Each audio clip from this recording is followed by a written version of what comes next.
Yeah.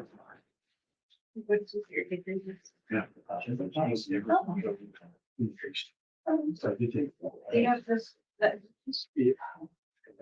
I just hope everybody they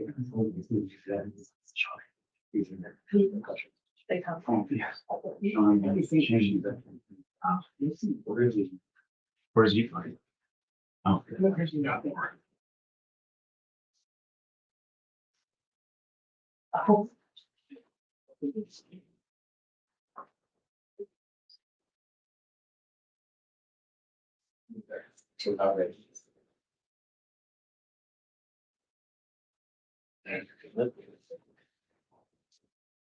Oh, okay.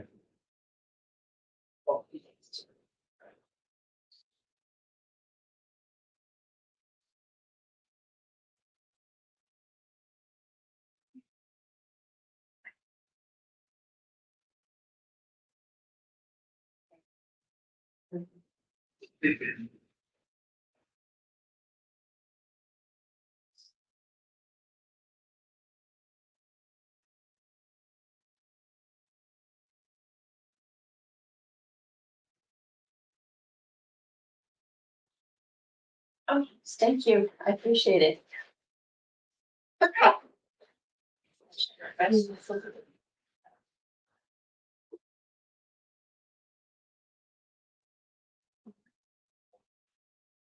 All rise. Thank you very much. Please be seated. Good morning.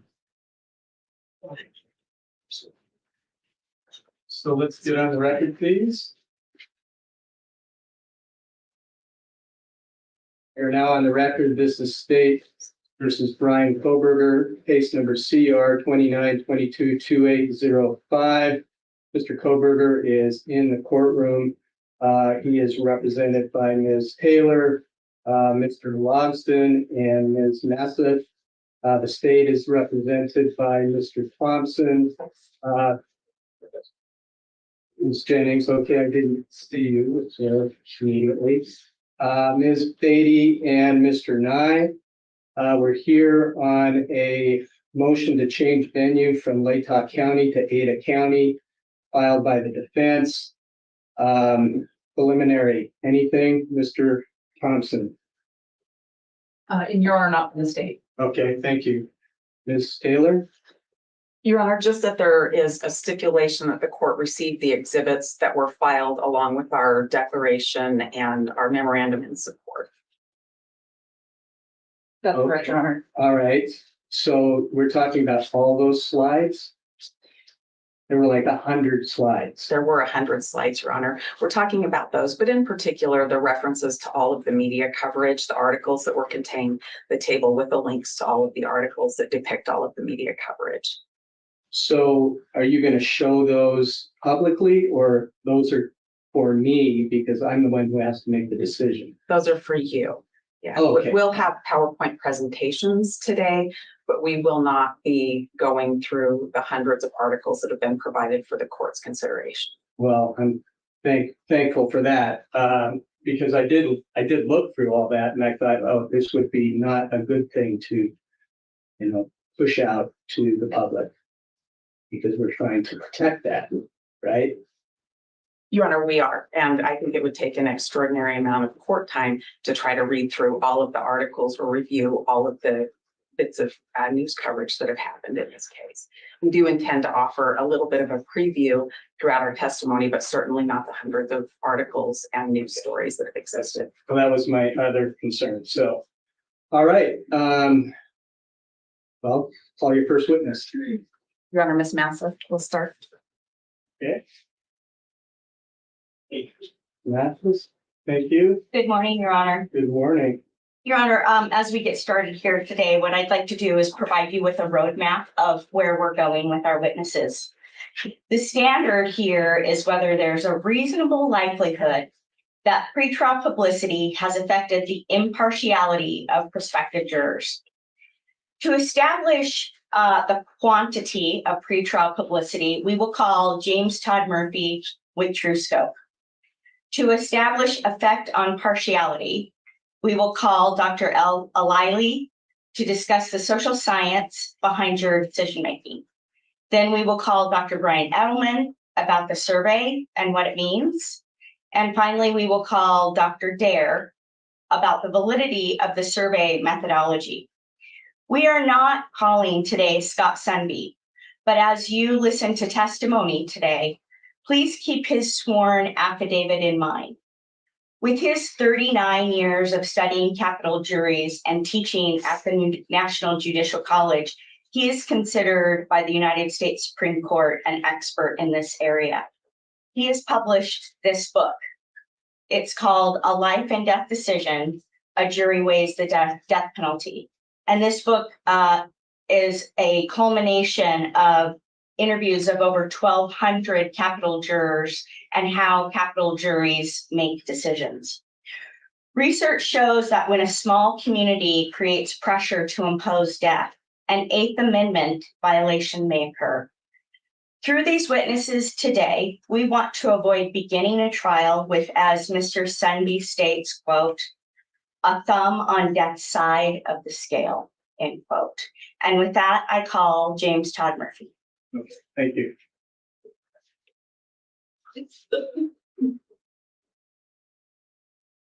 Okay, maybe Mr. Murphy, come on up this way, or however you can find your way through.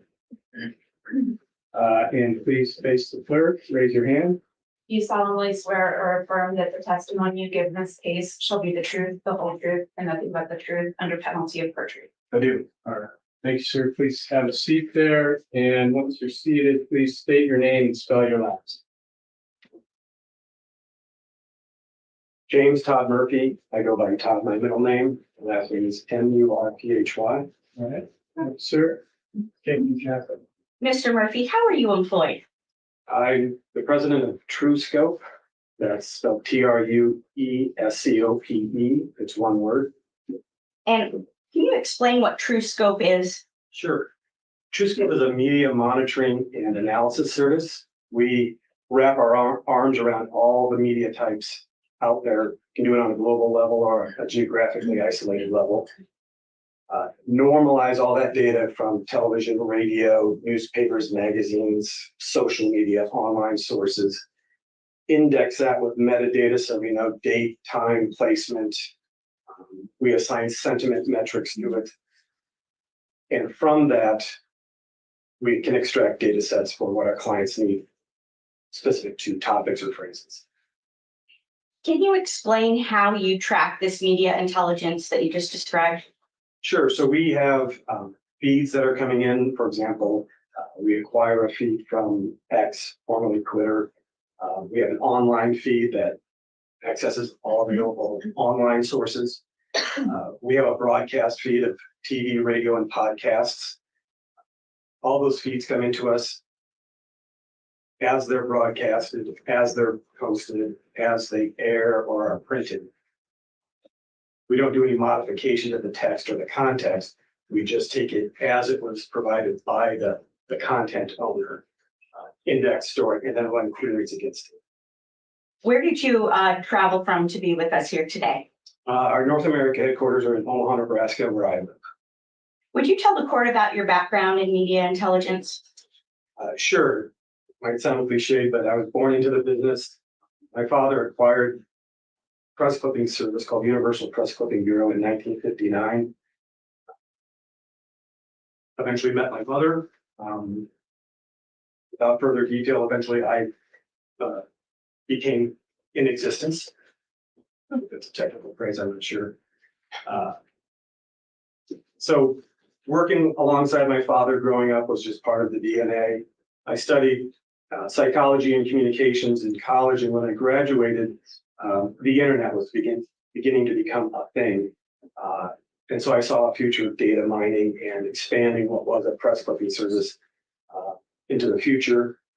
So my full-time employment with Universal at the time started in 1991 and came to today.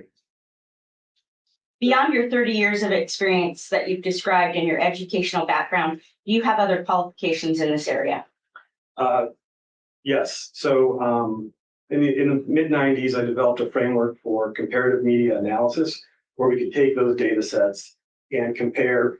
My first project was letting hospitals compare themselves to others to see how one brand of a hospital might compare to another within a community or market.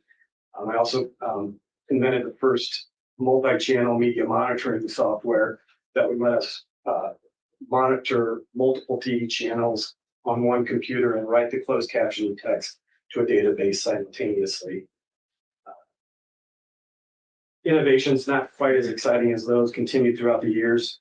I also made other acquisitions, which I then folded into Universal, buying up other monitoring services in Alaska or Wisconsin or wherever.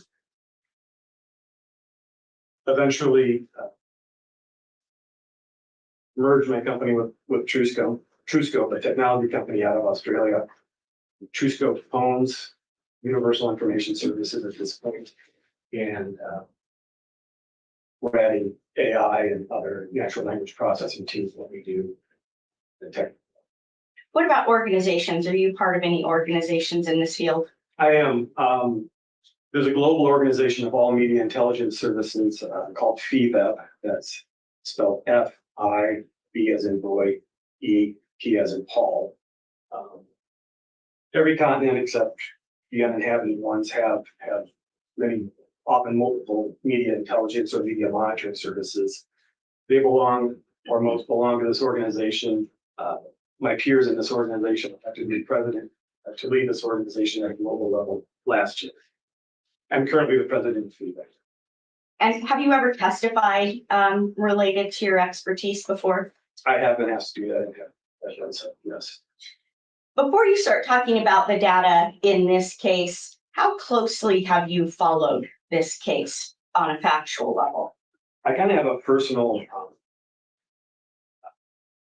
standard operating procedure that when a client engages us on a topic that I feel for our company may become contentious or may have downstream effects where I might be called to objectively testify, I purposely remove myself from evaluating the content of the data set related to the subjects they're asking us to monitor. So while I have made myself familiar with the search strategy, the keywords, the phrases, which would include the defendant's name and the family names of the students that are victims, I have done very little. I paid very little attention to the media exposure on this. In fact, I just learned that the judge of this case has a last name that sounds like he was born for this role. That was last night. I didn't know who the judge was. Coincidence. My apologies for not knowing who you were until last night. Thank you. Are you familiar with Ms. Saucier, who testified last year in this case? Yes, Jean Saucier is my right-hand person. She's a senior vice president of client success. She has a media measurement background that started years before she came to be under my employment. I would venture to say she's as much of an expert in this area as I am. And if she was actually here, I'd probably say she's more of an expert, but since she's not, I'll tell you that for myself. So for context purposes, when she testified about data in TrueScope, is it the same set of data that you've just testified to? Exact same data. We work at the same company. We have access to the exact tools. She works with clients directly as yourself, and I work directly with her. How is TrueScope using media intelligence in this case? I'll say it maybe functionally. We have been asked by you, our client, to track specific topics related to this case, names associated, and I might say the more unique a phrase is, the more accurate our media monitoring can be. If the name was John Smith and Susan Jones, then we have to do much more Boolean logic, apply more Boolean logic to make sure that we're focused on extracting it's very specific. So for you, we've built a search query using Boolean logic and AI to focus on the stories that are of interest in this case. The second half of what we're doing, so that's the media monitoring. We first capture the data, That creates a data set. Then that data set is analyzed by our analysis team, which is led by Cheryl Lewis, Theril, Lewis, Lewis. And she has an assistant data analyst who they're trained in a way that we call cross-coder proficiency. So whether Cheryl analyzes a story or Harry, her assistant analyzes it, they analyze it in the same manner. That also creates a check and balance that if something in the media monitoring function picks up a story that matches the name Judge, but for some reason isn't the Judge associated with this case, the analyst then at a human level can say, that's the wrong Judge, and it would be removed from the data set at the analysis level. What objectives is TrueScope trying to achieve in this case? We've been primarily asked to look at the without even being hyperbolic, would say an extreme amount of media coverage, its impact on a population or a community, and a statistical volume of that media exposure on various communities across the U.S., but focused on several counties within. How long has TrueScope been gathering data for Mr. Kohberger's case? I believe we were engaged on February 15th, 2023. We have some ability to pull some data forward from that time, but that's when technically the engagement came. And you've talked about the media types and the data that's gathered. Is area or location of media coverage able to be determined? Yes, in most cases, maybe I'll separate that into two areas of media. You have traditional media, which would be television, radio, newspapers, magazines, even online news sources. Those are all tied to a specific city and state. You have the Moscow Daily News, and the metadata that we have attached to that source would say, okay, that publication name is in the city of Moscow, in the state of Idaho, and has a circulation figure of, I'll say, hypothetically 3,000 readers. I don't know the exact circulation of that specific paper. For television, each television news affiliate, local news comes from what's called a local news affiliate. It may be the ABC affiliate, but it may have call letters such as KXLY, I think is one of the Spokane channels. And they may be an NBC or an ABC affiliate, but they're the local affiliates who's in charge of airing local news. And Nielsen media data, Nielsen services, you may have heard of Nielsen boxes and market ranks and things like that. They know that that station is in this city, in this state, and each affiliate is part of a DMA, a designated market area.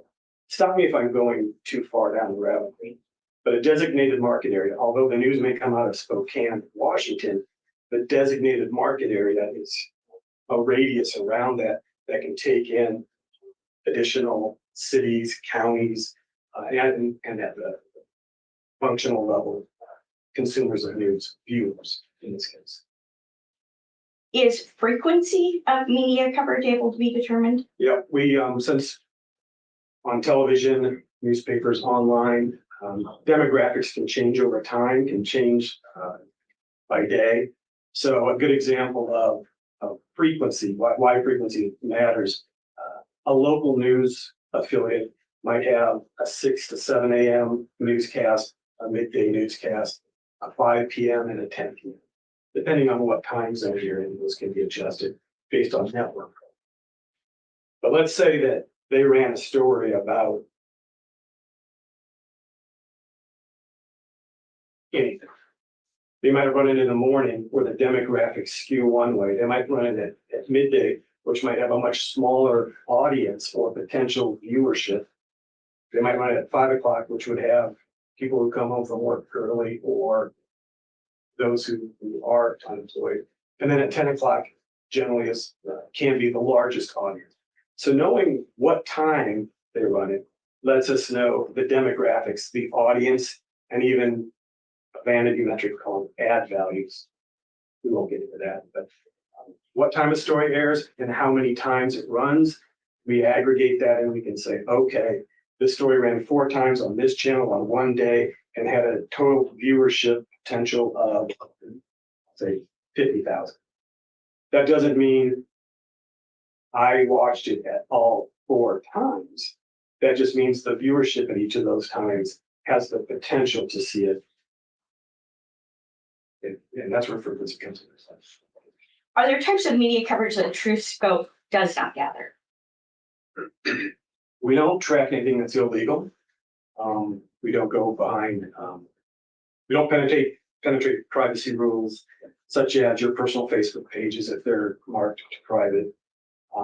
We also don't look at streaming entertainment channels such as Peacock, Hulu, where the content on those channels often is broadcast originally in a specific time zone. We call that an ephemeral broadcast where it aired at 5 o'clock and then was lost to the ether. But Hulu and those streaming channels give the opportunity for that story then to be posted and you can watch it at your leisure in a time shifting. We don't monitor those adjacent streaming channels, because they're subscription based, demographics are different, and we already have the content as it was aired originally. I'm going to hand you what's been stipulated and admitted as a part of Exhibit C. I've shown the state, Your Honor. Thank you.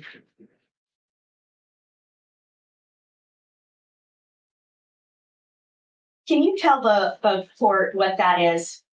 That is a very base level spreadsheet of all the media exposure.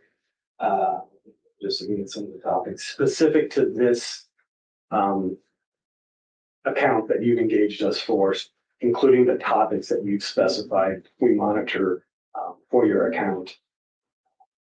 It includes various things like the type of media, so it might be Twitter or print or broadcast.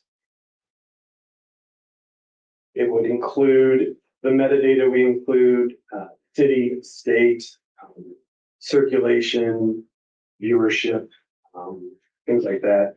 There's also hyperlinks. As a client of ours, you receive, if you exported this from your workspace or we exported it for you, you would have a hyperlink. You would click on that. Because we have a cookie on your computer, it would open that hyperlink and you could see the full story. Unless it's an online story or a social media story, then we take you directly to that end source. So if it's MoscowDailyNews.com and it's in front of their paywall, you would click on that link and you can view that story yourself. Is Exhibit C in front of you specific to Latah County? Yes, I see under county, spot checking it and spinning through where it can be determined these are all Latah County related. Some of them are cities within Latah County. Is the list of Exhibit C approximately 1,360 entries long?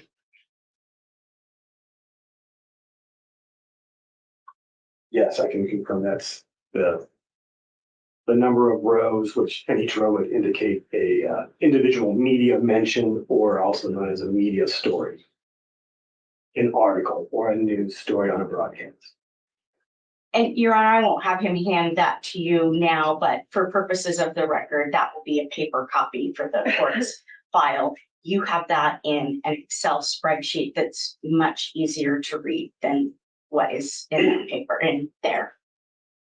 Right, okay, so this was agreed by the state too. So I just want to make sure, because I have the exhibit C also that was attached to your brief, Which is which is 300 pages. So, but then we have the additional C, which is more I guess, thorough. So this is a part of C related to TrueScope, which is this list of the 1,300 stories. And then I'm about to get into the other part of Exhibit C, which is TrueScope's report. Okay. Okay, great. Thank you. Just wanted to clear that up. Did you prepare some other documents that represent media coverage in 4 counties in Idaho for this case? We did. Once TrueScope had, and it's an ongoing thing. We're constantly monitoring your news. So even this morning, you would have received a report of any media exposure that has happened since yesterday morning. It runs on a 24-hour cycle where we pushed out a report to the clients, but we're collecting it in real time. So if a client wanted to look at their workspace at 3 p.m. today, all that news would be in there. I may have digressed from your question. That's I'm going to have you an exhibit. Okay. This is the second part of C. And I'm going to put that in front of you because it might be easier to see. You've got 2 screens. Yes, that was the second part of my answer. We did prepare a media measurement analysis. Cheryl Lewis's team, and that's part of the combination of services that we're providing. Okay, looking at this page here, can you please explain to the court what this is? Sure. You have 2 pie charts. On the left, you have the volume of media coverage specific to the keywords and phrases searched for our client related to this case. You see on the left, out of all the media coverage between January 2023 and July 15th, 36% of that coverage, or just over 36% of that, was seen or had the opportunity to be seen in Latah County. On the right side, you have another pie chart that shows the population of Idaho, and it shows what percentage Latah County represents of the total percentage of Idaho, which is 2.75%. On the second bullet point of notes there's some reference to census. Can you explain that note? Sure. The census data used for this was from, I believe, July of 23. Of the 40,924 people in Latah County, we were asked to look at age eligible to serve on jury duty amongst all of that, the people in the county, which equated to 61%, or just under 25,000 people of the nearly 41,000 all are age eligible to serve on the jury. Right. In Latah. Going to the next page. What does this page tell the court? This is the same analysis framework performed on a different county. Again, on the left, you see the total media coverage in Idaho for the same date range, but 34% of the media coverage was seen in Ada County, which is just a couple percentage points below that of Latah County. The primary difference is the right-hand pie chart, which shows the population of Ada County relative to all of Idaho. And it's over a quarter of the state population, 78 or 26.42%. What conclusions do you draw when you compare the 2 counties' data? There's a lot more people in Ada County. And where I would be going with that as a media analysis, when I would interpret this from a media analysis perspective, is the propensity to dilute the media exposure in a larger population is a factual function of that. If you have a certain number of stories divided by the population, the number of stories a person can see is fewer if the population is larger. Did that answer your question, or was I? I'll follow up with another specific one. Out of the 2 counties, where is the most opportunity for a resident to view stories about this case? It's by far in Ada County. when we did the analysis of the age eligible process, nearly 300,000 people in Ada County are jury age eligible compared to just under 25,000 in Layton. I'm gonna just ask my question again. It was probably inartful on my part. Do more people in Layton County, is there more saturation in Layton County or more saturation with media coverage in Ada County? Yes. A person in Layton County would be exposed to far more media coverage than people, a community in Ada County. Can we now switch to the third slide? What does this show? This adds in 2 additional counties that we were asked to look at. It reflects media exposure specific to Bannock and Camden counties. And and then there's also a gray area rest of Idaho. You just want to explain what we see here? Sure. So if you look at the volume of media coverage for the same date range that the first 2, Layton, Ada, and then 4 counties we're looking at, out of all the media exposure for the state of Idaho, Layton received 36%, Ada had 27%, Bannock 1.56%, and Camden just over 3%. The rest of Idaho had just under a third of the meetings. So outside those 4 counties, the rest of the counties in Idaho, or the rest of the people that, the rest of the regions in Idaho would have been exposed to approximately 31.53% of the media exposure. You turn next to, I believe it's page 5.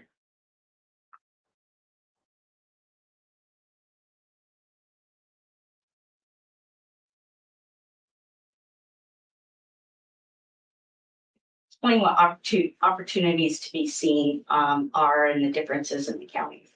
Sure. So in this pie chart, again, we're looking at the same date range. Opportunities to be seen are maybe best described relative to probability versus possibility. Each person in any of these 4 counties, or the rest of Idaho for that matter, have an equal possibility to see a story. It's like flipping a coin. You can flip a coin 100 times and the possibility of it coming up heads is equal every time. The probability of it coming up heads every time is much different. Probability is a mathematical statement, a quantitative measure. And so opportunities to be seen are dependent on the media type. So we measure opportunities to be seen for, say, newspapers based on their circulation. These are paid subscribers who you then infer pay to receive that news, they consume that news. Television has Nielsen audience figures. Nielsen measures those in smaller markets quarterly, in larger markets 6 times a year, I believe. Any of the broadcast markets we're talking about and the DMAs affecting this pie chart would be measured quarterly. So opportunities to be seen are the possibility that people in that county would see it. It's the volume of those opportunities that creates the potential opportunity or probability that they've been exposed to X number of articles or media mentions, discrete articles, stories about this topic you're having us track. The numbers reflected on the pie chart show that over half of those opportunities to be seen reside within Layton County, nearly 60% or 57.03%. The opportunities to be seen per person in Ada County is 31.2%, not quite half, but nearly half the opportunities. And that's a simple mathematical function of all the media exposure in that county divided by the population, or in this case, potentially age eligible for jury population. And in terms of the green sliver there, Canyon County, Canyon County is close to Ada. And so if we assume that Canyon County residents might review Ada County news with its population of 180,000, is the dilution of Latah County or the dilution of Canyon County still significantly greater than the saturation in Latah County? If I understand the question correctly, how I may answer that is Canyon, and I would also say Bannock, unless you don't want me to mention Bannock, but the media exposure specific to those counties is statistically insignificant relative to the rest of Idaho, Latah County, and Ada County. In fact, if you combined all those two and grouped them into either one of those, it wouldn't change the inferences that we make on the data between Ada and Latah. Can you turn to the next slide now?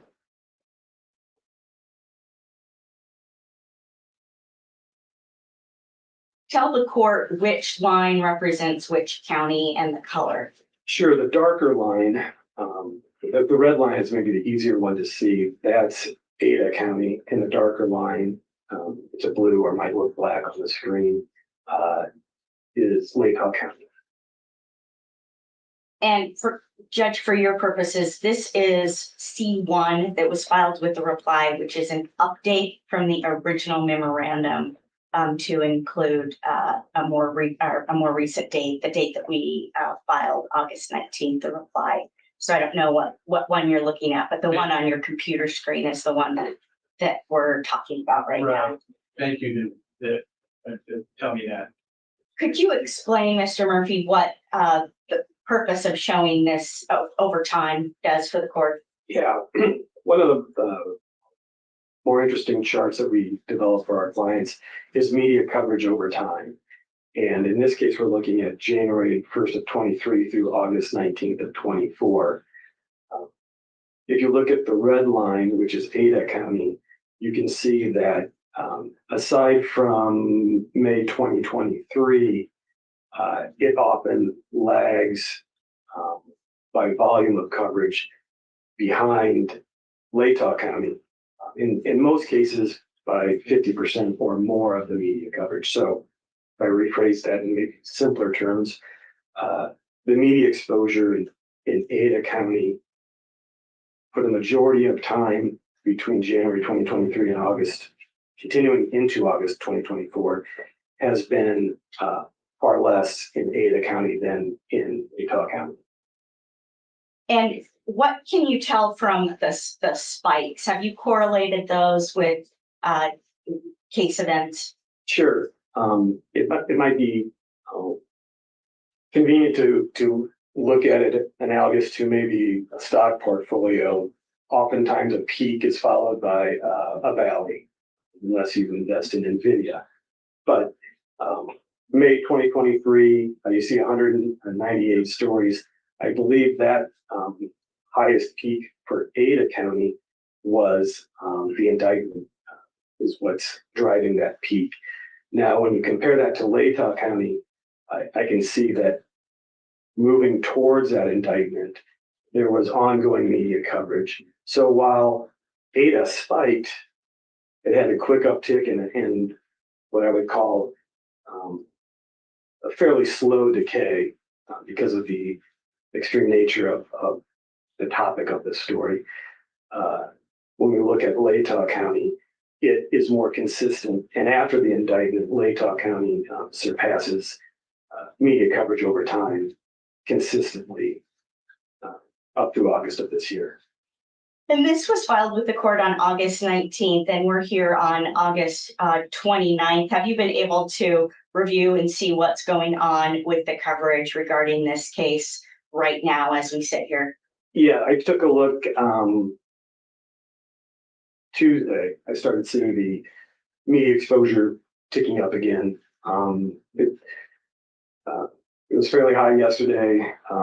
In my professional opinion, I would wager it's going to be extremely high today.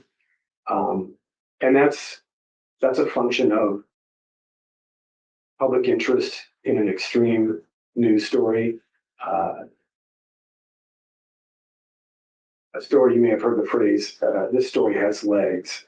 A story that is extreme, unique, atypical, has greater legs than, say, high school football scores you hear on the 10 o'clock news on a Friday night.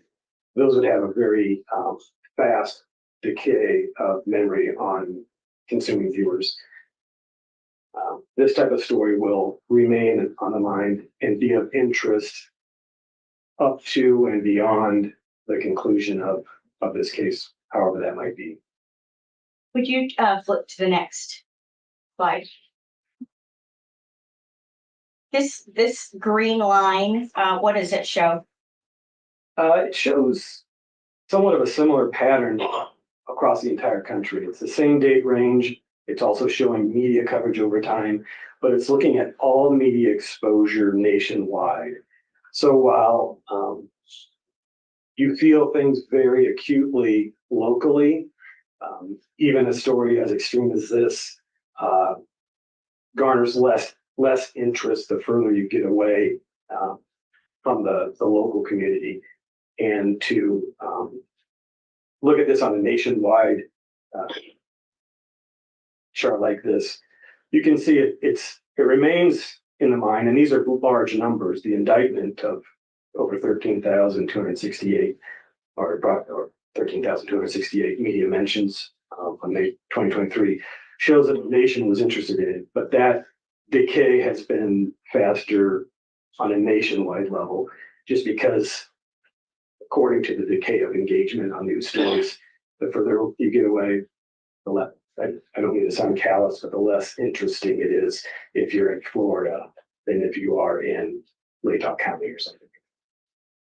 So in terms of looking at decay, I want to ask this in the context of the story waning for the court's purposes of projecting, say, months down the line next year at trial. Based on the data that you're seeing, is this story waning in the news? No. In fact, if we could make one more line on any of these media coverage over time charts, you would see an upslope on the first one, this chart. You already see it ticking up, the one that compared Latah to Ada.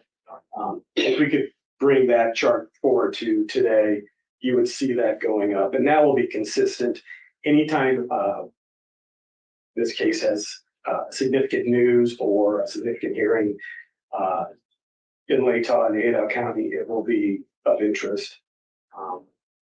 And I would say that the delta or the difference between Latah and Ada County will continue to be statistically similar. It will probably potentially always be of greater interest in Latah County than in Ada County. Not to diminish the interest in Ada County, it's just, I believe it's further away than Latah County from where the alleged crime was committed, or the crime was committed. Is Nez Perce and Lewiston are they a part of Latah County's designated market area? To my knowledge, yes. What does that mean for Lewiston and Nez Perce to be a part of the designated market area of Latah? That's real simple. If the population, those are counties or cities? Nez Perce is a county, Lewiston is a city. Okay, so the population of those, I guess, could you rephrase the question? What does it mean for those for Nez Perce County and Lewiston City to be a part of the Latah County designated market area? Okay, so that would increase the population of people that have opportunities to see the story within the same designated market area. So if you're in Latah County, you have the same potential to see the stories in Nez Perce and Lewiston. Does that change the mathematical outcome of the original pie charts we looked at? Those two counties combined with Latah County would have to exceed the population of Ada County in order for this dynamic to change. I don't know how many people are exactly in each of those counties, but if together with Latah County, they exceed 295,000 potential jury eligible jurors, then you might be able to say the impact from the media on those two populations, or exposure to media could be equal. But if Nez Perce and Lewiston are smaller counties and together with Latah are still significantly lower than Ada County, that's not going to change the determination I've made in this data. I have no further questions. Thank you. So. Ms. Beatty, you're. Yes, Your Honor. Thank you. Cross-examination. Just briefly, Your Honor. Good morning, sir. Just for my own clarification, on those pie charts, when it says Latah County and Ada County, are you limiting that to the boundaries of the specific county, or are you talking about the broader designated market area? When what we're looking at is media mentioned that impacted the county. The county specifically? Right, so. Thank you, sir. Yeah. So in looking at those line graphs that you presented, I noticed that they started in January of 2023. Correct. So December of 2022, Mr. Kohberger was arrested. Were you able to make any determinations of media coverage in December of 2022 at the time Mr. Kohberger was arrested? We were not engaged nor tracking the media. Okay. And that's not possible to go back and track that. We can do what's called a back search, but we can't. Certain media types have expired. Online news links, social media might have been taken down. So you can do it. I wouldn't say I would present it with confidence. Thank you. I can show you a number. Thank you. So fair to say, though, that there probably would have been a pretty substantial spike at that time as well. I would say yes. And possibly, although you can't say for sure, that spike could have been even higher than any of the other spikes on this graph, possibly. The possibility exists. Thank you, sir. So for the first 6 months on this chart of volume of media coverage over time for Latah and Ada County had more intense media coverage in January, February, March, April, May, and then June, and then in July, there's that crossover where Latah County is higher than Ada County. So fair to say for that first 6 months, Ada County did have at times fairly significantly more media coverage than Latah County. Correct. Okay. And council talked with you about these peaks and how they correspond with specific events in the case, such as court hearings.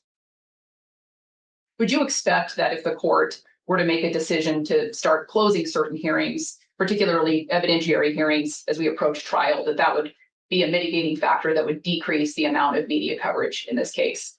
I can't say yes or no on that. I would say it depends.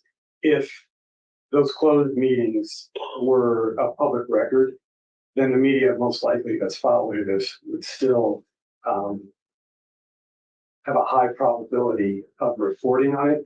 They may just not have any image or interviews or some of the elements that go into a more engaging news story. So the coverage might be less intense.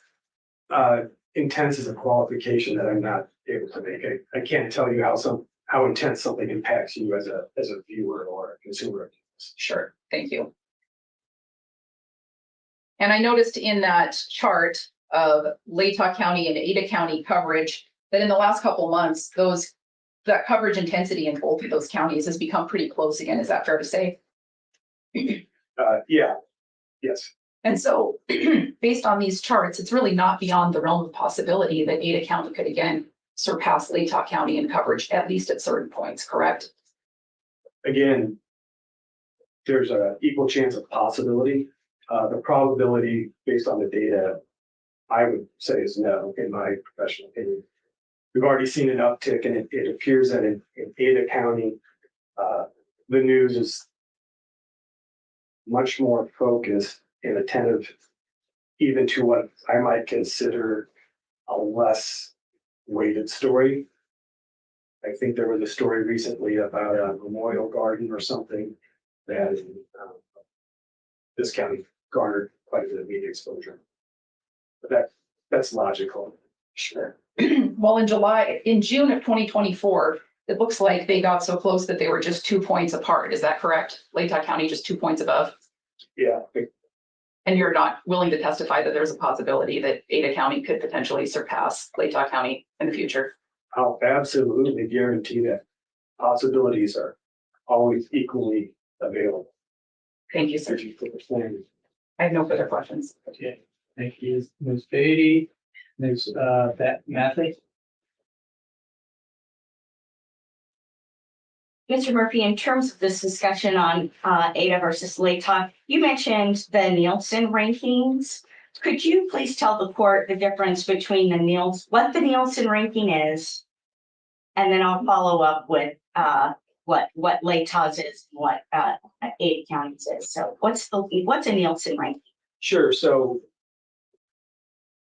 I don't want to assume that most people have heard of the Nielsen ratings, but anyone who's involved with selling advertising or the news media knows that Nielsen for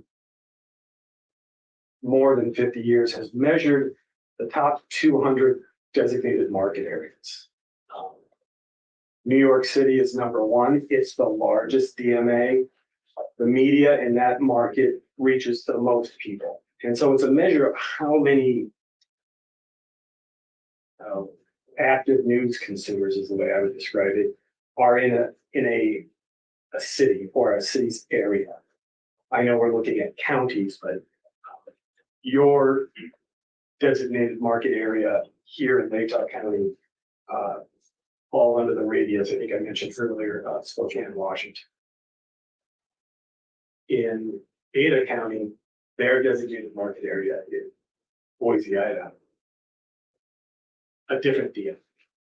And what's the Nielsen ranking of Latah County? It's ranked 64 out And of 210, and what is Boise? 97. I have nothing. So I should follow up and say, in terms of how that's measured, 64 mean that is a higher rank than Boise at 97. The DMA in which Latah County resides has far more opportunities for media stories to be seen based on the strength of the DMA. As you get down to the smaller DMAs, for example, Glendive, Montana, has historically been market 210 last. They have one CBS affiliate. There's just not a lot of news coming out of us, an area, a DMA like Glendive. But on the two counties you're talking about, they reside in a DMA that's 64 for Latah County. A larger DMA is going to have more media opportunities to be seen and more media outlets available. As you get to smaller markets, you have fewer and fewer media outlets serving there. Nothing further. Thank you. Thank you, Ms. Beatty. Nothing for the state, Your Honor. Thank you. Okay, may this witness be excused. He can, Your Honor, and the exhibits that are with him can go for you for the court's paper file for the record. Thank you. Okay, sir, you're free to leave or you're free to stay. Thank you. Appreciate it. You being here. Thank you. Thank you.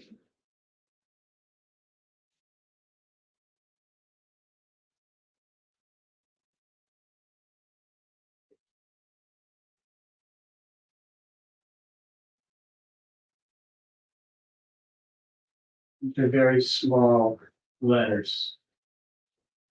I agree, Your Honor. It was really hard to get them on one page. Sorry about that. Thank you. Why don't we take a quick break and maybe come back at 10:20. Okay, thank you.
All rise. Thank you very much. Please be seated. Okay, let's get that on the record, please. Back on the record, State versus Kohberger, CR 2922-2805. Sorry for the delay. I think we had to adjust some mics. Make sure everybody can hear. And counsel and Mr. Kohberger are here in the courtroom, so we're ready to go forward. Next witness. Thank you, Your Honor. We will call Dr. Amani L. Alili. All right, thank you.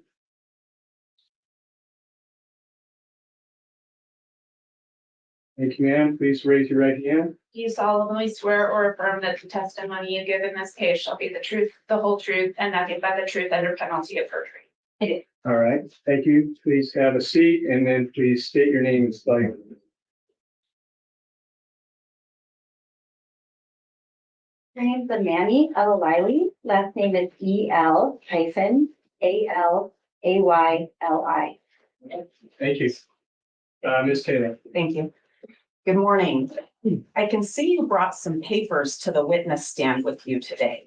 Will you identify what those are? Yeah, it's just copies of the slides. It's nothing. None of my piece I couldn't see. Okay, and the slides, does that refer to the PowerPoint presentation that you for us to share today? It does. Okay. At this time, will you place that document in front of you face down? And if you have difficulty seeing the slides, let me know and we'll have you turn it over so you can track and help us understand what you're going to teach us today, okay? Sure. Yeah, I want to make sure then the state has stipulated to admit that. That's Those correct. slides. Okay, thank you. So all the slides that we might be considering today, you agree to. That's correct. Your Honor. Okay, thank you. Go ahead. Thank you, Judge. Will you tell us what you do for work? I'm a professor at Eastern Washington University. What do you teach? I teach social psychology, which is the study of how people interact with each other and influence each other, how we're all affected by social situations. I'm going to ask you some questions so that I can understand your background that led to your ability to teach. But I want to know if you're here today in your capacity as a professor or in your separate role as an expert consultant. And here's my separate role as a consultant. So what I'll be talking about today is based on my expert opinion, based on the research I've conducted and what I've learned about in the field, and it's not affiliated with the university. Thank you for that.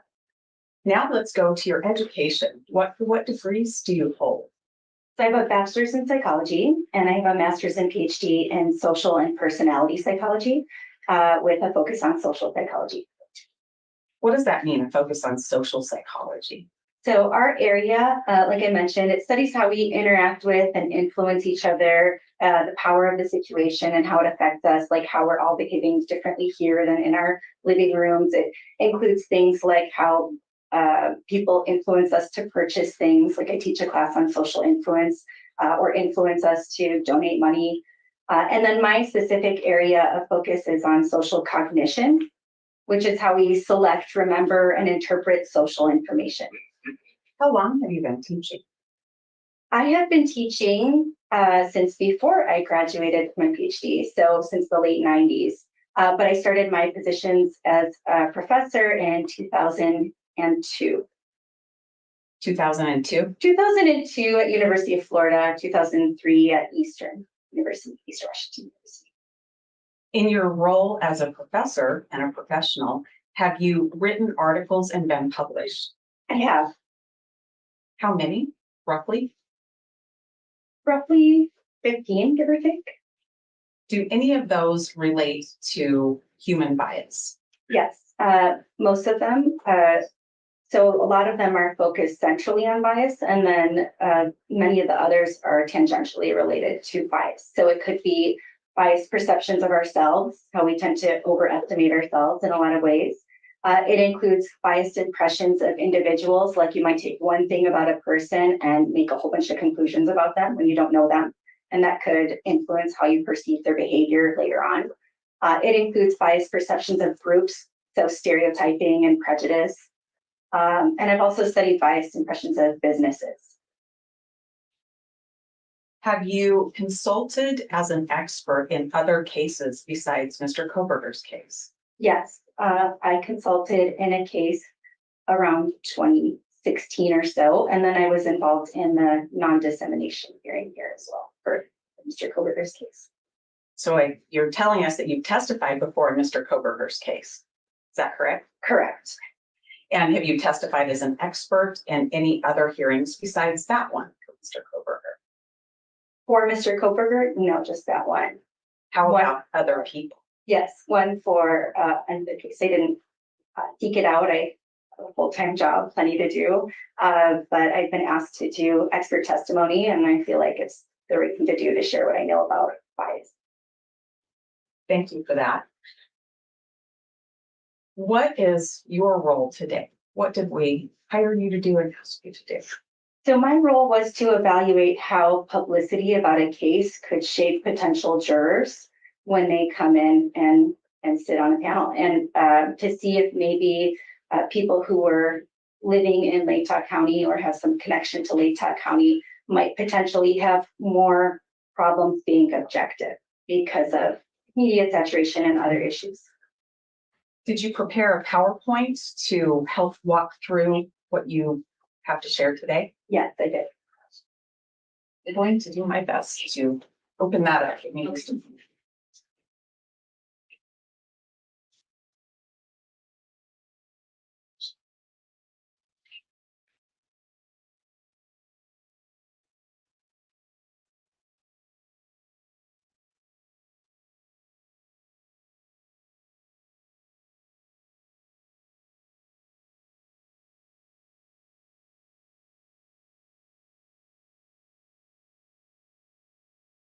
I am trying to find the right. You just go to slideshow, right to the top, maybe 6 down to the right. One more, right. And then on the left, or to start beginning. Okay. I think we're there. Thank you for helping me through I that. do this regularly, teaching. All right. I want to know if this is the background of the research on potential juror bias. What do you know about that? Yeah, so there's been a lot of research on how publicity affects potential jurors. It says roughly 40 years. Really, it's been longer because in the 1960s, there were some high profile cases. And so social scientists wondered, does it matter if there's a lot of publicity about a case? Could that potentially make jurors less objective? Could that influence actual outcomes in a case? And so the research started then, kind of trickled in, and then became more and more popular. And then in 1999, there were enough studies that somebody conducted what's called a meta-analysis. And another one was conducted in 2022. So it's nice to have a recent one. A meta-analysis is when you take a bunch of studies on the same topic and you statistically combine them into one giant study. So they do this in every field. They do this in medicine, every discipline, where you really want to know an overall effect of something. Because I might run a study on the effects of pretrial publicity and find maybe a small effect, and somebody else might find a big effect, and somebody else might find no effect. And it's hard to trust any one study with, a few dozen participants, or even if it's hundreds. I would want to see lots of studies. Just like if I were trying to decide if I want to take a medication, I don't want just one study that tells me it works or doesn't work if I have a serious illness or the medication has a serious risk. But I would be much more confident if there were a whole bunch of studies, dozens of studies combined, and thousands of participants' data. And so a meta-analysis basically does that. It narrows down a specific topic, in this case, the effects of pretrial publicity on judgments, and it examines overall, combined, is there an effect? And so there were, like I said, one is quite recent from 2022. So it's the simplest way to describe this research. It's the easiest way for somebody to know where it stands, even if they don't read all the articles. And what this work has found is that if somebody's exposed to publicity about a case, something about the defendant, something about the case, fact, fiction, that the tendency is, if you look at everything as a whole, for it to affect judgments, and specifically how much you like the defendant, your inclination to think that they're guilty, your judgments of their criminality, etc. And this has been shown with individual judgments of guilt, but even more so with group judgments with juries. And it looks at participants who are randomly assigned to get pretrial publicity information or not, so that you can really determine cause effect. So this would be a formal experiment. We do lots of studies, and experiments are the ones that I like to look at, because what you do is you hold everything constant except for one thing that you change. You get one people, one experience, another group of people, another experience, and then expose them to all the same things. So all the same trial stimulus materials. And you see, okay, the people who got some information ahead of time that they weren't supposed to pay attention to, did they evaluate the evidence differently?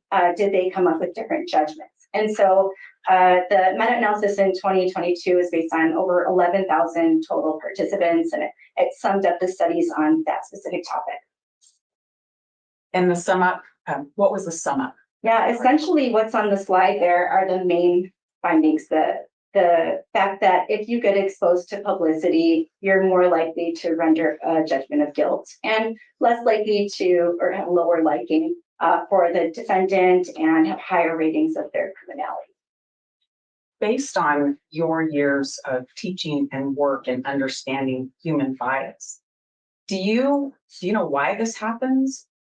Yes, if you don't mind advancing to the next slide, I have a couple sections here. One is on why we sort of soak up this pretrial publicity in the first place. And then the next section is on why that stays with us through a trial if we are to serve as jurors, even when we don't want it to stay with us. And so if I just start with the first topic, why is it that we soak this up in the first place?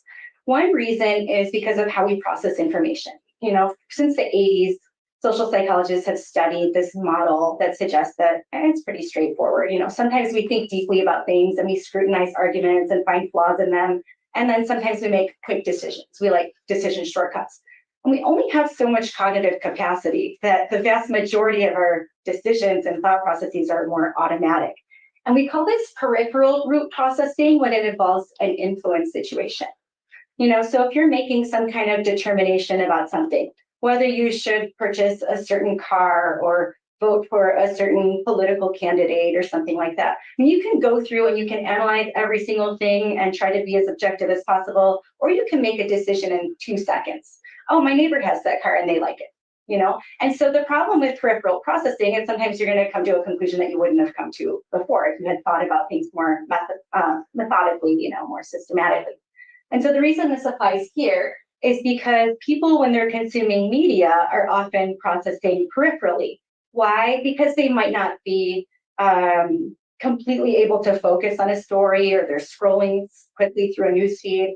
So if you're scrolling through a newsfeed or a social media feed, or if you're watching the news while you're cooking dinner or something like that, you're taking in information, but you're not able to really devote the resources cognitively to nitpick. And so you'll see something like Bryan Kohberger arrested for the murder of 4 students, or you'll see something like this: among items taken from suspect, knives, guns. And automatically, when we're processing at the superficial level, which again, most of the time we're doing, we'll say, oh, okay, so they found the person who committed the crime and they have evidence. And we don't take it a step further.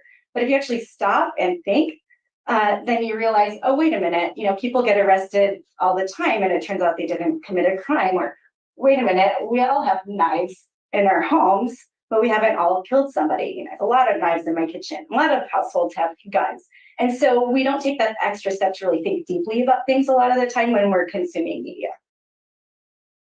It sounds like you're telling me that we're just absorbing information, and in Mr. Kohberger's case, from the media, people may take bits and pieces, and that starts to create a level of knowledge or human bias. We might feel like we know about something more than we do, yeah. Are there other ways that bias gets created? Yes, and it looks like you advance to the next slide. So one thing that's relevant here too is listening to authority figures. So I mentioned that we're processing superficially a lot of the time, peripherally, And one readily available peripheral cue, a lot of the time when it comes to this type of situation, is hearing information from authority figures, people who have status or expertise, any kind of power. And we tend to listen more to people in those positions. And yes, a lot of the time they have more knowledge, but there are big problems with this. One is that we assume that they're accurate. We forget that they're humans too, that they make mistakes too, that they have biases too. Like if I'm in charge of trying to make a community feel safe by, arresting the right person for a crime, I have a motivation. I want to make sure, I want to convince myself maybe that, I've caught the right person. And, if I'm in that position, doesn't make me less biased, right? We all have biases, all humans have biases. And they also could be wrong. Like I said, people can get arrested for a crime when they didn't commit it. And what we found in research over many, many years, decades, is that if somebody has any kind of indicator of authority, even if it's something as minor as height, but certainly, an occupational status, title, that people will take their words so far that they'll do things to contradict their own morals, and they'll be influenced in areas beyond the person's expertise, like a doctor influencing you in your relationships or something that's totally irrelevant. And so we take it a little bit too far.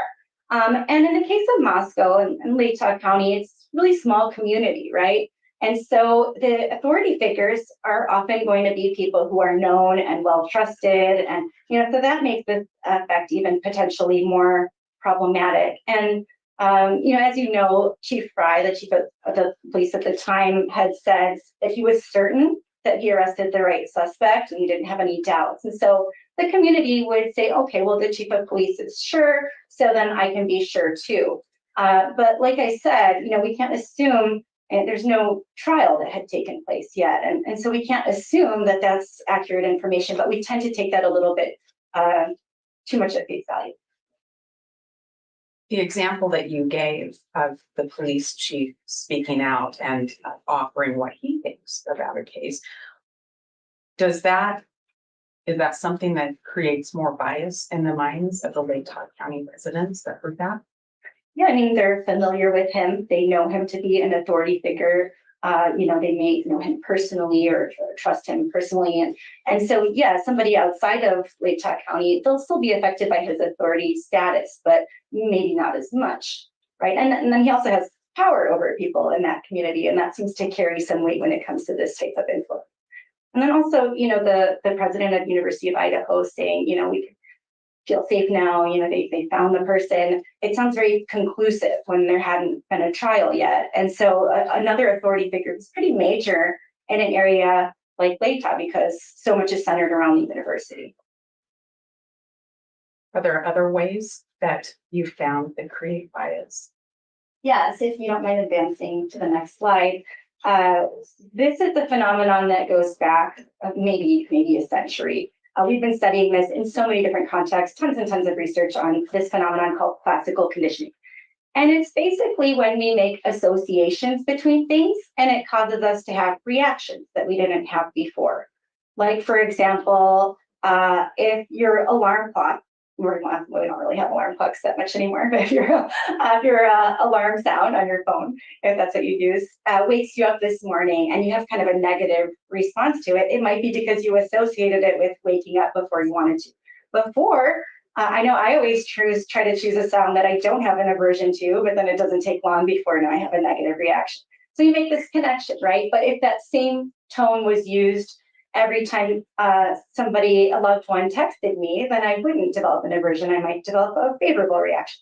So classical conditioning is when we develop a response to a stimulus. It could be a sound, it could be any stimulus at all, including a person, because we've connected them with something that it has been paired with, especially repeated pairings.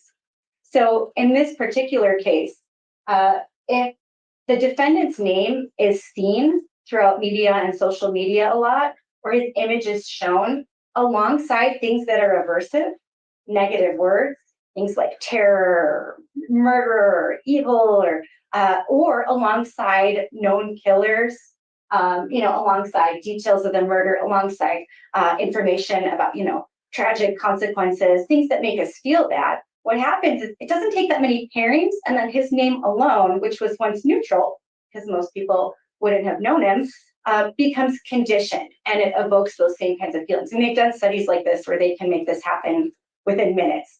If I could take a picture of any of you or multiple pictures of any of you, show those interspersed with pictures of other people, and at the same time present words, consciously or not consciously, that say things like terror and evil. And at the end of the study, I can ask people, what do you think of this person? And the rating will be lower. And so if you get that exposure a lot, like in Latah, where people are getting a lot of media exposure and also social media exposure and having a lot of discussions and attending, vigils, and they're really being exposed to kind of all these emotional reactions. If they're thinking about him at the same time, they can't help but make that connection, even if they don't think he's guilty.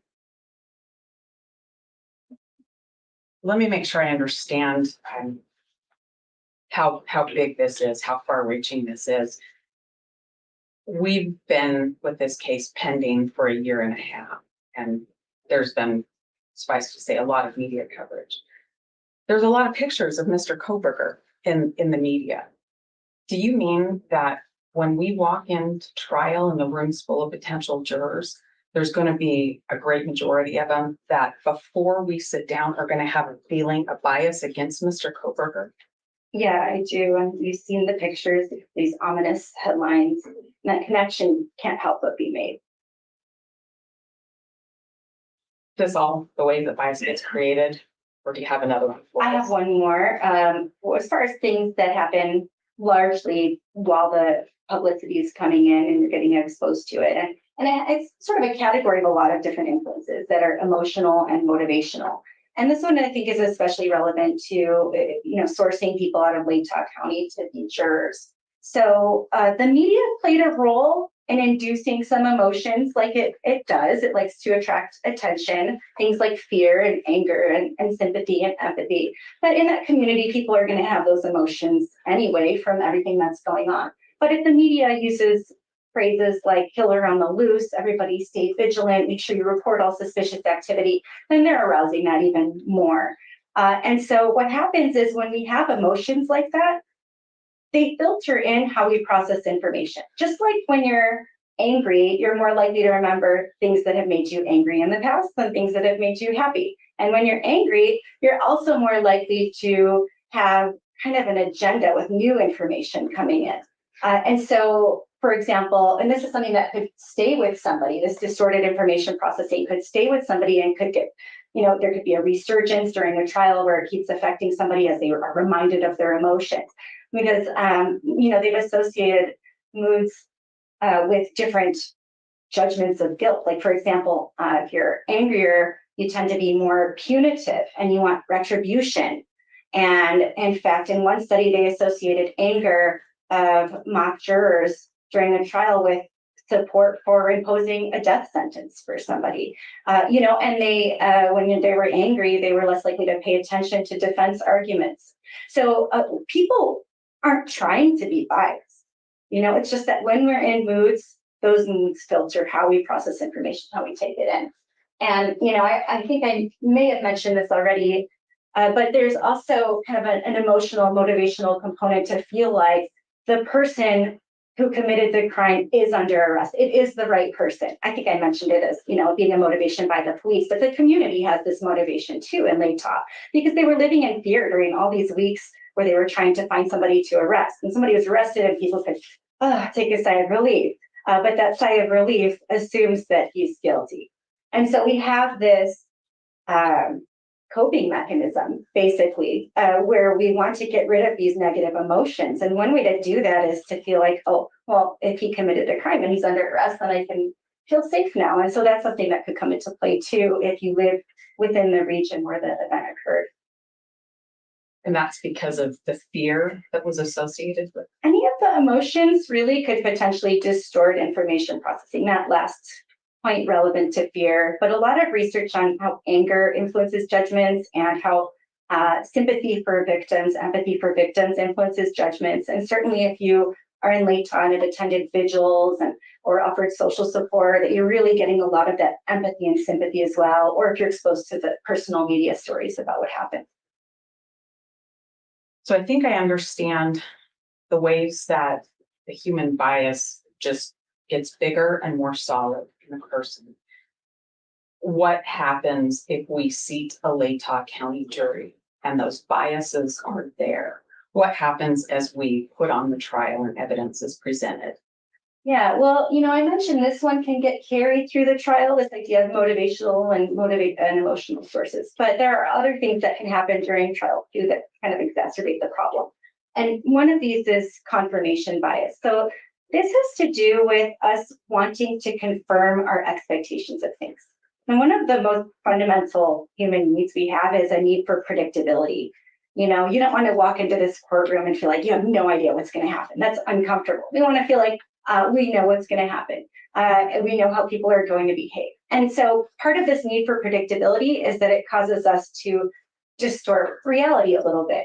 And so in one way that this does this is through the confirmation bias, which is once we develop an expectation of something, once we decide that this is true, this is the case, or the defendant is guilty or not guilty, or the defendant lives a certain lifestyle or behaves a certain way, or has, then once we decide something, everything goes through that filter. I talked about an emotional filter. This is a cognitive filter that we actually process information differently based on what we expect to see and hear. It's just like if, you're going to meet up with a friend and you think somebody called your name, you expected it. And so it made you hear it even when it didn't happen. And if somebody does call your name, you hear it more readily. So we're kind of tuned in. And so the processes I mentioned here, this filtering can happen via 3 different processes. One is selective attention. So if I'm a juror and I have expectations about Mr. Kohberger, and it doesn't have to be just that he's guilty, but it could be expectations about him as a person. If I have expectations coming in and I'm getting all this new evidence during trial, going through that filter and paying attention to information that backs up my idea. Well, I had this idea that he's a bad guy, and this information backs that up. So I pay extra attention to that. And then they talked about something where, where he was kind to someone, and I really have to pay much attention to it. So, we have this filter, and then we process information too in a distorted manner. We actually will change the information to fit in with what we think. It's just a way of our minds simplifying our worlds. And while these processes all help us not be overloaded cognitively, they distort what we take in. So we have to be aware of them. And recall is distorted as well. So, a trial takes place over a long period of time, potentially, and somebody has to remember a lot of information. And if they have distorted recall that's consistent with their expectations before coming in, that's obviously problematic. Is that the only thing that happens when we have new information at trial? No, I have a couple other things that I'd like to talk about. And the first one is belief perseverance, which is really a direct consequence of the confirmation bias. So it's just like it sounds. This is the tendency for our beliefs to persevere, even in the face of contradictory evidence. Confirmation bias supplies us with this filter.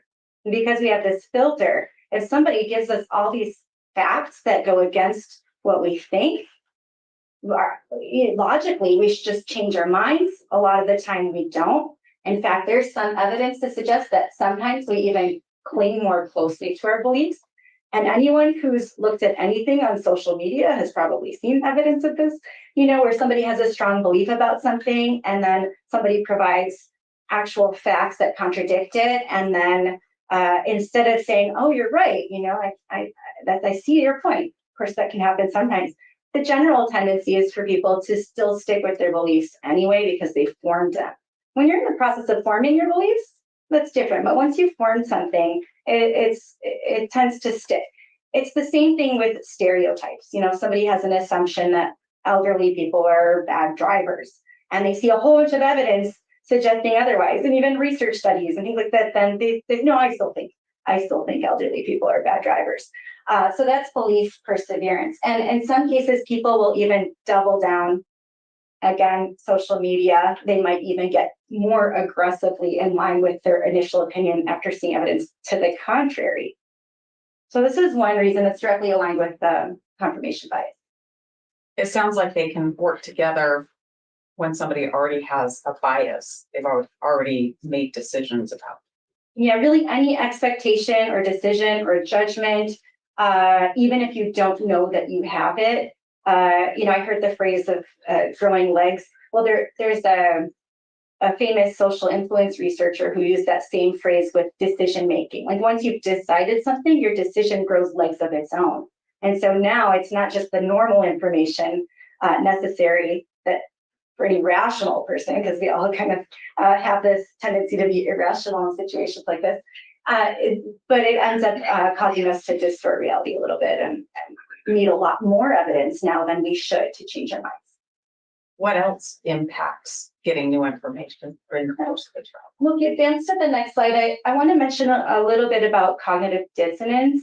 And cognitive dissonance is an uncomfortable feeling we have when we have like an inner clash, like an inner hypocrisy, like if I'm religious, but I don't adhere to one thing about my religion, and then there's this inner clash. And we don't like that feeling, and we like to reduce it, minimize it, prevent it.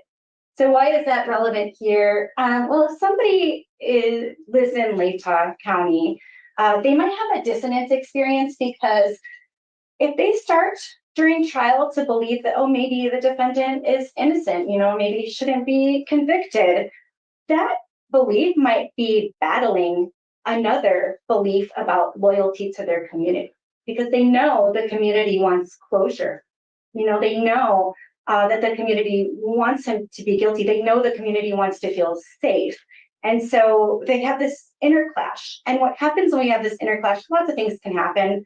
But one thing that could happen is we could distort reality. That's another reason for kind of being a little bit less accurate when taking in information. So if I'm if I'm a juror from Lake County, and I'm starting to kind of think, oh, maybe he didn't do it. There might be part of my brain convincing me that no, he's guilty because of this inner clash. I want to get rid of the clash. Is that because of the loyalty a person would feel to Lake County, to their community? I think that's a big part of it. And there could be other reasons with regard to community connections that could create that clash too. Like a concern that they might be known Yeah. who they are as a juror? A concern that they might be known. They're this kind of picturing yourself sort of coming back to your community with the news that you were involved in a process that actually acquitted somebody, for example, and having to face people in your community, which is something I touch on later a little bit too. All right, should we move forward? Yeah. All right. I know the court's gonna want to know, can we fix this? Sure. Can we get our jurors in here and tell them, don't bring your bias in? Can we fix this? What do you think, knowing what you know about human bias? I would love that to be the case. I just don't see that as feasible when bringing jurors out of Lake County. And I can tell you some problems with all the methods that people try to use. It's just, if you look at the research, there are limitations to these. And so one of them, of course, is juror selection. Let's try to find people, for example, who haven't been exposed to publicity. So there are problems with that. Can you recount all of the publicity that you've been exposed to? No. If I asked you to tell me about all of the interactions you had with people over the course of a week, you're going to have forgotten some, right? But doesn't mean they're not going to be affecting you.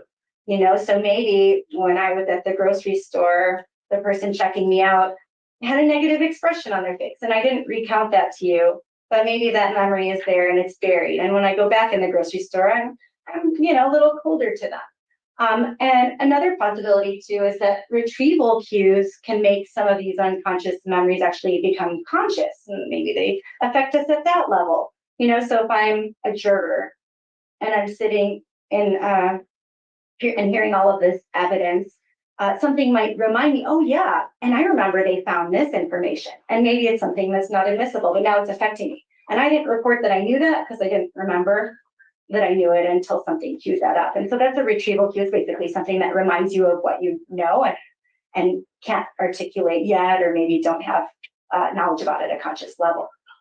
And so there's a problem with that, picking people who haven't been as exposed to a case. And of course, in LATA, we talked about the saturation of media. It'd be hard to find somebody to even say that, but if they say that, I don't know if that really would be something we could rely on as being totally correct. And then this is something that I focus a lot of my research on, and it's bias. So there's a lot of research on how we overestimate ourselves. We have overconfidence. We tend to rate ourselves as better than average, like better than average in intelligence. There's one study where the vast majority of people rated themselves as better than average drivers, but we can't all be better than average. And it included people who had gotten into multiple car accidents. So while people might be thinking that they're making an accurate assessment of themselves when they're asked, hey, do you have any bias, for or against the defendant? Do you have any, or are you capable of setting aside your bias?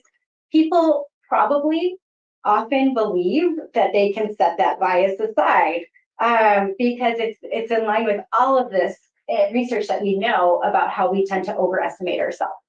So they're going to say they're less biased than they are. That's been shown over and over again in a lot of studies. And by the way, the people who are the most biased have the most distortion when they're estimating their bias in at least some cases that they've studied so far. That's some research I've done too. And then also they're going to be biased about how much bias they have. That's called the bias blind spot, which has been studied too. So I might acknowledge that other people might be biased, but I won't be biased, and I'll be capable of setting it aside. So it's one process, jury selection that we would hope would work, but there are a lot of drawbacks to it. So I wouldn't rely on that. Do you think that it's less likely to work in a situation like this with the amount of negative media coverage that has been going on for a long time?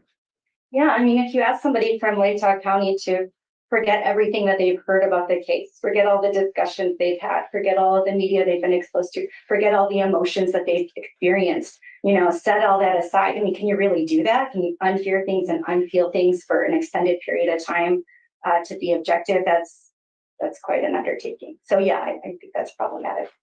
You mentioned extended period of time. This trial is projected to take 3 full months. Is that what you mean by extended period of time? Yeah, really. The longer it is, the more potentially distortion there can be because your decision has grown legs and things are getting filtered through filters. And then emotional things can carry a little bit more longevity. So so I wouldn't expect it to just go away if it's a long trial by any means, but I'd expect to see it in a short or long. Is there anything else that can be attempted that might or might not work? Yeah, my next slide is on instructions. And of course, people who would want to try to give instructions to jurors to be unbiased. And like I said, people overestimate their ability to do this. They don't even think they're that biased to begin with. And the first step to not being influenced by bias is to acknowledge that you have bias. So there's already an obstacle there. And then you have to have the motivation to not be biased. And I hope jurors have that.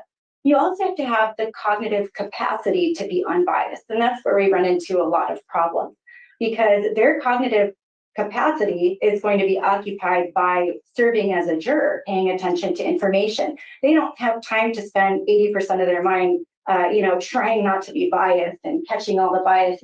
And in fact, there's research that suggests that when we try to suppress thoughts, that we can think about them even more as soon as we let our guard down, which is very soon because you have to think about other things at some point. So if I try not to think about something like an argument I had with somebody, or somebody tries not to think about cigarettes if they're trying to quit smoking, they could do that for a really short amount of time. But as soon as they think about something else, their mind gets flooded with those thoughts. Because in order for you to not think about something, you have to think about it so that you can catch those thoughts. And that process is automatic. Now, most of what I've been talking about today is unconscious, automatic processing, and that's why it's so hard to control. And with regard to instructions to disregard information, whether it's something that people learned pre-trial or something they learned during trial that turns out to be inadmissible, the research shows that those instructions typically don't work, and sometimes they can backfire. partly because of this thought suppression rebound effect. And then there could be other reasons too, like people not wanting to be told how to think. And I mentioned too that, it applies to emotional information too. So factual and emotional pretrial publicity would still have influence, even if people say, don't let this affect you. I wouldn't assume that works at all, unfortunately. How about jury deliberation? Will that work if you have a juror in there who's going to maybe accidentally bring something in or interpret something based on something they'd heard before, or they've remembered something over the course of trial? Will the other jurors push it out, help them not to think about that? Will the group overcome that bias? Yeah, so we would hope that you get a bunch of people together who are trying to be objective, for them to sort of correct each other. And while some of that might happen, what the research has shown is if some people are exposed to pretrial publicity and some aren't, that can spread. Because you can't expect a juror to remember where they learned things. Like maybe they have information about DNA evidence and some of it came from trial and some of it didn't. And how do you disentangle that? That's really, really hard to do. And so they might spread it unintentionally. It might be spread intentionally too. But even if we're assuming perfect jurors here, it might spread unintentionally and then sort of contaminate the jurors during discussion. And then there's also this phenomenon we've been studying for a long time called group polarization, which is when you get a group of people and if they're leaning towards a particular opinion, when they discuss a topic, that opinion gets stronger and stronger the more they discuss it. Another thing you could see potentially on social media, like groups that, are invested in a particular issue. And so if the group is leaning towards negative judgments about Mr. Kohberger or judgments of guilt or anything, even a little bit, then discussions could actually make it worse and worse over time. It could get polarized. So I don't anticipate that discussions would fix the problem. In fact, I would expect it to exacerbate the problem. And that might be why in that meta-analysis I talked about, the effect of pretrial publicity was stronger when it came to group judgments, verdicts versus individual judgments of guilt. Based on your years of teaching human bias and your extensive study of human bias, do you have an opinion about whether the extensive pretrial publicity has impacted the Latah County jury pool? I do. I think it would be so hard to be a member of that community and be able to come in and be objective, arguably impossible. So we don't have a known method for undoing things, and the things have been done. They've felt the emotions, they've seen the publicity, they've had the discussions, they've been to the vigils, and even if they want to be as objective as possible, and even if we disregard some of the limitations I talked about before, research has not uncovered a way to undo this after it's there. And so the recommended best practice by the vast majority of researchers on this topic is find people who don't have that information, restrict that information in the first place, find people who don't have that information. And the same goes for that emotional experience and investment and so on. Utilize jurors who've had less exposure, they have less reason for prejudgment, less motivation to find the defendant guilty. It doesn't affect them, their feelings of safety, the community. They don't have to worry about reporting back, and other people maybe ostracizing them if they didn't make the judgment that was expected or wanted. And so my recommendation would be to find a community to recruit jurors from that's as far removed from Latah as possible, physically and psychologically. Thank you. I don't have any other questions for you, but if you hold on just a minute, I think Ms. Katie might. Okay. Thank you, Ms. Taylor. Okay. Your Honor.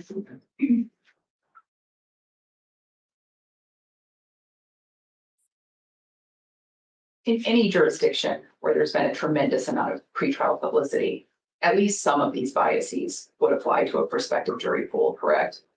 Yeah.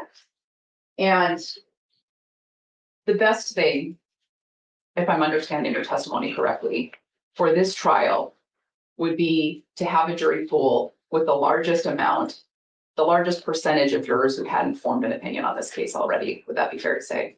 I mean, you need, I can't speak to percentages. You need somehow to find enough people to serve on the jury who have not been exposed. Now, this is a high profile case, so we know the exposure is all over the state, and of course, this is part of it. But if you can have less exposure, you have less bias potential.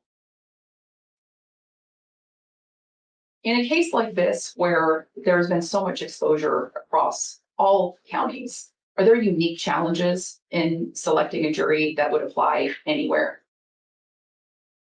So, well, I mentioned some unique things about Latah County and emotional investment in the community, concern for community members, and having felt that fear and wanting the defendant to be guilty so that they could resolve the fear and anger. So there are all those emotional and social connections, and of course, Dr. Edelman's report, which will come up later, shows that a lot of people who live in Latah County are connected in some way to the university or the police involved in the case. So they actually, know people or they lived in Latah County. And so those kinds of things make, because it's such a small community, make Latah a unique experience. And so you've reviewed Dr. Edelman's survey. I have. So does it sound correct that 75% of folks in Latah County are not affiliated with the university? I don't recall his percentages.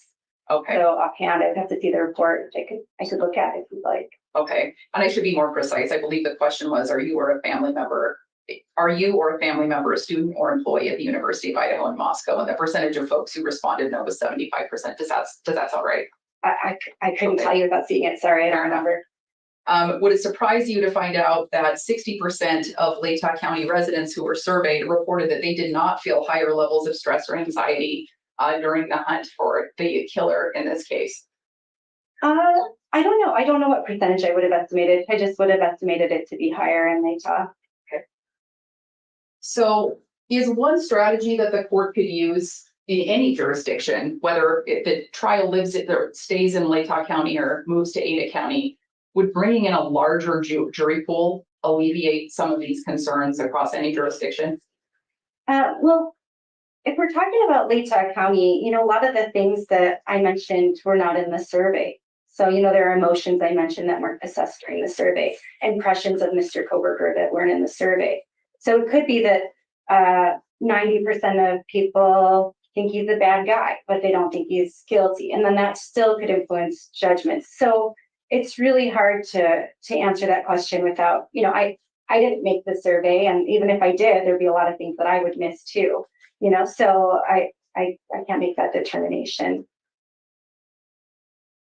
about, you said maybe you can restate it and I can. No, I appreciate the answer. Thank you. Now, I guess the last question I'll ask you is, would you be surprised to find out that in the survey, when jurors were asked, potential jurors who were responding to the survey were asked what their opinion is of Bryan Kohberger, the highest percentage of prospective jurors that were surveyed who had no opinion of Mr. Kohberger were Latah County survey respondents? Would that surprise you? That they have no opinion about whether he is guilty. I think the question is just, do you have an opinion of Mr. Kohberger?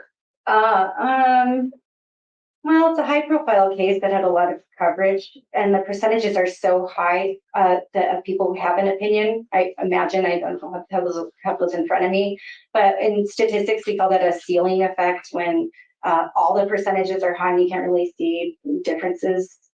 So I don't know if we're talking, I don't know what numbers you're looking at, but I don't know if that applies or not in this particular case. Thank you. I have further questions. Ms. Taylor? Thank you. Yes, just a few questions for you. Your focus is on human bias, right? Okay. And you talked to us about media exposure and how that forms bias.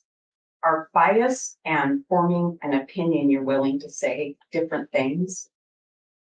Bias can come from lots of things, one of which is an opinion that was formed, and then bias can shape another opinion that gets formed, if that answers your question. It does, thank you. you talked to us a little bit earlier about how that bias gets formed.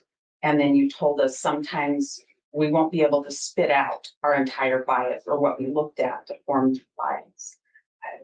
Is there a danger in a case like this where there's been a lot of media coverage that somehow we seat a jury, but they start remembering things they read in the paper and trying to make the evidence fit into that filter? Oh, yeah, of course, so Dr. Edelman's report, I remember, said that, people didn't list everything that they recalled, but when they were prompted to ask to indicate whether they remembered specific things, then they remembered a whole bunch of things. The same thing would happen during a trial, right? Those retrieval cues, anything that reminds you of something.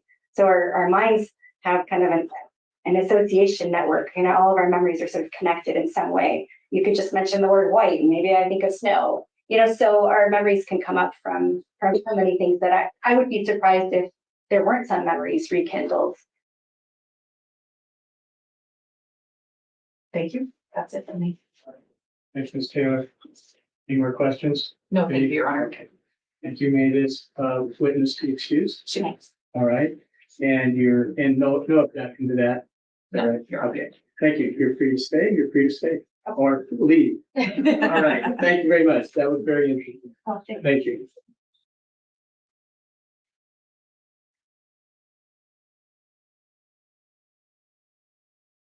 Okay, next witness. Next witness is Dr. Bryan Edelman. Okay. Dr. Edelman.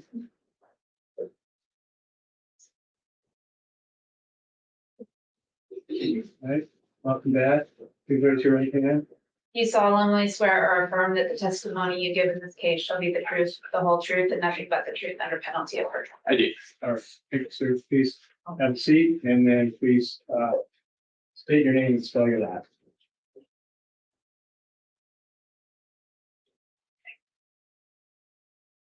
I'm gonna speak slow today, I promise. So Bryan Edelman, Edelman. Sir, go ahead. Stay with. Thank you. Good morning. Good morning. Dr. Edelman, I see that you brought some things to council table with you. I did. What do you have? It's just a copy of my presentation. Your PowerPoint presentation? Okay, and is that face down? Perfect. Will you let me know if you need to flip it over to refresh your memory? I can tell you the second you start, I won't be able to see anything, so I'm gonna need it. Okay, Your Honor and counsel, then I'll ask if he can leave his PowerPoint presentation face up so he can help us understand this testimony. No objection to that. Okay, thank you. Go ahead. All right, let's start with your background. Going back how far? I'm gonna try a little bit. Well, let's start with what you do right now and then work backwards and forwards. How about that? Okay. I'm a trial consultant.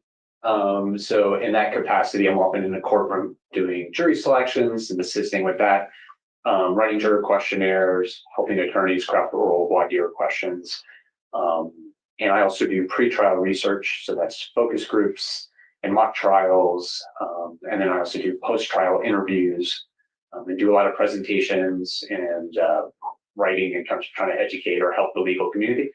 And then I also serve as an expert witness in this capacity. And in that scenario, I'm often focusing on pretrial publicity, the impact of pretrial publicity, and whether or not a defendant's due process rights may have been undermined by media coverage. And I also do post-conviction work, which kind of ties into that, where I might be brought in to look at a case to see if there was a lot of media coverage and whether or not there should have been a change of venue or a request for a change of venue, and looking at the adequacy of voir dire to uncover what jurors knew. So that's kind of reviewing the voir dire transcripts and use of challenges and that sort of thing. How long have you been doing that work? That part, since I think the first one, maybe like 2011, 2012, something like that. Where do you do that work? What company? So all over the place. So all over the country in state and federal cases, in Florida, Michigan, Washington, DC, Idaho, California, Texas, New York, a bunch of others. So quite a bit. how were you educated to do the work then? So I have a background in social psychology, so a PhD in social psychology from the University of Nevada, Reno, which is a program that really focused on psychology and law. That's where the Judicial College is, and something called the Grant Sawyer Center for Justice Studies. Am I going slow or I do it better? Okay. And while there, I worked at the Grant Sawyer Center for Justice Studies as well, and did research on the death penalty, so on pretrial release programs and the impact of media coverage, so kind of similar to this. And when I finished that, I went to England and got an LLM in international humanitarian law, and then came back here and started working at a trial consulting firm. I started in 2000, I want to say 2004. That sounds about right. 2000, I think. And then started my own or co-founded Trial Innovations, where I am now with a business partner in 2011. Do you do any teaching about your Teaching? So I do like CLE classes and things like that for bar associations. I've done it for public defenders, for district attorneys' offices. I've been like a visiting lecturer at like different law schools, at the ASTC, which is the American Society of Trial Consultants. Did classes on like trial consulting and change of venue. I think I've done one at APLS, which is like the American Psychology Association, a legal society. And I'm sure there's some others out there too. ABOTA is one, and that might be more on like jury selection. That's like a legal organization. Are you a member of any organizations, professional organizations specific to your work? Currently, I don't think I'm a member of ASTC, which is American Society of Trial Consultants, but I might have forgot to pay my dues this year, so maybe not. Are you usually a member of that organization? And same with APLS. What's APLS again? That's the American Psychology Association, and it's the legal society division. And then I also do for like the ASTC, I've been on like a committee that helps write some of the professional guidelines, particularly around change of venue. And I understand you do consulting work. Do you testify as an expert? Yes. What states? What states? Roughly. Okay. Kind of the ones I mentioned earlier. I'm sure there's more. So Florida, Michigan, California, Washington State, Washington, D.C., Texas, Idaho. Wish I had a map in front of me right now. Tennessee, Georgia, Minnesota, and I'm sure there's others, but it's been a long time, so I've done a bunch of them. I probably have done over 100 that I've been retained on in some capacity related to pretrial publicity in both state and federal cases. I heard you mention Idaho. You've testified as an expert in Idaho, is that right? I have. How about in this case? Have you testified before in this case? In this case, Yes. I did. All right. Yes. Last time we were here, we were talking about a survey that was in progress. Yes. So have you now completed your survey? Yes. So I completed the survey in Latah County and then conducted several comparison surveys after that hearing in Ada County, Bannock County, and Canyon County.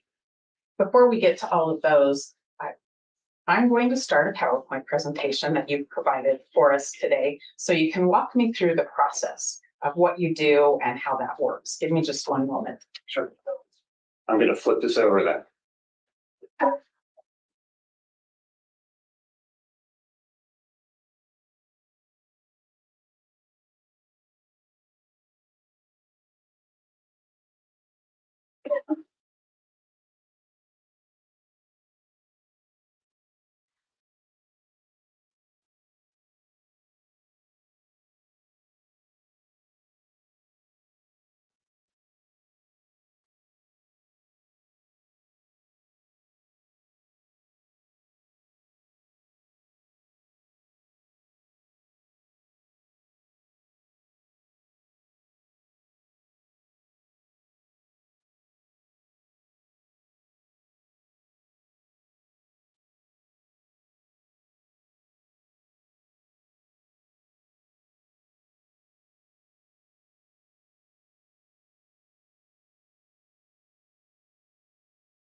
Thank you for that, for the patience. I think we have it now. Will you give us a present or an overview of what we're going to talk about today? Yes, so the presentation is broken down into 3 parts. So the first part is just kind of a cursory review of some of the social science research, some of the basic general research, foundational research, and then research specific to pretrial publicity and juror decision-making. And then to get into the actual change of venue analysis, which focuses on the media coverage, so the extent and nature of the coverage, and in addition to whether or not that coverage has had any impact on the jury pool. So that really gets into the survey. And the last part gets into the unique challenges that cases like this pose when we talk about jury selection. So is what you're an effective remedy in cases like this, when there's been a lot of media coverage and people have a lot of knowledge about the case. I heard you say cases like this. What do you mean? Sorry, when I say what? Cases like this. Oh, cases that have a lot of media coverage. So in a normal case, like a car accident or something like that, people come in, they might have general attitudes about drinking and driving, but they don't have case-specific attitudes about this person that are well developed from information I know about the evidence in the person and so on. When you have a case like this, people come into the courtroom with case-specific attitudes that are well developed and based on, it could be emotional information, it could be evidence that they already have read, seen, or heard. So they have very well developed attitudes. So that's a unique thing because they're no longer blank slates when they're hearing evidence. They're confirming what they already know, as opposed to jurors who don't know anything and are learning and building attitudes and knowledge structures as they go. All right, let's go to the background of why we do this, why this matters. Yeah, so there's decades of research in general documenting the impact of pretrial publicity on decision making, and it kind of falls into 2 areas. So there's what we call field research, which is kind of similar to like a change of venue survey. So people are exposed to pretrial publicity in a naturally occurring setting. I read a newspaper, I watch it on the news or on the news when I'm cooking dinner, whatever it may be. And so we see natural exposure and we're able to assess the impact of that coverage on pretrial opinions. But there's some limitations to that. We can't really learn how pretrial publicity impacts decisions, and we can't really learn the types of pretrial publicity that are most impactful, and whether or not remedial measures like an admonition or voir dire mitigate the impact it has. That's where experimental research comes in, because it's a controlled setting and we can test things like what types of pretrial publicity are most prejudicial, how does pretrial publicity impact decisions, and things like do remedies work and so on. Do you have an example to help me understand maybe the difference starting with field research? Sure. So the one we're looking at here is one of the earlier pieces that was published, and it looked at 3 cases that were high-profile cases in California. One involved the murder of 2 police officers, I think it was in Yolo County, and then the murder of a dental hygienist from a prominent family. So it was the status of the victim was important in that. And then I believe the third one was a rape of a young girl. So the 3 cases, and they did surveys to assess the impact of that media coverage. And they learned a couple of interesting things. So they learned that people who consume news, whether they watch it on the news or they read the local paper, develop more case knowledge. So the more often I follow the news, the more likely I'm to have detailed information about that specific case. So there's the first relationship that we look at. And then the next thing is case knowledge impacts presumption of guilt. So people who have well-developed case knowledge, they've read a lot about it and they know a lot of detail, they're more likely to think the defendant is guilty. They're more likely to have an opinion about that. And that stands out as more important than a host of things. They looked at gender, education, attitudes towards the criminal justice system. And ultimately, case knowledge was 10 times more impactful, more important than attitudes like towards the criminal justice system. So it wasn't something like, I'm just a pro-conviction person who tends to favor the government and think people are guilty. It was far more important than that when it came to these attitudes and opinions they developed. It sounds like the field research has been important in your profession. Yes. Fair to say? Yeah. Help me understand what experimental research is. Yeah, so these are more, again, traditional studies where we are able to control. We can look to see, maybe we're testing to see what types of pretrial publicity are most impactful. Maybe we want to know if voir dire is an effective remedy at mitigating the influence or impact. An interesting study someone recently did was looking at the set aside question. And they were looking to see if you did something like normally what happens to jurors on the spot, it's just like, what do you know about the case? And it's kind of like on the spot, I need to think about it and try to recall everything from memory and spout it out right there. So the remedy was, what if the person was given time to write down everything they know and think about it? Think, can they really be fair? And then come back to them and then ask them again. So they were looking at that as a remedy. So that would be an example of an experiment. And like globally, what we find is exposure to pretrial publicity impacts perceptions of guilt, and it influences the defendant's credibility, likability, and sympathy towards the defendant as well. And overall, most of the research shows that judicial remedies are not effective. We talk about admonitions, so like the judge telling the jurors are not allowed to consider media coverage; they have to set that aside. Voir dire, kind of like I was mentioning before, those don't mitigate the impact of media coverage. Delay is another one. Sometimes there's a long delay between when someone reads the coverage and when they come and do the experiment to see if that mitigates the impact. So overall, those are the key findings and takeaways from the experimental research. All right. You have a slide in here called, I'm not saying this word correctly, Potower and Singer. What's this about? How is this important?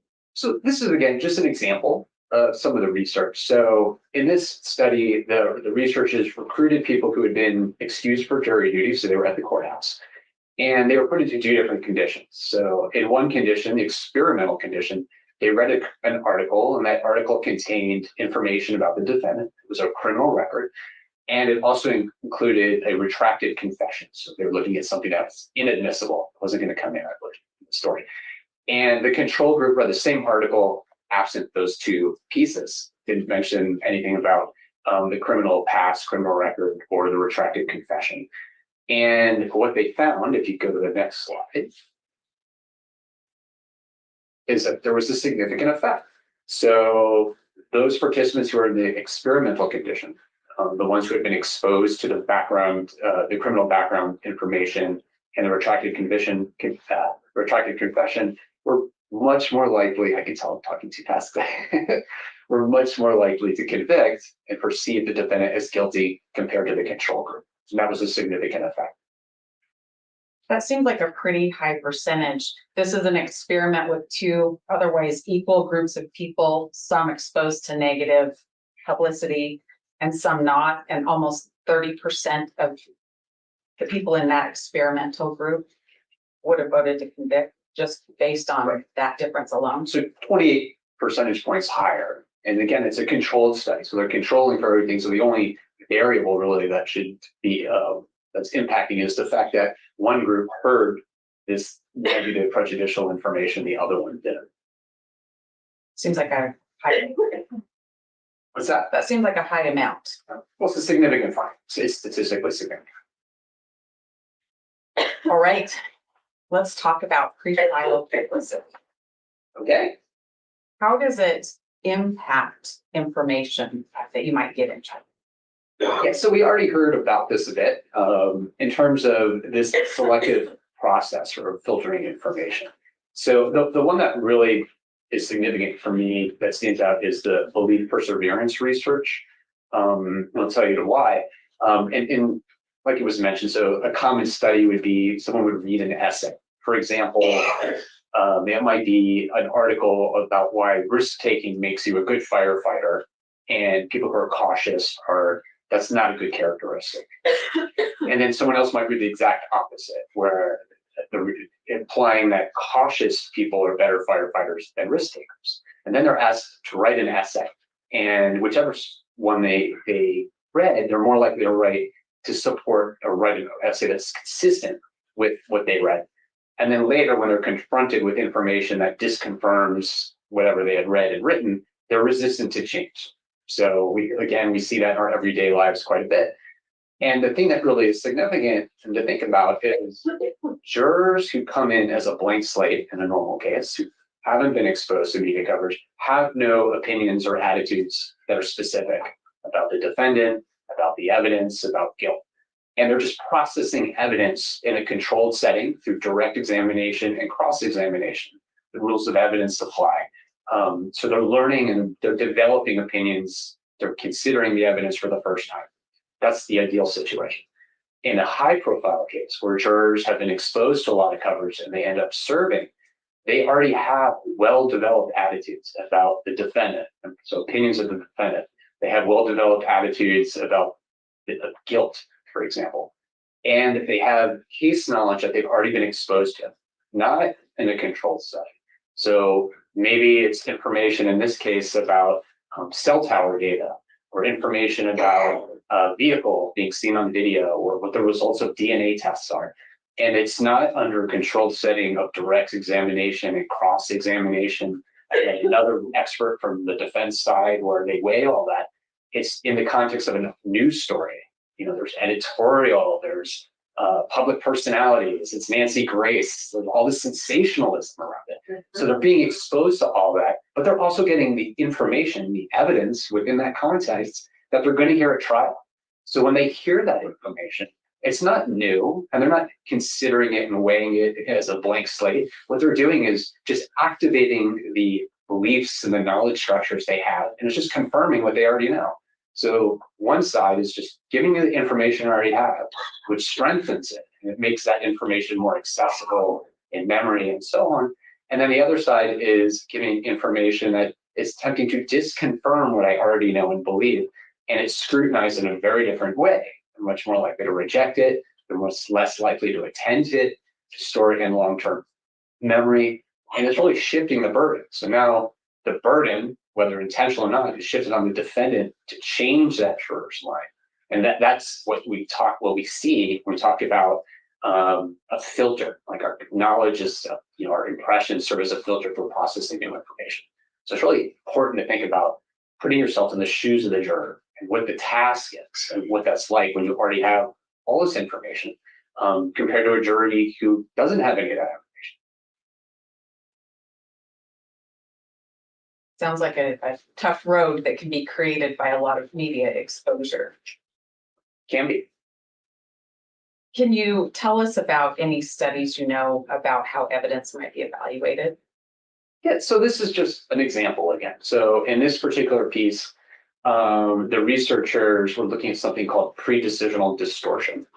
It's kind of like disconfirmation bias. So people were exposed to negative pretrial publicity or positive pretrial publicity about the defendant.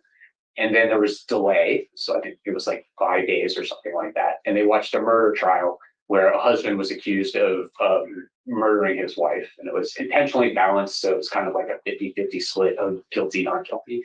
And what they found was that at each point in time, they would stop and do a case evaluation and assessment. And people hold the evidence to be consistent or supportive of whichever leader they had. So if they had started the case where they were supporting, they had been exposed to negative pretrial publicity, they would be supporting conviction, let's say the prosecution. So they didn't look at that evidence just for the probative value, but it anchored closer to it supports conviction. It's consistent with the belief I already have. And it was consistent like that throughout the entire study. Versus those who maybe had seen neutral pretrial publicity, you didn't see that. So people are more likely to consider the evidence primarily for the probative value.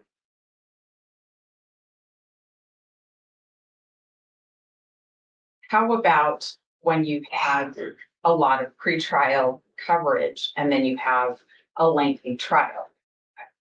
What do you know about a risk of confusing where you heard the information? By that, I mean bringing in something that you heard a long time ago that didn't sound true. Right. And think about it based on what you were saying. These studies we're talking about an effect that was discovered with maybe 1 or 2 articles, and it still had an impact. Case like this, you're talking about inundated with pretrial publicity over a significant amount of time, repeating information, and then new information that's sensational. And so it's constantly reactivating those memories and making those knowledge structures more accessible, both consciously and unconsciously. So those attitudes are even stronger. So you would expect to see an effect like this to be even more robust in a trial setting over the course of weeks, months, or whatever it is. All right, let's talk about surveys and what you do. Sure. Tell me what you do when you want to do a survey. What do I do? Yeah. Well, so there's two different phases. So I don't start with I'm going to do a survey. So when I'm first asked to look at this, the first thing I do is collect a newspaper coverage. And I try to take a conservative approach. So I take the papers that have significant circulation in the county, that are based in the county. So I'm not looking, for example, at a paper in Spokane or in Ada County. I'm just looking at the ones here.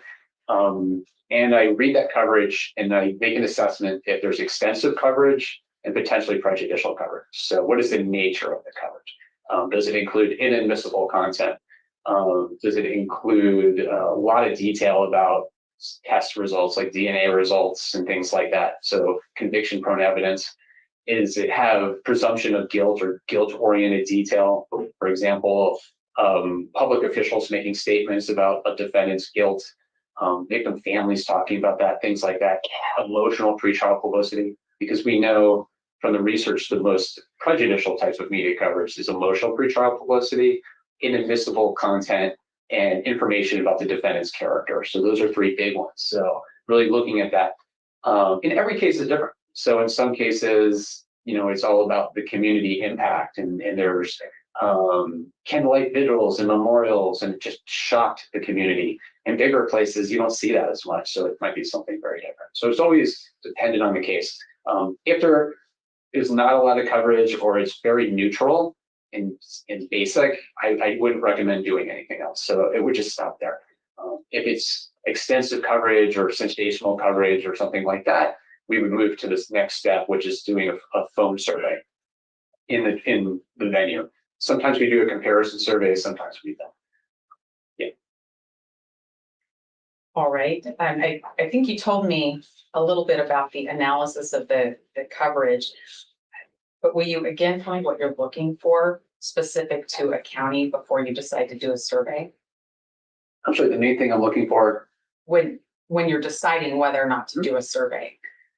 It really depends on the case, right? So every case is different. There's no like, I'm looking for X and is there or not. Every case is unique. Every case has, like, sometimes an example would be maybe this case went to trial 5 years ago and there was a conviction and then the conviction was thrown out. So really the unique thing there is exposure or knowledge that this person's been convicted is highly prejudicial. Sometimes there's a confession and we know from the research in the Supreme Court that confessions are considered one of the most prejudicial things that could be out there in terms of media coverage, that when we talk about change of venue. So maybe that's a factor. It always just depends on the case. And do you look at the coverage to the local area you're talking about? Yes. What did you find for Latah County as far as coverage? So just looking at the Moscow Pullman Daily News and the Idaho Argonaut, I found 240 articles going from 2022 to 2024, stopping in June. So I don't know what's been published since in terms of collecting the coverage. So that's the extent of the coverage in those two papers. I believe I also provided the Lewiston Daily, I think it is, or the Tribune, is that right? As well, because in the survey, a lot of people mentioned they read that paper. So I put that in there as well and turned that over. And I think that was like another 200 articles or something like that.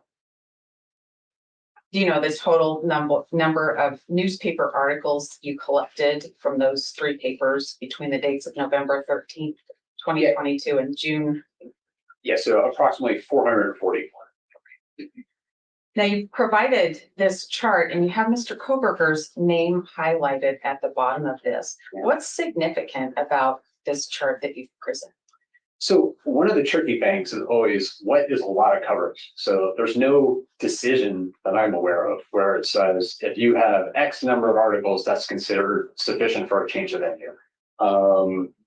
So what I did was I pulled cases where the population or the county where the case was initially venue were between 27,500 and 62,000. And I did that because we fall somewhere in there. We're at like 32,500, I believe, 18 or over here. So I was just trying to look for a range of cases to get a decent sample size and look to see how many articles were published in those cases and what the median was. So it's not impacted by extremes. And what I found was these 16 cases that fall within that range. And the median number of articles in those 16 cases was 85. And in those 16, there were 12 change of venues granted in that case. And if you look at those which had more than 80 articles, should be 85 median, it's 78%. And Kohberger would fall at the bottom right now because he's at 444. And I think, is it Daybell would have been, I think there was approximately 200 and change in that one. I know that one was recently moved to Ada County. And these are articles from the 3 newspapers, only not talking about any other source of media. Just the 3 papers. Let's talk about how much media coverage there is. It's not just these 3 newspapers, is that right? Right. So I did an analysis of the coverage that's in the declaration, which is more of a qualitative analysis. So I'm not going to go through that because that would be pretty laborious. So what I have here is looking at kind of consistent, some of the television coverage and some of the information that's been spread through more informal channels, such as social media. What did you find? Yes. So again, like this is really looking at what people are seeing on social media and through informal communication networks. And the reason I did that is because it's a small county, and in small counties, people talk. So people are more likely to know, rumors and speculation because people know the victims, they know the defendant, or someone's worked with somebody who knows the defendant or victim. So from my experience, you have a lot of information disseminated through informal communication channels and through social media in high profile cases. Did you find that in this case? I did. There was quite a bit. What are we seeing on this slide? So this is just an example. I went on Facebook and just did one search, which was just the search term was Moscow murders to see what would come up. And this is what we would call a results page, essentially. So if you hit play, you can see the extent of content that's out there from groups that are just talking about this case and sharing information and discussing what they think happened, and videos and posts, which may include anything from influencers and podcasters to sharing traditional news stories through local newspapers or television stories. But there's quite a bit. And again, this is just one search.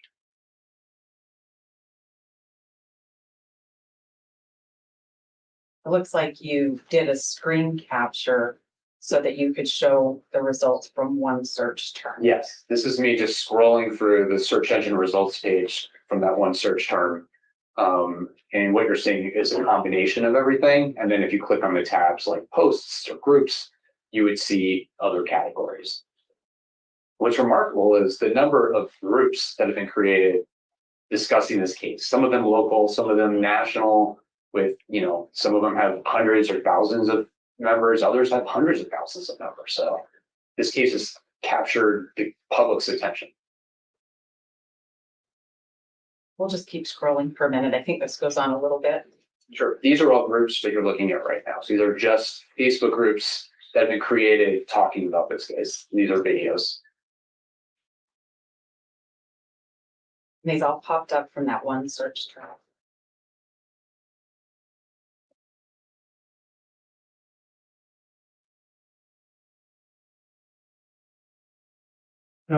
I don't think we need to advertise all these, honestly. Okay, We've been trying to protect from this kind of stuff. Your Honor, I'm aware of it. I don't look at it. I don't read it. We know it's there. May we take a brief break, Your Honor? Sure. Go off the record.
Delay.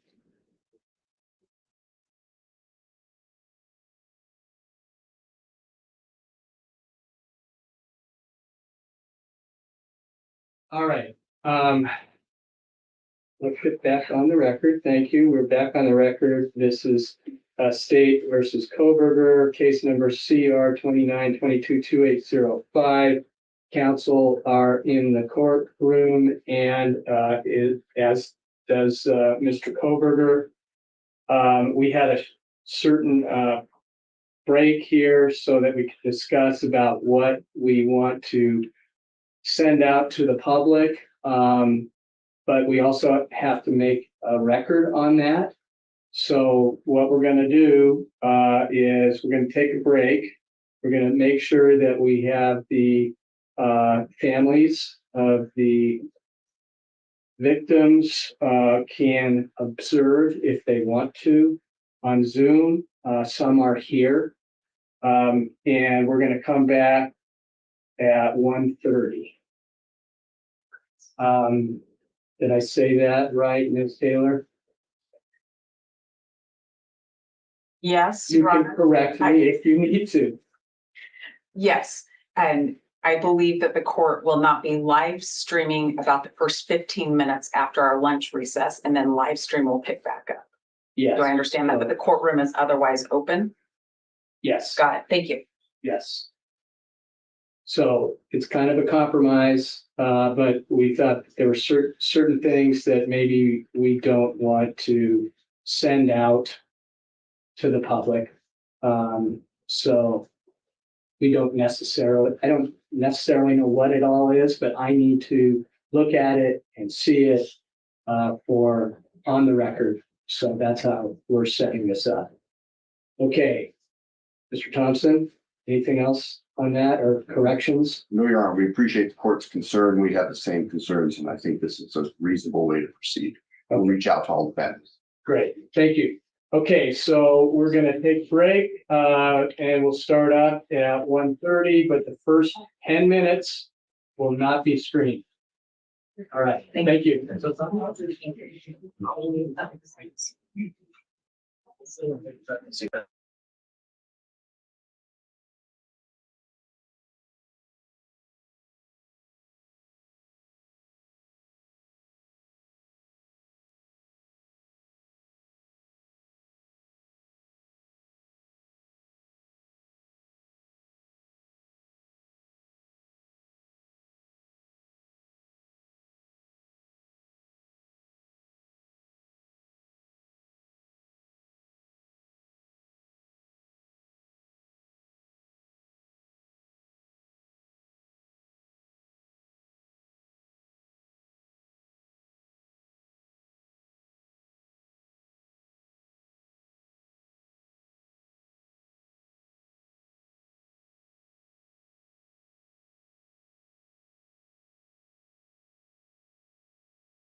death penalty, it's unlikely that party affiliation is a primary consideration. Being an independent voter doesn't necessarily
Okay, y'all.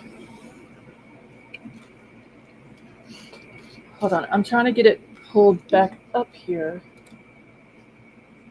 Because didn't the judge say about coming back at 1:30 Pacific time? Was that right, y'all?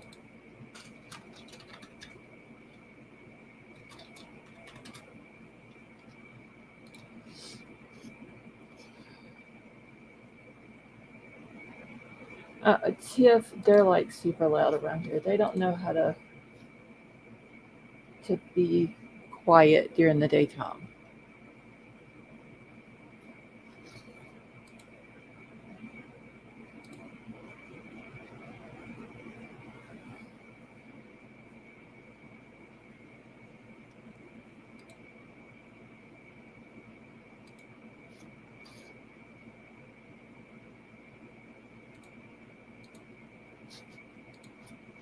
Shit, hold on.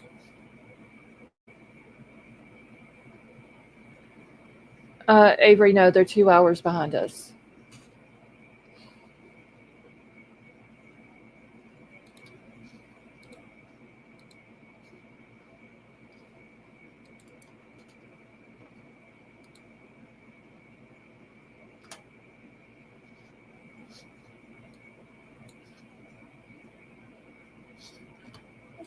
Shit now.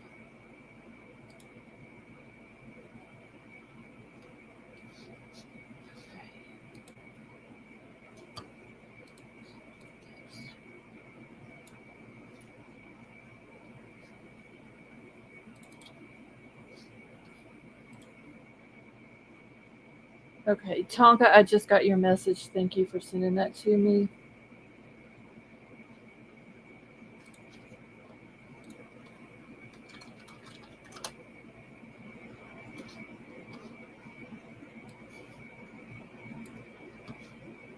And can everybody hear me okay?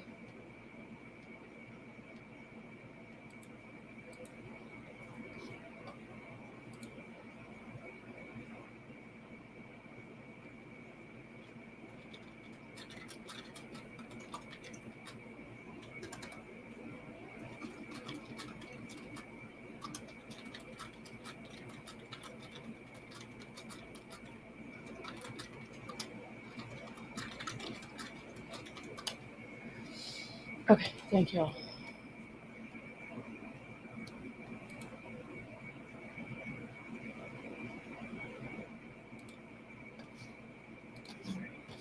Thank you, Arv. trying to get everything back situated on my screen because I wasn't expecting his stream to end. And I had all this other stuff pulled up here.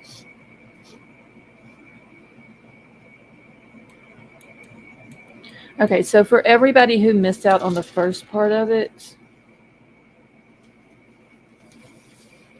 I kind of lost track with the second witness. But I'm gonna go back and grab all of I'm gonna do screenshots of her PowerPoint basically so we can go over it tonight. And I may play her testimony just because I think it would be a lot easier for everybody to listen to what she has to say that didn't get to hear it to better understand what she's saying on the screenshots. But the first guy, the James Todd Murphy guy, he's the president of TrueScope. His testimony made a lot of sense in what they do and all that. But we're going to go over that tonight also. And I don't know yet if my live tonight will be at the normal time. It may be a little bit later. But either way, I'll go live tonight. Elsie, when was your birthday? What day in August?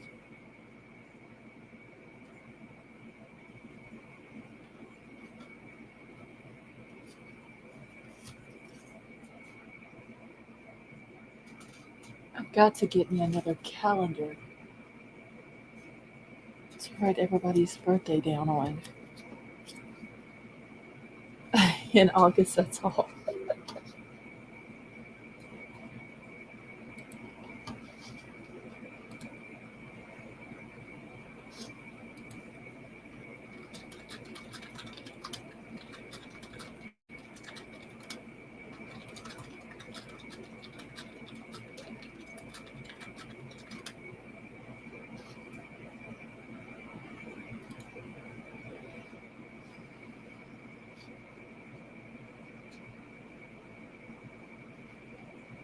Okay, so Elsie, if we've missed it already, but it is in August, then happy belated birthday.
Hold on.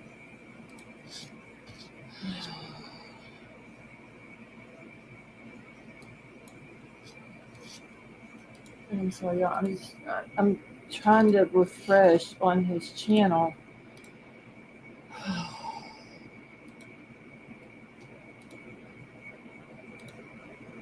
Because I know there was something said about the first 15 minutes or something like that they wasn't going to stream, but I didn't know that they were going to cut the stream. But I want to make sure that I have it ready whenever they pull it back up or restart it or whatever they're going to do.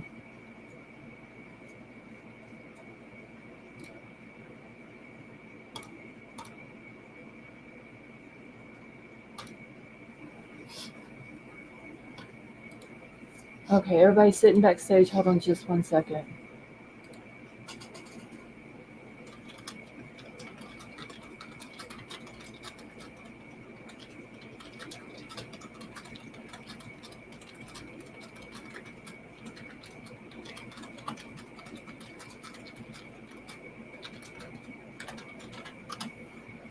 All right, y'all, give me a second. All right. Oh, Lady V and Avery, how are y'all? Good. been 84 years. I'm sorry. Hi, Scarlett. Hi, Avery. Hi. I'm doing laundry, so if I'm making noise, I'm sorry. So kind of catch me up because I haven't really gotten to watch much. Yeah, I missed the first witness. Okay, so the first witness's name was James Todd Murphy. He is the president of TrueScope. And basically, they're just a media monitoring service. I'm guessing sort of like the Nielsen thing that we've all heard about. And they started pulling data, or what he called engaged, and on this case, February the 15th of 2023, but they went all the way back to January the 1st of 2023. And they basically do television, radio, magazines, anything like that based off of the area of where they're pulling data from. So let's say Latah County, Boise, Idaho, or Ada County, and like there was the two other counties. What were they? Bannock County and Canyon County. And they were basically just pulling the data to see how many articles or how many times news stations showed information about this case, and then they put it into basically a pie chart is what they showed. And I'm gonna get, like I said, screenshots of all of his stuff too. But they put it into a pie. Did they do YouTube? No. Oh, okay. Well, they might have considered YouTube in all of this, but basically he said as long as they don't do anything that's illegal, they don't do Netflix or Hulu because that's all subscription based stuff or whatever. But when they put all of this into the pie chart, and it was going so fast that I couldn't keep up and write everything down. But the first one was like Latah County, and the volume of media coverage was like 36.13%, where the rest of Idaho was 63.87%. Hey, G, how are you? And then they had another pie chart right beside of that one that was for the population of Latah County, which was 2.75%, and then the rest of Idaho was like 97.25%. And they did that from January the 1st of 2023 to July the 15th of 2024. And then there was a line graph on there, but I couldn't. I will have to go back and re-listen to it and get the screenshots and make notes like that. Was it the higher percentages that had shown articles, or was it the lower? Wait, say that again. Was it the higher percentages that had showed articles and stuff, or the lower percentage that you said? What they were doing is they were basing it off of the population of the 4 counties that has a possibility that this trial could happen in. And then and y'all got to remember, I was trying to write and listen and watch the screen and chat and all that. But basically what they were trying to do is, I think the defense is wanting it to be moved to Ada County, which is Boise, versus these, staying in Latah or the other 2 counties. So what they were trying to show was that Ada County is bigger. Hey, Sarah. G, it's nice to see you as well. Ada County is bigger. It has a larger population, but even though you have all of these news stations, or maybe a small county or town that's outside of Boise, they may pick up the Boise news as well. And he explained how, the news station may run an article about this case, let's say at 6 o'clock in the morning, at noon, at 5, 6, and then 10 o'clock at night. And it's just based on, like, they'll run it at whatever time that they think that they're going to get the larger views. And usually 10 o'clock is the largest viewing time for people. And so they base it off of that. And then they put all of that data in order to come up with the percentage. And they're basically trying to say that even though Ada County is larger, more people have the opportunity to be shown this information about this case, whatever the information may be. There's also a larger chance that there are people that have not been exposed to it. or maybe not exposed as much versus Latah County, because I believe it was the second witness. What is that lady's name? Oh, she has What county is Boise in? Ada County. And that's where they want to move it to? Ada? I think the defense is wanting it more in Ada County just because it's a larger place to pull the jury from. Because I believe it was the second witness that was saying that, okay, so in Latah County, everyone knows the chief of police that was there, Chief Rock. You know, everybody has, you know, they probably know him personally. They know him in his work environment. They probably trust him. So whenever he says, you know, we're confident that we have the right guy in jail right now for this crime, people that know him on a personal level, but also in a work-related level, are going to come, they're going to trust that more. Right. You see what I'm saying? So it could bias the jury some. Yeah, where that makes sense. If it's moved to a different county, then those personal relationships and all this aren't there, even though they might have been exposed to the media about it. Maybe they heard about it in the very beginning, but they haven't kept up with it, and they didn't really pay attention to it later on down the line. Because in the very beginning, like there was, and it'll show that on the line graph that he showed, where it showed like how many articles in the media came out, and then it spiked around May of 2023, I believe it was like 13,000. And then it started going way down. And then by the time August of this year got here, it was like, I think 500 and something.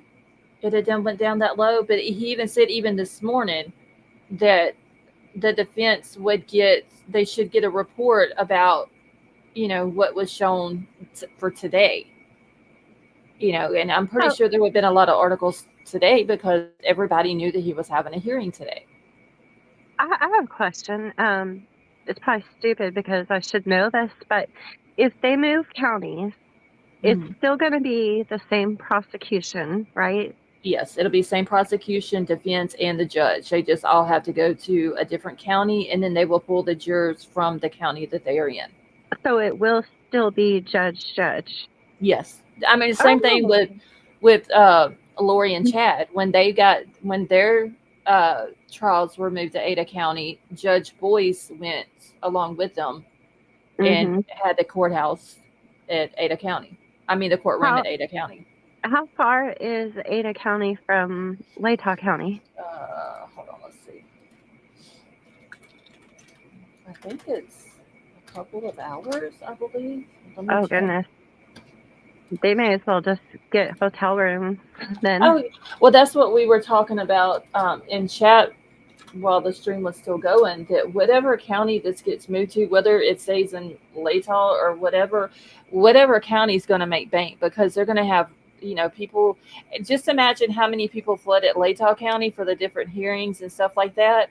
Oh, yeah. When the trial starts, you've got hotels, you've got restaurants, you've got all of, like, you know, the local businesses. People are going to shop there, and they're going to get a lot of money off of this. Oh, yeah. Yeah, because it's going to be a very long trial. Oh, yeah. Holy moly. Okay, so from Moscow, Idaho, which is Latah County, to Boise, Idaho, which is Ada County, it is anywhere from 5 hours and 45 minutes to 6 hours and 15 minutes, depending on the route. That is a lot further than what I thought. Wow. So, wow, yeah, the judge and prosecution, and I guess they're probably just going to have to get rooms and stuff. And oh, yeah, they'll have to have a room each week and probably get to come home the weekend. I'm thinking also that the jury may be sequestered. But I think it was Tonka that said in chat earlier that Eliza Masseth is the one that wrote the motion for the change of venue, and said that if there was a change, that there would be no need to sequester the jury. But I mean, is that going to be the next thing that we hear come out once there's a decision made on the change of venue? You know, we've got the change of venue issue out of the way. The judge just gave his decision whether yes or no. The next, they're going to motion the court to sequester the Mhm. jury. And Elsie, yes, they are Huh. saying, I said at least 8 weeks, but they're saying it's supposed to go from June the 2nd to one day in August of 2025. Can you imagine how much this is, by the time this is over, can you imagine how much this is going to cost the state? Yeah, it's a fortune. I'm A back, guys. lot. Sorry. Mhm. A lot. Just imagine how much Ann Taylor, what was it? She was supposed to be getting paid for this, plus her travel, plus her lodging, all that. Jeez. Well, I was wondering, I'm still congested. You guys. I still, from weeks ago when I had COVID, I still am like fighting. And so if I still sound snotty, I'm so sorry. But I was wondering, did they ever get the information that they needed from the FBI? That wasn't brought up today. I know. I want to say there was a hearing or two that I missed while I was out. So I don't know if anybody in chat who watched those hearings, if they know about that. I'm gonna get on my computer. I'll be back up. Okay.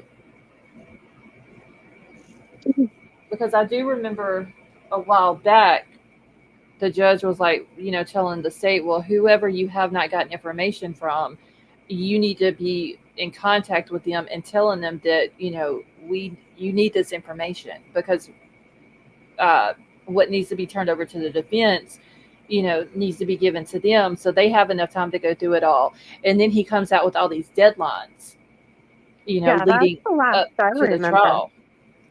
That's the last I remember, is it being a big deal about them needing that and having the hearings, and then I didn't ever hear anything after that.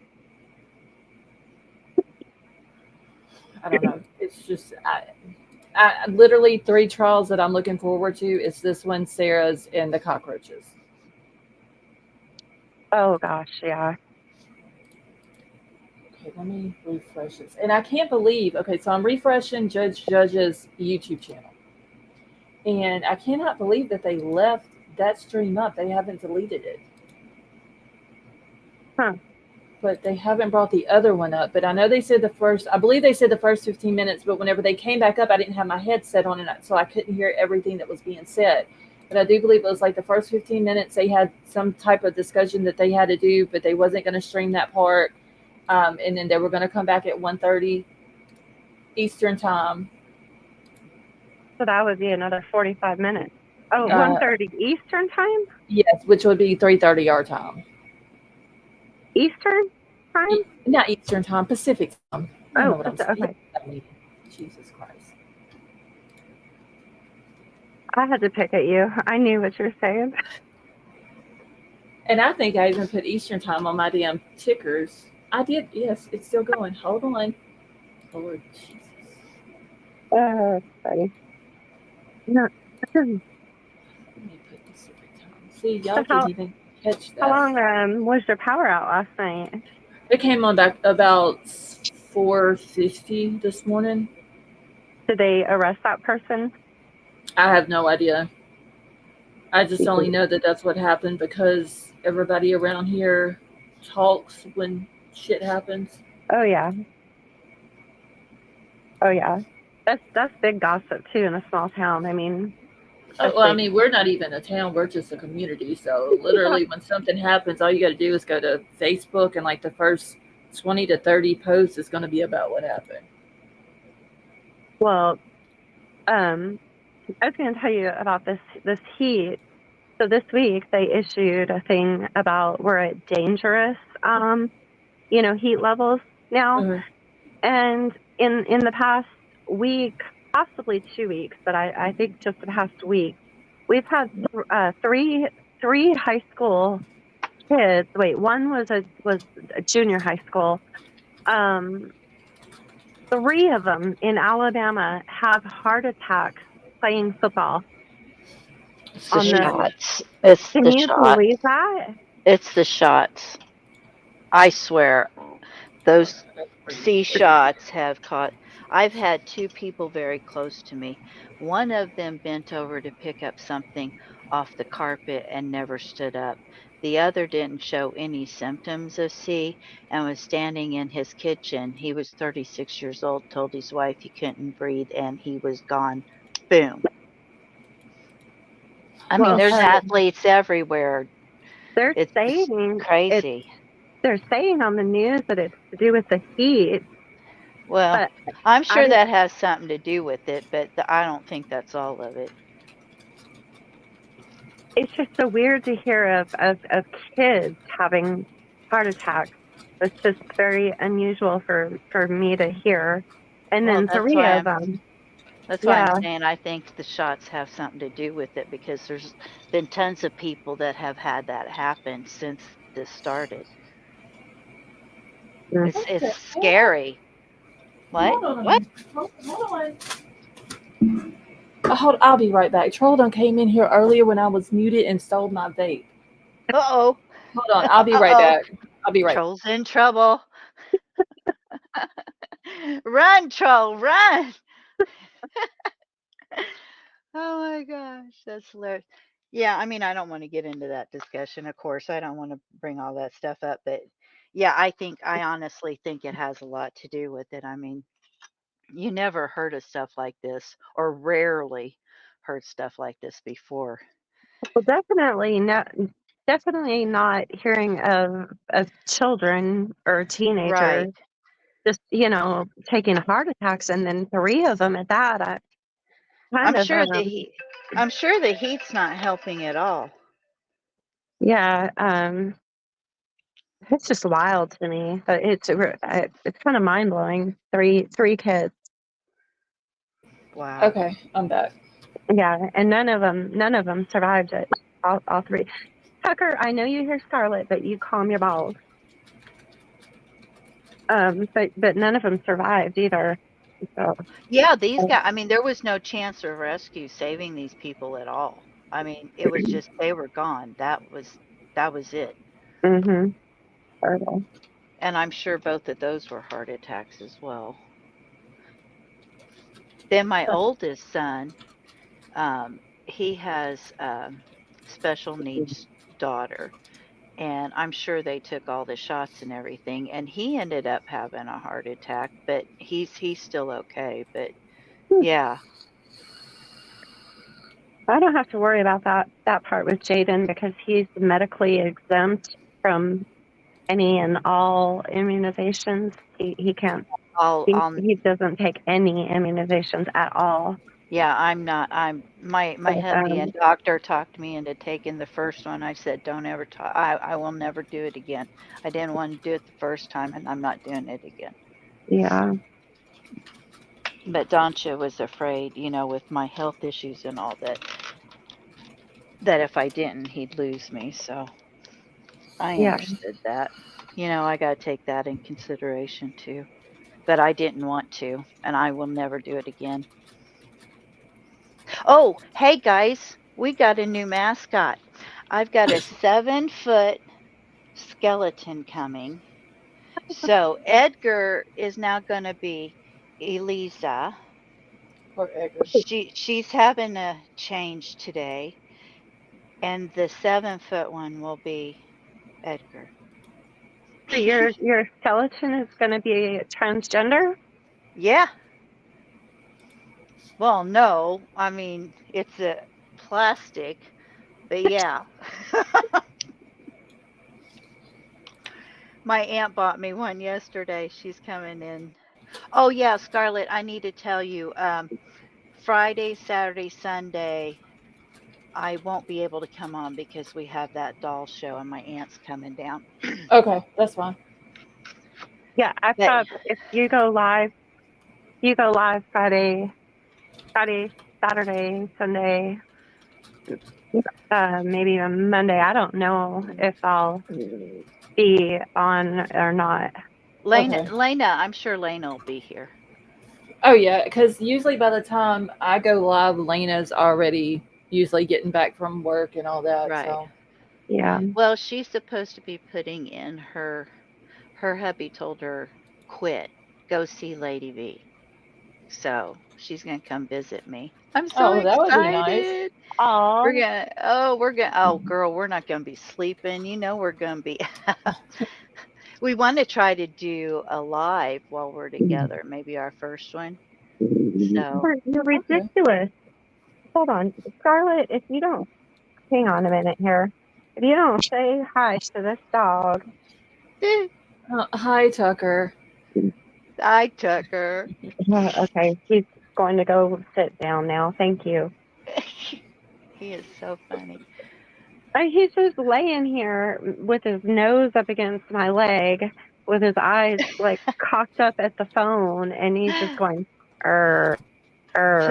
Tiff's, like, yay for Edgar living his truth. right? Yeah.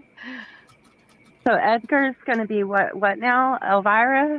No, Would you my say the little name? vampire doll's Elvira. Um, my, okay, so Edgar Allan Poe was married to his first cousin, Victoria Eliza Clem Poe. So that's what I'm naming her, is Oh, Eliza. Eliza. Oh, Mhm. okay. Yeah, Okay, so Edgar Rita. shit, what was I about to say? Oh, for anybody that's members here but are not in the Discord, I posted the invite link for Discord on my community page. Was something else I was gonna announce, and it just straight slipped my mind. Did we drop your Cash App for the Oh, let me check circle? that real quick. Hold on, because I thought I had a what am I like? Oh, Nightbot. I thought you had a link, but I think your list is behind too. I think it needs to be updated. Let me see, because I thought I had one on there, but I may be dropping it in the chat wrong. No, I don't have one on there. I didn't see one. I've been dropping it from my link. Yes, Don, I would love it if sometime we could have like a Lost Souls family get together or something somewhere. I think that would be pretty cool. Okay, let me add a command real quick. Hold on. If I can remember how to do this. There's a lot of us in the Midwest. Maybe we could meet up like halfway point or something. I've seen where Annie Elise she's going on tour. She's actually doing a tour where she's she really? yeah. So she's gonna be I think it's like 5 different places, and the tickets are pretty costly too. But I'm sure. they're actually gonna set her podcast up on stage, and she's basically gonna do her podcast in front of a live audience. And then I don't know what else, she has like planned after the podcast or anything, but it actually looks pretty dang fun. Huh. That would be fun, I think. That girl is soaring. I mean, she is just I don't know where She she's is. going to end up. She's probably going to end up with her own TV show or what do you call it? News station or something. How's your podcast thing coming? Have they contacted you to let you know when they want you to do that yet or not? Or I know you've been sick. I went over all the contracts and everything, and I'm just not willing to do the things that they want me to do as far as like the makeover. They want, oh my gosh. I mean, they have some crazy stipulations that they want you to do, like physically to your body. What? And I'm not, yeah, they have this makeover portion, and they want to do different things, and I'm not willing to do any of that. But well, they could give me a tummy tuck, an underarm lift, and boob, tighten my boobs back up. I'd be happy. Yeah, I mean, I'm not, I just, yeah, I just didn't like it. And then you have like all these different um timeline, or what do you call it? When they give you a time Like slot. a turnaround time, or Well, Yeah, yeah, you yeah. would have to have, so it's, they have on that. schedule. And then I worry because with Jaden, like, he still takes the chemo pill every Friday. But you just never know. So I don't know if I'll always be able to meet their demands. I haven't recorded a Oh, podcast sorry. because I've been sick. Sorry. Did What something was that? break? Oh, she muted. I'm sorry. I Sound like? usually have my phone muted. Oh, it sounded like something Yeah, broke. no, it was Journey playing. I usually have my phone muted. Hold on, I gotta check our weather. It's starting to get like super cloudy here. What was the deal last night? You said that a guy was drunk and ran into your. No, it wasn't mine. It was down the road. Well, not my road, but another road over from us, and hit a electric pole. But he knocked everybody out, right? It took us all out. Jeez, police.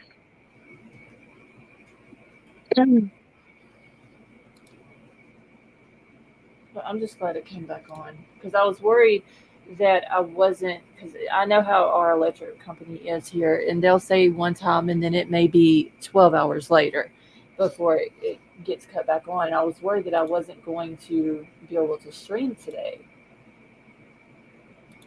It's too dang hot for any outages right now.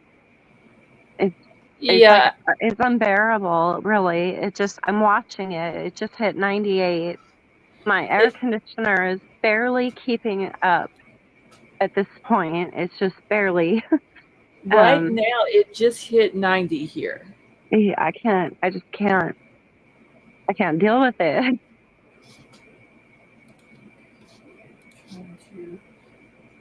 Hold on just a second. Wait, where'd Lady V go? Oh, good job. And then yesterday, I think it was yesterday or the day before, without even thinking, ran out and just hopped in my car, didn't like go and turn it on, let it cool off or anything, and just went and hopped in my car, and I burnt the back of my thighs on my seat. I mean, I'm talking burnt them, like burnt. Yeah, it's been hot here, but the humidity hasn't been that bad here the last few days, and now it's supposed to storm this afternoon. Mm.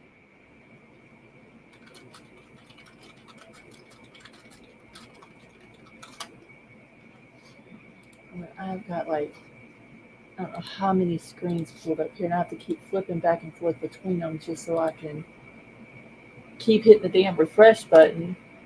I can hear you typing. Well, I mean, I don't know why. Like, I get that there was part of the hearing today that could not be live streamed, which also didn't make sense that they were going to leave the. Okay, Lady V, that they left the courtroom open to the public. So why not just let the stream keep going and let everybody hear it?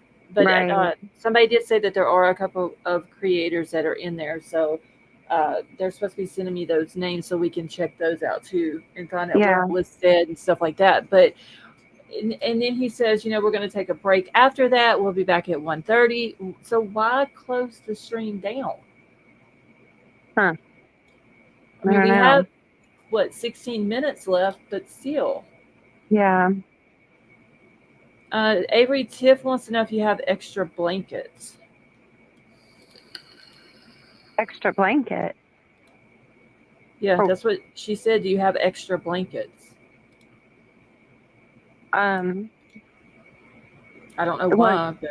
Oh, for my car?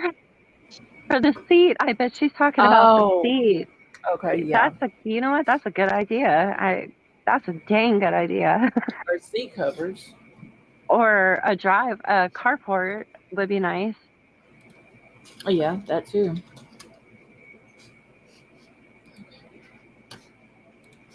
Or garage. Or just a shed to pull your car under. See, my husband's grandmother used to hang blankets over the windows in the summer, and you have to keep a towel in your car.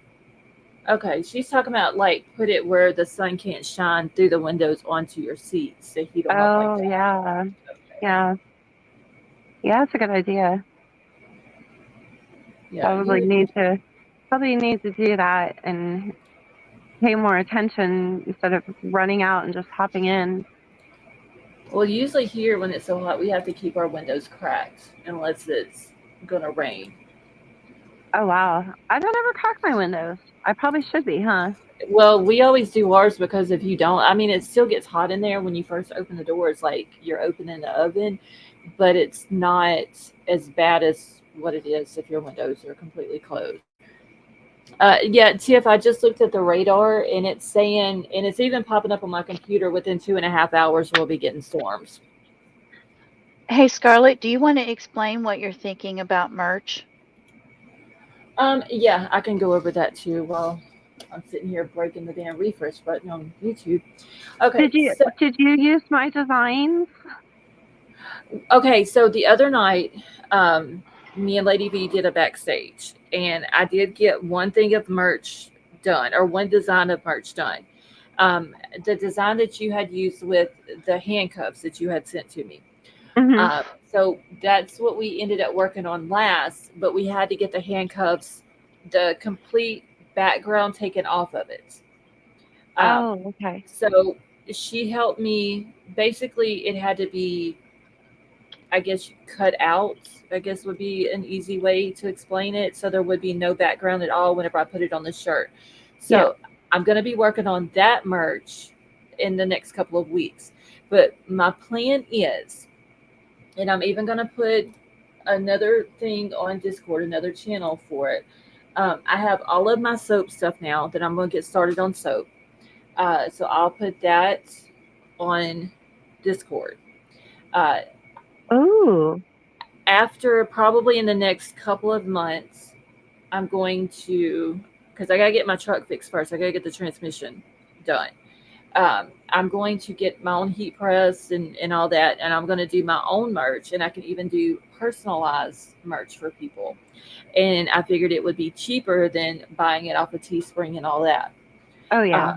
Well, besides, she's having problems getting her logos on anything because it doesn't like it. It tells me that the resolution has to be higher. Well, if I just and when you try, it would be better. Go ahead, Lady V. I was just going to say, when you try to remove the black background, it takes the whole circle. Her one she just had before this one, it takes that whole beautiful ring of colors off too. Yeah, and it just, in order for me to do that one, I would have to put it on a black t-shirt or a black hoodie, but you can still see like where it took it out, and it doesn't look right. The logo that I had with the purple and the yellow and all that before the one that I have now. And so it still doesn't look right. Well, if I can just do it myself and just put it on a shirt or a hoodie or whatever people want, it would just be easier for me to do it like that. Yeah. So that's the plan to get. Canva has. Go ahead, Lady D. Canva has mock-ups for the t-shirts and cups and everything too. I think it'd be awesome to make our own cups and everything. It'd be so cool. Right, because I want to do especially when you put Lady V on it.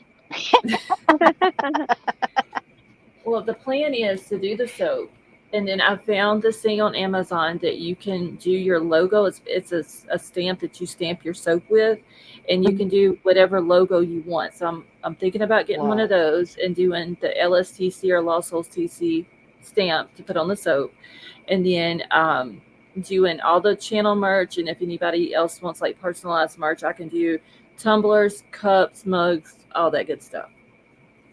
And if you want to know a trick, there's I can send you the information, but there is an Epson printer that is actually like a ink, and it's like an inkjet printer. But there's a way that you can very, very, very easily convert this very inexpensive printer into a sublimation printer. I know And what you're Oh, talking about. wow. yeah, That's cool. I turned a $300 printer into like a $2,500 sublimation printer, and then I learned how to break my images in half and print on 2 sheets of paper and put them together and do the big sublimation, Right. and then you can That's also really do the cool. sublim. You can also print out on those papers. You can do the sublimation tumblers. You just need a little convection oven. That's like $15 at Walmart. Mhm. Yeah, I can tell you all the Okay. tricks to get around all that stuff I where you could I can't wait for you. I can't wait for you guys to see. She did some Halloween candles with some pool noodles and stuff. It's absolutely gorgeous.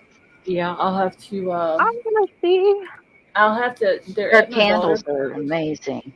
Well, the one that I sent last night, that picture was just a picture that I went off of on how to do it, but I've got it at my daughter's house. I can get a picture of. Oh, okay. That was a beautiful. Yeah, it was. Oh my Her goodness. candles and stuff are just gorgeous. Yeah, I would love to be in a craft room with her. Oh, you and me both. My It daughter's was in Oh, college. funny because Lena and I were backstage together because we're backstage all the time together, and we were talking about. I just had told her seriously, like a minute before we were on Amazon looking at the circuits and stuff because I can use it in my resin. I can use it, with my nail art and all of this business. And then Scarlett comes and she was typing and she's like, yeah, I want to get a circuit. And I thought we were going to die. look at Lena's like, look are at you reading? Are you backstage listening? what's a circuit? It's It's like okay. cricket. Oh, the It, vinyl cutter, the Yes. tri-cut. Okay. yeah. Wait Yeah, a they minute. have that, and then they have is the other one a silhouette, I Yeah, believe. Yeah, yeah. Yeah. Cameo silhouette, I think. yeah, something like that. But yeah, I don't know. My daughter told me the other day I need to stay off of Pinterest. Oh, I've done yes, Well, it. it's dangerous. let me tell you what happened, and I blame Lady V 1000%. Of course, it's always my fault. Yes, because she was like, let me show you this Temu haul and let me show you this other Temu haul. And I'm like, I'm not ordering anything that's not American. Well, then I kept getting Honey, these where do you stupid think ads. Amazon gets it? Well, I try to be mindful.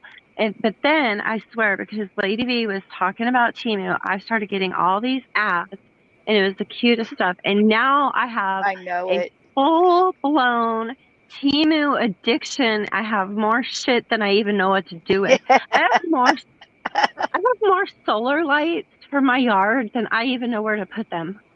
I It's to the point of just buying on I there just love to buy.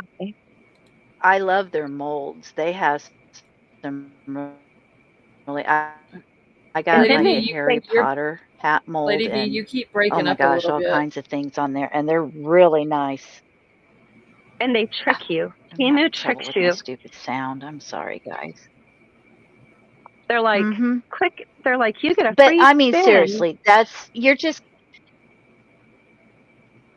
just cutting out the middleman. That's all you're doing. That's where Amazon gets it. That's where all the stores get it from the same manufacturers. Well, they trick you with this. You get a free I spin don't mind because paying cheaper prices. you're gonna get it. I don't think she can hear us. You got to learn to ignore it. She can't hear I us. can hear you. I Oh, don't know. She keeps breaking up to me. yeah. Like her audio is going in and out for some reason. Yeah. But they keep doing this free spin, and you get a free gift, and then oh, here you got another chance, and you're going to get another 100% off, and they'll have you. You'll accidentally sit on the toilet for 45 minutes clicking that spin button before you even realize that you're actually not getting anything. Just on Evil.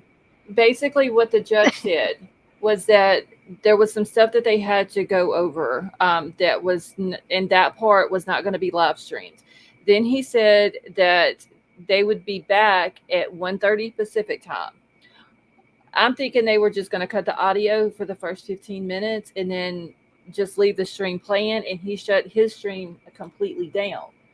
So we've got 4 minutes until it's 1:30 there, and I'm still refreshing when, waiting for it to come back up. But so as of right now, no, he did not say when he'll make a decision. I'm still thinking it's going to be like it is on every other hearing that we've listened to. And I'm not going to make a decision at this time. I'll put my decision in writing, which could take weeks. I think that's what he's going to do. I think the camera decision, if y'all remember it, like that's what he said. And then it took for like how long? Months, it seemed like, for him to finally, put that decision in writing that, yeah, cameras can be put in there and all this and that. So, yeah, he's not in a hurry for anything, really. Well, usually he'll take everything that's been said into consideration and all this and that. I just wish, and this could be just me, I don't know, but I wish the state would have brought in some witnesses to argue against what the defense's witnesses were saying. Just because, yeah. the defense is wanting the change of venue, the state does not. And I see both sides of it, but if you really don't want something, then why not argue against it? All they're doing is asking a few questions here and there with each witness, and they're not fighting against it. They haven't really brought anything to the table as far as why it's not a good idea to have a change of venue. Why not bring their own experts in? So today's hearing, it does have a lot of good information as far as why it's a good idea to have it and change it to a different location. But of course, these are defense witnesses, so they're going to take the side of the defense and they're going to agree with them and say, yeah, this is the reason why it's a good idea. And it just seems one-sided to me. Is my sound better? Yes, it was. The sound part was okay. It was just like when you were talking, you were going in and out. It's like you would be talking and we could hear you go, like you went silent and then you're coming back in. Yeah, I'm having trouble with my sound mixer thing. Oh. I hate having to sit here and wait for these people to come back up. Yeah, he's taking a long time. I tell you what, Judge doesn't seem like he seems like he's a very patient person. Hold on 1 second, y'all. Almost too patient for me.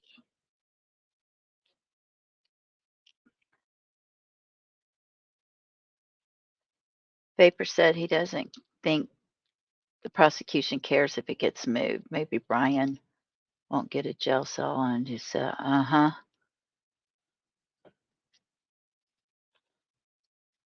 Can you hear me?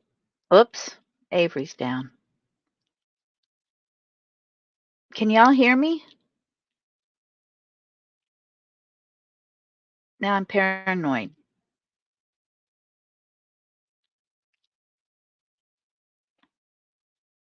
Hello? Oh, good. Okay.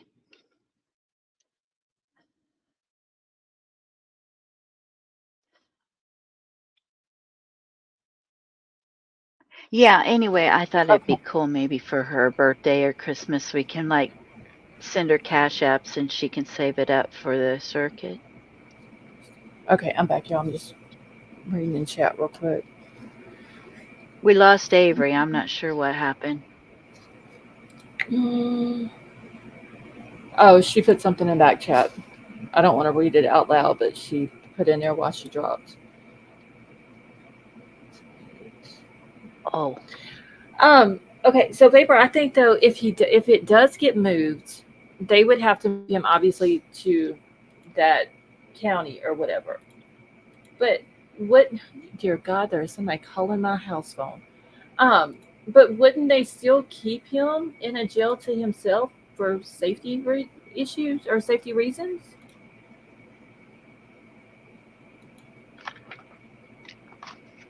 I guess they ain't gonna answer my yeah, he phone. said maybe. I can barely hear it. Well, it only rings 4 times before the voicemail picks up on it, but it depends on how crowded it is. Well, That that's is a good true. point. But look, I would think because I mean, just going back to Vallow and Daybell, Daybell was a DP trial, so I wonder if anybody knows I'm if sure they his. probably have some sort of arrangement considering that they've dealt with it before.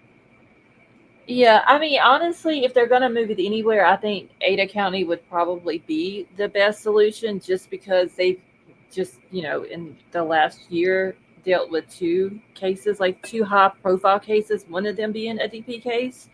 Um, so they already have the experience to handle things. They know what to expect. They probably know how to have, the security, uh,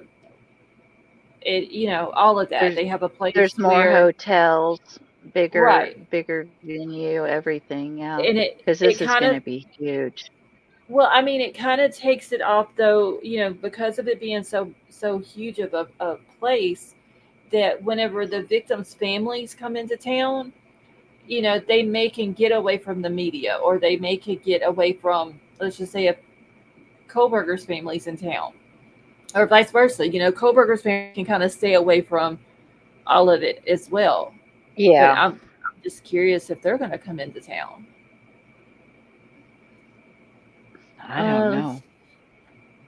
Now, his mom wasn't, yeah, his mom was the one that wrote that letter about Ted Bundy, wasn't she? yes, the article in the paper. Yeah, Yep, she was. that's been popping up in my mind. So, I mean, if she felt like that, surely she'd support her son. I don't know. I just think they're being quiet just so people won't bother them. If that makes sense, it kind of makes some people think that they're not supporting him, but we don't know what his phone calls No, or emails or uh, mail, like regular mail. Let's see. yeah, Remember that's that true. county is where these kids went to high school. Okay, so I know Kaylee and Maddie. I believe they were in Coeur d'Alene. I want to say Yeah, Xana was in Idaho Falls. yeah, I think so. I think, Coeur d'Alene is right, though. yeah, which is north of Latah County. One Dylan, I believe, is the one that was in Boise. I think it's Yeah, one of I them think you're was. right on that. I think it was Dylan though, or Was maybe it not her or exactly in Bethany? Boise, but like right there close to Boise. I think it was Dylan. Where was Bethany? I forget. Gosh, it's been a while. We need to, it'd Oh, be nice to kind of do a recoup of, or go back and kind of hit some highlights and stuff again. That would be a really yeah. good stream to kind of catch up and refresh our memories. Okay, Vapor said, "Oh, that's right. Bethany was from the Reno area. Is where she was from.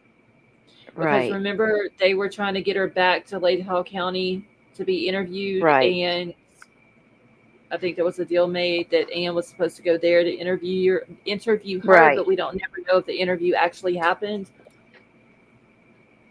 So I I can't think, wait to hear those two. oh, I can't wait for the trial. Okay, so Vapor says she's in the San Diego area now. Yeah, I thought she moved a ways away. She got married, right? Supposed to. I don't know if she has yet or not, but I did see where she was engaged. But the thing is, though, hold on, let me refresh this real quick. Okay, so what if the trial is still set and the date of June 2nd does not change of 2025? When we get into the first part of May of 2025, I might start like and just do the whole month of May and just kind of recap a little bit each night of the entire case leading up to the beginning of the trial. Still be kind of fresh in people's minds about, all the different things in the case and stuff like that once the trial starts. Right. I think that would be a good idea. Okay, thank you, I'll Elsie. get, Elsie I'll get, said, go ahead. oh, I was just going to say, go ahead. Okay, so Elsie said that the judge did say that there were victims' family members in attendance in court and on Zoom. Okay, Zoom would probably be, I would think, Bryan Kohberger's family. Maybe the Yeah. Chapins. I know that they said that they wasn't, they don't want to go to any of the hearings or the trial just because they don't want Bryan to have the satisfaction of seeing them, upset and hurting and everything that they've went through, which Right. I do see their point on that too. I do. And yes, the other families do have other kids that they have to worry about, but I also see the Chapin families reasoning for not wanting to do it, with Hunter and Well, Macy and other kids is really bad, but having triplets and losing one of those has to be, right. in my opinion, a little harder, if that doesn't sound too cold. No, I mean, You know the I get. Gonzalez's are going to be there for sure. Oh yeah, and I'm pretty sure they're in attendance in the courtroom today. I think they Yeah. pretty much been to all of them. They might have missed one here or there, but I think they pretty much been at all of them. Yeah, I think there was one of their last interviews, they said that there was going to be a family member there every day. Okay. Where is my? Hold on. Okay. I don't know about all the hearings, but when the Yeah, trial I do. starts. I do remember that about the trial. Because I mean, just think, they're up further north of Latah County. Boise or Ada County is south of Latah County. They would literally have That's a further travel. that's going to get expensive in hotels too if they, I would imagine they can't I mean, I guess they could make that drive every day, but oh my gosh, that's what 12 hours of driving, 13 every day. Yeah. But, they've probably saved up, I would imagine, for, you know, the Well, possibility. honestly, and this is just once again my opinion, the hotels there could give the victims' families, if they have to Yeah. travel that far, they could give them a discount. Yeah. And in my opinion, they should. I mean, Nobody else, not the prosecution, not the defense, not mm-mm. the not Bryan Kohberger's family, none of them, but the victims' families, they should offer Yes. them some type of discount. So I don't know. Maybe I don't know. Maybe personally, if I had a hotel, I'd just let them have I the mean room. it would be the right thing to do because they're Yeah. there as a voice for their kids who this happened to. Right. And it But wasn't their fault. right, but like I think it was Tonka also said earlier in the chat that wherever this gets moved to, they're going to capitalize on it. They're going Oh, to. yeah. A lot of people will milk this. And Vapor says the families of the victims shouldn't pay for a hotel. I mean, if they don't give it to them for free, at least give them a hell of a discount on it. Right. But some people, especially if they know that it's going to be moved to a certain place, there will be hotels that will jack the prices up Oh, yeah, just, definitely. just to profit off of this. And that's sad. That actually, I mean, I know, well, they do the same thing in the summer and things, but I mean, I don't really have a problem with that, but for the victim's family, yeah, I definitely have a problem. They should Oh, give that's a them good idea. someone with an Neighbor Airbnb said should let them say that is a good idea. Let them have it. it'd be more comfortable too. At least if you couldn't get an Airbnb or like multiple Airbnbs for like one for each set of family, and it would be more comfortable because more family members could be there if they needed to switch out, during the day or each day or whatever they had to do it. But stay in a hotel, at least one hotel for all of the family of the victims. Yeah. You know what I'm saying? But and yeah, the Airbnb, that's just what they do. It's sad, but they do it. They jack the prices up I wonder so they I can wonder about Maddie's dad. I worry about Maddie's dad Xana's dad being all by himself. Which one is it? Well, Xana, isn't it? Xana's dad has. I No, mean, there's still Maddie's. Jasmine, but Maddie, like, she didn't have any brothers or sisters, so Right, it Maddie. would be, her mom, her stepdad, and then her dad would probably all three be there. Yeah, And that's he's heartbreaking.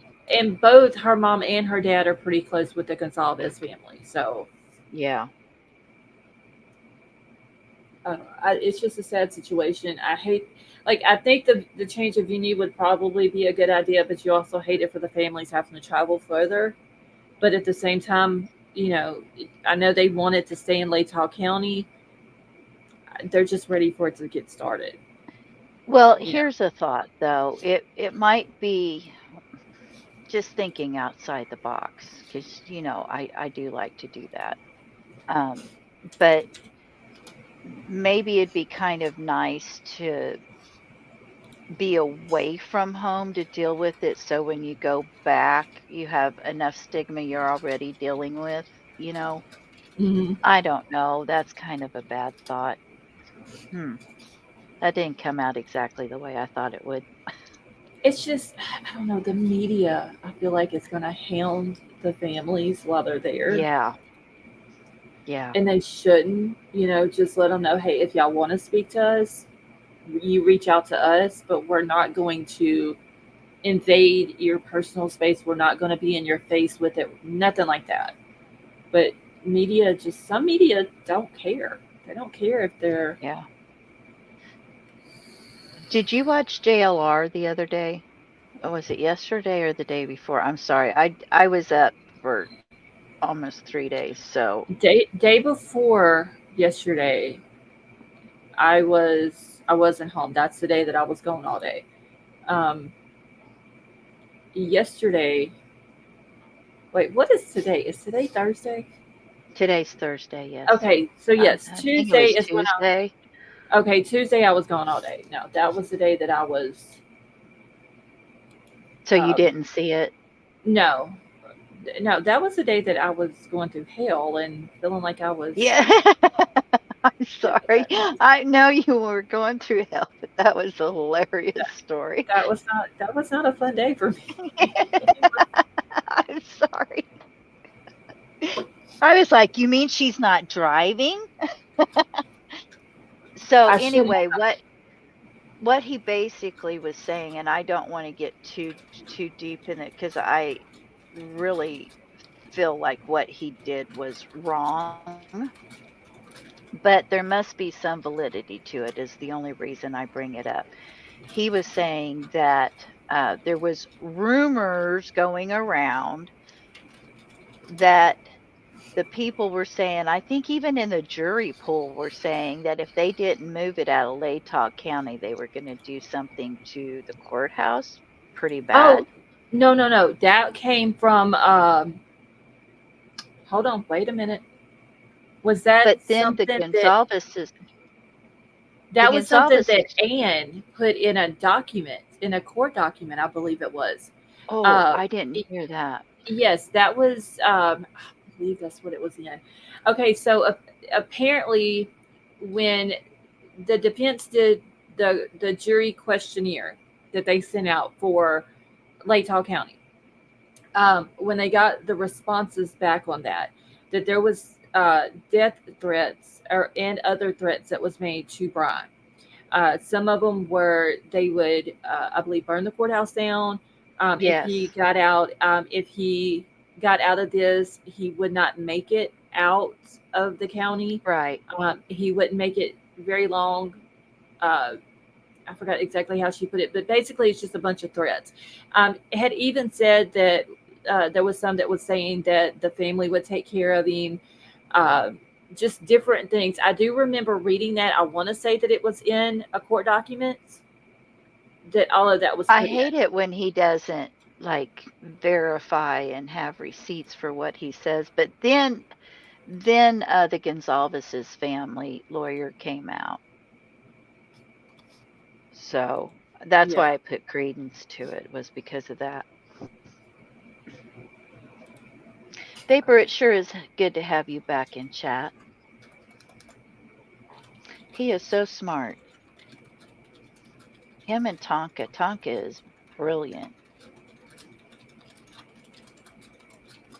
Elsie said, check your court feed. What? Check for oh yeah. I've been hitting the refresh. There's nothing there.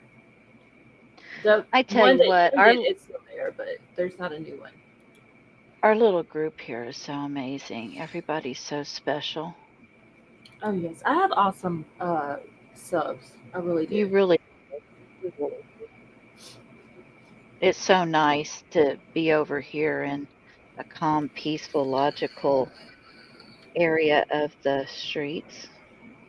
Right, yeah, the whole drama shit is just uncalled for, honestly. Well, I Sure. tell you what, you leave me to my own devices. What the hell I'm is not that? a confrontational person at all, but it does suck you in. All of this stuff with Bullhorn Betty is like, oh my God. And that whole thing, they're offering a $50,000 reward now, the FBI is, for information about Sebastian. Yes, I did see. So I haven't. When I was out, I know that there was a lot of stuff that happened in that case. And just in passing or scrolling through social media and stuff like that, I would kind of see the different stuff. I think it was Sally Mae had sent me a message the other day, and I still got to check that out. She had said something about for me to go check out the FBI website, and where they have Sebastian listed on there. And she said, Right. I forgot the specific thing, but there was something that she wanted me to check on there because she thought it was weird. Um, how they had it listed or what they had listed on there or something like that. Well, they had him like under the top 10 wanted area or something. I'm not completely Yeah, it sure was on that, something but something like that because I do remember Sally Mae saying something about it says uh, something like that, but then there was something else. And I can't remember now what it was she said, but she said it was weird that he was wanted for something or something. I forgot what it was, but I haven't. She sent it to me. I think Tuesday is when she sent it to me, and when I was sick in the middle of the seat in the front of the truck, I had my phone out trying to keep my mind off of everything, and I think that's when I seen that she had sent the message to me, telling me yeah, to there's check it out. something weird. I think that kid's still alive. I've never felt like he wasn't with us anymore. I'm gonna be so shocked if he's not. And I don't know. There's so much. I mean, there's so much drama going on, but there's so much nasty stuff coming out too that, well, Right. I'll save my opinions if we do a show, but yeah, oh, Betty Jo's done with the baby's room. She'll have Yay. my bed to get here and can figure out where to go. Oh, I know that baby is so happy. She'll be ecstatic when she gets her bunk beds. Oh yeah. She'll have That's why she needs bunk beds, one for her stuffed animals and one for her. I think the baby still needs more toys and stuffed animals and games and costumes and clothes. Well, we need to have Betty Jo drop a wish list so we can adopt her. Betty Jo's over there I mean, going, we've already "Oh, adopted her. Betty She's Jo's like, sitting oh over my there. God, She's like, please don't, please don't, please don't." more animals to deal with, more toys. Oh my God. Hey, Oh, she would be Ashes. spoiled rotten. So Ashes says, I think Sebastian is still alive. I I agree, mean, Margaret. I have, okay, so different cases that I've talked about, I've always had this certain feeling if the person is still with us or if they're not. I always felt that Kylie Rodney wasn't with us any longer. Turns Yeah, out they're me too. claiming that she wasn't. I haven't had that feeling about Sebastian, but also I have to look at it that I haven't kept up with that case like a lot of other creators or other people have. Um, I hope he's still alive, and I hope that they find him safe, and and he's okay and in good health, and that he has the ability to tell what happened to him. And if he ran away, um, I hope he can tell them why he ran away, and that they don't just push what he has to say off to the side because of the fact that he Oh, is autistic. but the kid's smart. The kid's very smart. I mean, he Right. plays chess. He's won, he won that award for that. I mean, the kid, autistic or not, yeah, well, even more so autistic because those kids are just brilliant. Oh yeah, they're I very don't smart. think he has any. I don't think he has any problem conveying what he feels to his parents. It's just some people though they will, and we see it, and not just with autistic, people with autism, just anybody who has any type of mental health or developmental delays or anything like that, they will take and they may listen to what the person has to say, but then they would just push it off to the side because they have a disability. And I hope that does not Right. happen with Sebastian if he is found alive. I think they I need to hope really I sit and down and listen to him. I think too that it probably depends on whether he ran away and then was taken or if it was a setup. I worry about, it turns out the kid was online more than, I mean, he was at his dad's 12 hours a day by himself, online playing games.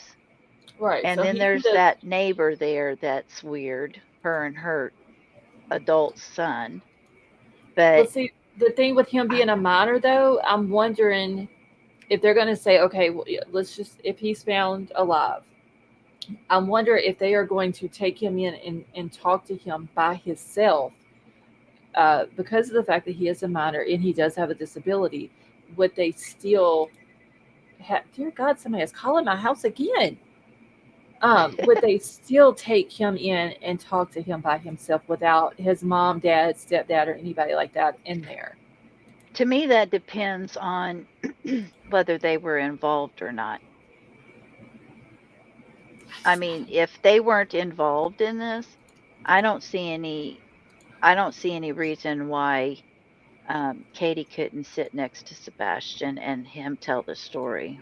But in order to But find out if they were involved, Sebastian would have to tell them yeah, if she was involved or not. You know what I'm saying? yeah, I was listening to a stream the other day. Oh gosh, I can't remember which one it was, honestly.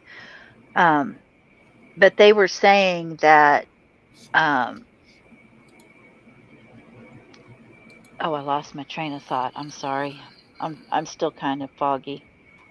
No, you're good. Someone yanked those. I'm still hitting the refresh now. The stream that the judge ended earlier, it's not on his channel anymore, so that one has been deleted. So somebody is on his channel doing something. You do know there's a 2-hour window where Seth is missing, right? From 3 to 5 a.m. Really, Yeah. I didn't know that. But, okay, I'm just going to put this out there. And if people don't agree with me, I'm sorry, but I'm just saying this. With the people Seth has surrounding him, Mm-hmm. that is circus and really suspect of, like, I don't know. It's like, the FBI puts out a $50,000 reward for this child, and Seth is still not happy. He should be grateful that they're doing something. Yeah, and he You and know what I'm he's saying? still dits in law enforcement. And it's like, okay, with the people that's surrounding him, he kind of, and as friendly as he is with the inmates, I'm and being online all the time, and that Uncle Taco guy, he is a creeper. I've seen him on, I don't even remember whose live it was. The person, somebody was talking about it, and I went over to the channel that he was on their panel. Oh, it was Seems disgusting. like Him and Seth, it was disgusting. it seems like they're the channel that the guy was on. I had never heard of before. Yeah, he was on one of those, but he was also on another one that I'm not going to mention, and it was absolutely the most disgusting display I have ever heard I on think I know. YouTube in my I think I life. heard about that one too. That you're It talking it about. was just horrible. So let's say that, because this is a theory. I'm not saying it's my theory. I'm just saying this is a theory. Yeah. I am so sorry. My phone's going crazy. I thought I had it turned down. No, you're fine. Hold on a Um, minute. Let me find out what the hell. You keep talking. I'm just going to mute. I got to find out what's going on in my house. There's people in here being loud. I'll be right back. Good Lord, guys, I'm really sorry. Uh, there. I thought I had it turned down. Yes, it was Ashes. It was like no words. Anyway, they were saying that, let's say that somehow or other his bio father set this up, and he is somewhere and he knows where he is. And they're like, well, wouldn't he by now? Maybe they told him he was going for the summer or something. Well, by now they were saying that, with summer being over and school starting and all of that, they're wondering if maybe Sebastian's in a decent place and he just doesn't realize summer's over, which I can't imagine with every kid going back to school. But I don't know. That whole situation is just so weird. Oh, mm-mm. I'm sorry. I feel bad for Seth. I know he misses his son, but at the same time, that guy's, I don't like him. He's just disgusting to me. And you would think he'd be grateful for a $50,000 reward. He's been asking for it. But he got all of this money from the cash apps and everything too. You would think he would have been able to put up some sort of reward or something. I don't get it. I've never seen a case this. I mean, it is summer 2.0, that's for sure. Oh, Judge is coming back, Scarlett, if you can hear me.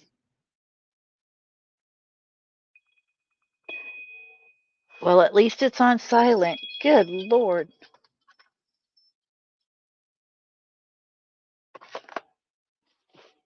Y'all guys got to get all these stupid spam calls.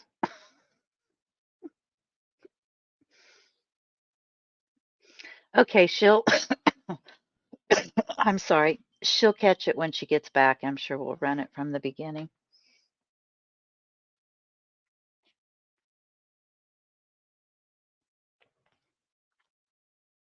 Anyway, what I'm saying is I wouldn't be surprised if there isn't some trickery to the situation. I mean, it's almost kind of like, I'm not going to say that, but you guys know what I mean.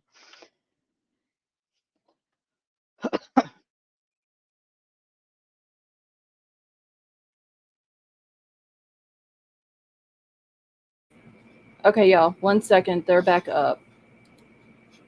Give me just a second. Okay, I'm gonna go ahead and mute out while Yeah, this me is too. going. Okay.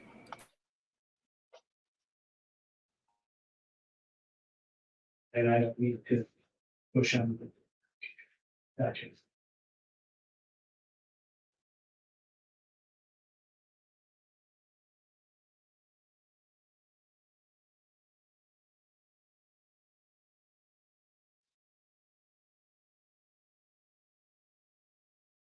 Longer than 20 seconds.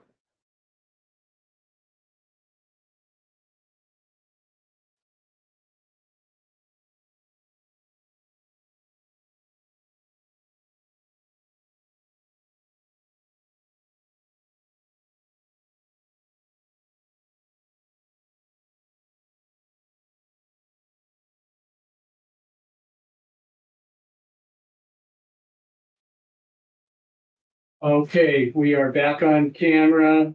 Sorry for the disruption about that, but we're going forward now. Okay, Ms. Taylor? Thank you. Your Honor, may I attempt to share my screen? Yes.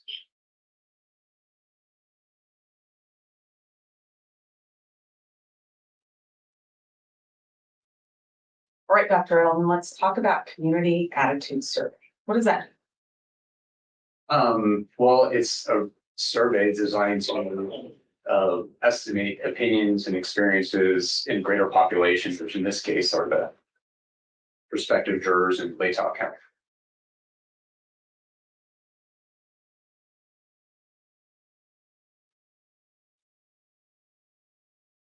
Is there a specific way you set up to do a survey? Yes, of course. Can you tell us about it? Sure. So a lot of the design and structure of these surveys is based on some of the guidelines, professional guidelines from APOR, which is the American Association of Public Opinion Research, and the ASTC, which is the American Society of Trial Consultants, and also 40 years of people doing this. So the way it works is we randomly select people through a random digit dialing approach. So it's a probability sample. Everybody has a known chance of being included. And the first section is a screener to assess to make sure people are jury eligible. So we have to live in the county, have a driver's license, or be registered to vote, be 18 and over, and so on. And then they're introduced to the survey. There's an introduction actually at the beginning, even before they answer a question, or they're told why they're being called. We're calling to get their opinions about an upcoming trial, and that their opinions are important because they were selected as a representative, household or whatever in the community. And then after they go through that screening process, they're instructed that there's no right or wrong answers to any of the questions. They can always report that they have no opinion or they don't know, and everything will remain anonymous. So the first few questions try to measure just basic criminal justice attitudes to get them familiar with the process, familiar with the survey, answering questions. And then they're introduced to the actual case, the case recognition question. And then if they know about the case, they continue and are asked prejudgment questions, open-ended questions to assess some key opinions, then case knowledge questions, which are recognition questions. And then they go into the demographic section, which is how they consume media. And yeah. You mentioned two organizations, and I think earlier you mentioned that you were regularly a member of those organizations. Do they help set standards for how surveys should take place? They do. And tell me a little bit more about the introduction. Why do you do that? The first introduction or the instruction after that? They get through the screener. The introduction and then the instruction. Yeah, well, you're trying to encourage people to participate to increase response rates, right? So you're told again why you're calling. It's not a sales call. We're calling to get the opinions of people in your community and why. So it's not just random. So they understand it's about an upcoming trial. We don't tell them what trial because that would clearly lead to potential response bias. And they're encouraged to continue participating because we they represent their community. They were selected randomly. And then there's efforts to increase response rates by we do callbacks. So everybody, each number is called up to 3 times at different times of the day. So if somebody maybe is at work, you still have a chance of being included in the survey. There's soft conversion techniques. So if somebody's kind of on the fence, like maybe they're like, maybe I'm busy, can you call me back? We try to find out when can we call you back so we can talk to them later, just to encourage them to participate and not drop off. So all of that stuff is done to increase response rates as best we can. And that's all starts with the introduction. And then the follow-up introduction or instruction kind of is similar. It explains there's no right or wrong answers. They're not forced to say yes or no. They can say no opinion, I don't know. They can refuse to answer the question, all of those things. Can they answer some questions and not others if that's what they want to do? Absolutely. That's called a refusal. So they might say, I don't feel comfortable answering that question, or I'm not going to answer that. All right. So you did a community attitude survey in this case. Did you only look at Lake County? No. What counties did you look at? So we looked at 4 different counties overall. So we looked at Ada County, Bannock County, Canyon County, and Lake County. I'm going to talk to you a little bit later about the 3 comparative counties. But for now, can you walk us through your high-level findings for Lake County and Ada County? Sure. So I think high level, you can see case recognition is very high. And it's also high in Ada County. It's 93% there. It's almost everyone in Lake County, 98%, which is similar to what I saw in the George Floyd case, where it was 99%. So this is extremely high. They're pretty much the same. And it's not just a passing familiarity with the case. It's not that they recognize it but don't know much. You can see people in Lake County reported that they followed the case somewhat or very closely. Almost 70% are closely following this case. And again, that means they're actively looking for information, passively consuming information, talking about it. So it's a big deal in this community. And there's a presumption of guilt. The burden has shifted. So 67% believe Bryan Kohberger is guilty of murder, and 25% reported that he's definitely guilty. So these are strong opinions. And 51% reported what I call a fixed opinion, where they reported that Kohberger would have a difficult time convincing them that he's not guilty. So the burden of proof is shifted on the defendant to prove his innocence. And that's undermines due process. That's not how our system is designed to work. And also on the question of sentence, you can see that 52% believe that he should be sentenced to death. When I look at this slide and I look at the prejudgment, I'm guilty of murder, and am I using that term right? Prejudgment means somebody's decided before we ever get anywhere near trial that Mr. Kohberger is guilty of murder. When I look at those numbers, it's higher in Ada County. And it's not a secret to anybody in this room that our argument is to move this case to Ada County. Does this seem counterintuitive when I look at the prejudgment rate and it's higher percentage-wise in Ada County? Yeah, so first of all, in my mind, it's 2 questions. One is, should the case be moved? Not where, it's should the case be moved? Has the presumption of innocence been undermined based on the reasonable likelihood standard, which is less than the preponderance of the evidence? So second question is where? In a case like this, you're going to see high case recognition and high prejudgment everywhere. They're essentially the same in terms of 67%, 68%. But when you look at case recognition and size, population size, you'll find that in Ada County, there's about 16 times more people in that county that have not prejudged, if you do the math. So yes, those numbers look the same for those who recognize the case, but there's a much larger swath of people who haven't prejudged. And it's not just prejudgment that matters. So that's one variable you look at, but it's not just that. There's a host of other things. Extent of case knowledge, connections to the case, been exposed to rumors. There's all these other factors that play in. It's not just one item, it's the totality of the findings, not just one question. When I move to the other slide, what am I seeing on this slide? So these are instances just to show how invested people in this community are. So almost 80%, 79% have talked about this case online or in person. And that's where information is spread. So even those who may not closely follow the news are learning about it from their neighbors, from their coworkers, from family, from social media, from, and all of that. So information is being spread through those channels as well. And you do see big differences there when you're looking at Ada County. It's much lower because they're less invested in this case. It wasn't a shocking incident that occurred in their own community. You see that 32% have watched a show, for example, that Netflix or Paramount show or Dateline or something about the case.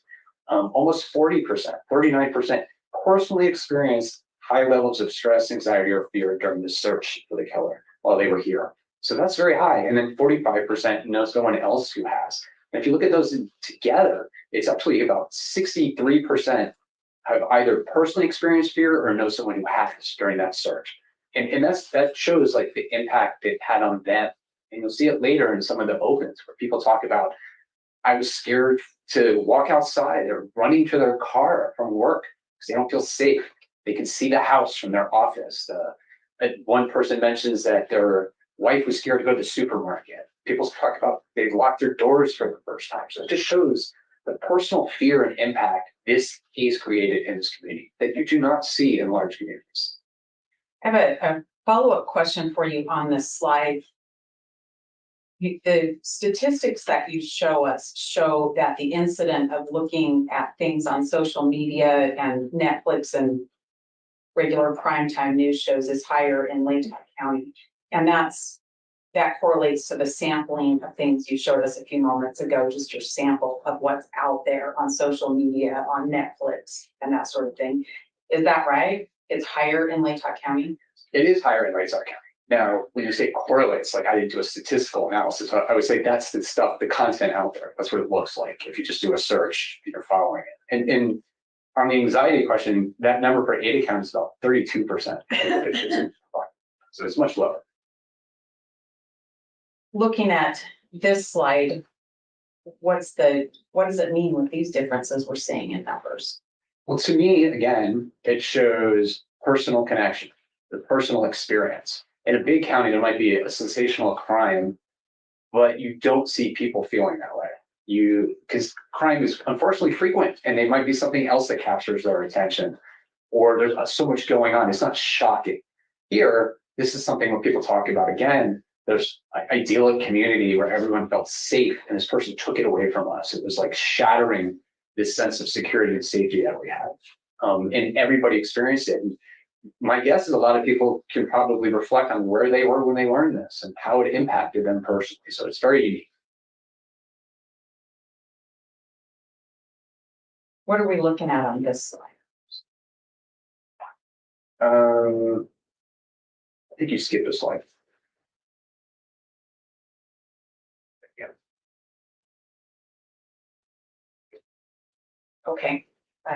Is this one that starts with lived or know someone who lived? Yes. Okay. So again, this comes back to personal connections. So 78% of survey respondents either lived or know someone who lived in Moscow when the murders occurred, compared to 20% in Ada County. And that's not surprising because if you look at the size of Lake County, it's about 32,500 people over the age of 18, compared to about 406,000 in Ada County. And I think it's like 66% of Lake County is in Moscow, so it's a huge percentage. So it's not shocking that people were here or know somebody who was here and heard. And a large number of people are students or employees at the university. It's a quarter of the sample. I ran across one citation where it was like 36%, so it's even higher, much lower in Ada County. And you can see 40% of people have visited a home or walked by it where this crime occurred.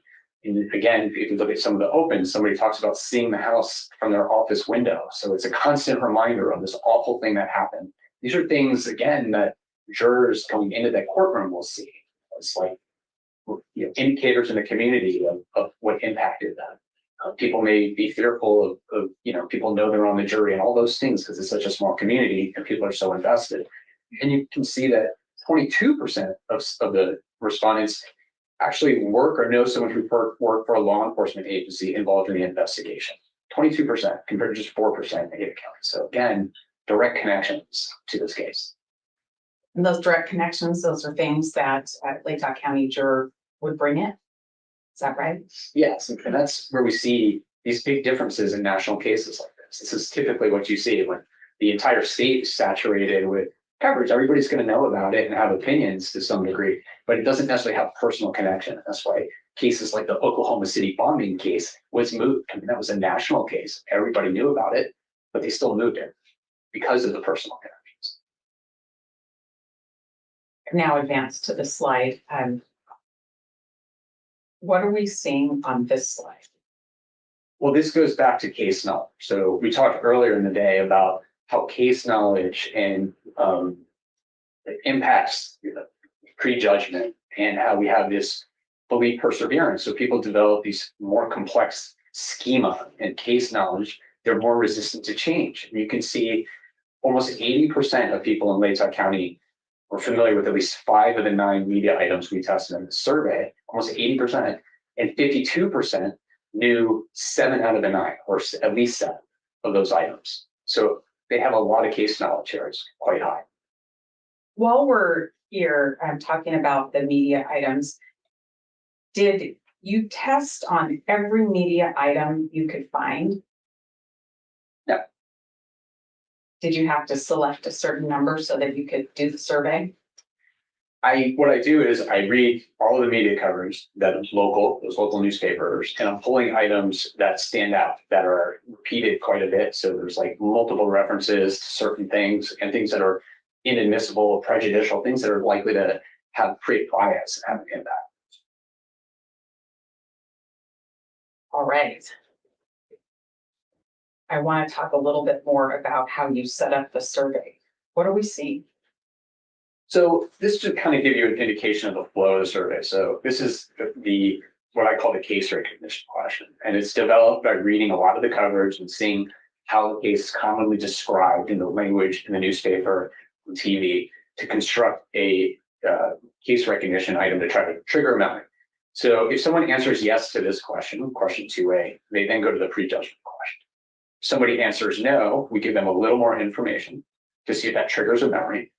If that does trigger a memory, then they go to the prejudgment question. And if not, they go to the demographic question. So we always have 2 case recognition questions. That's the recommendation, again, in the ASTC professional guidelines. We usually pick up 1 to 2% when we do that in most surveys. Does this question come after your earlier questions to get them to take your survey, the introduction and information questions? Yes, it's actually even deeper. So you get the introduction. First, you get why we're calling, and then you go through screen of questions, and then you're given an instruction about you. There's no right or wrong answers. You can always say, I don't know. I can always refuse. Your answers are anonymous. Then they answer, I think, 3 or 4 general criminal justice questions, and then they get to this question. When you say the prejudgment question, are you talking about the media items stuff? Is that the same thing you're talking about? Prejudgment is whether or not you believe a defendant's guilty of whatever the crime is. This is before any of the media items. You would never put those media items and then ask if you think they're guilty, because then you'll create response effects. Like maybe they didn't know that item and you just gave them prejudicial information, and now I think he's guilty because you just told me he confessed, or whatever thing it is. Like, you wouldn't want to do that. Is that why the survey is designed that way? Yes. All right, let's talk about some of the survey results. Walk us through what we're seeing here. Okay, so again, the data suggests that this case has captured the community's attention. This is not a case where people have moved on. Almost everyone in the community recognizes this case. You're at 98% recognition rate. And it's not just a passive familiarity. People are closely following the case. 29% are following it very closely. 39% are following it somewhat closely. So you're basically at 60% closely following this case, which is quite high.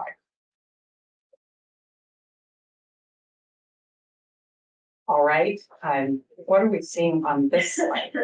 So this is one of the ways we test the validity of our survey. So we talked again, when we talk about the research, we know that people who closely follow a case, people who have a lot of case knowledge, are more likely to believe a defendant is guilty. So one of the things we would expect is to find a similar relationship in our survey, which indicates validity.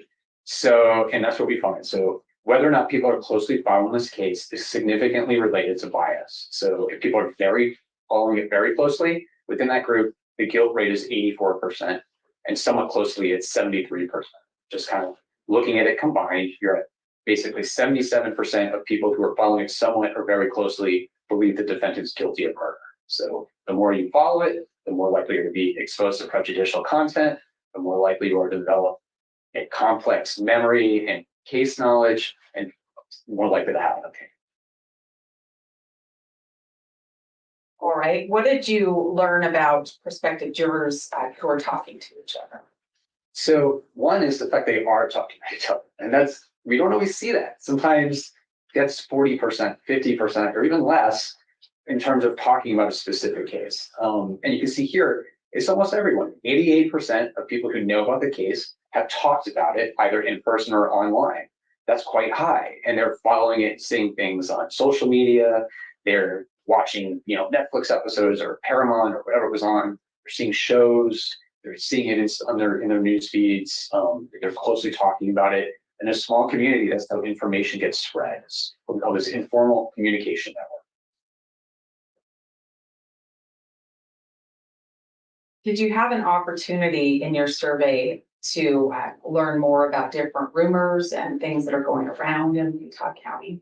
I did. So we asked an open-ended question after the prejudgment question, and then it should be what they know about the case and their opinion. And we asked what rumors or theories they've heard in the community to see if they're regurgitating some of the stuff that's been in the newspaper, on social media, the idea, again, of informal communication networks. In smaller communities, you tend to get a lot of like, well, I knew somebody who knew this person, or personal connections, and information gets spread that way.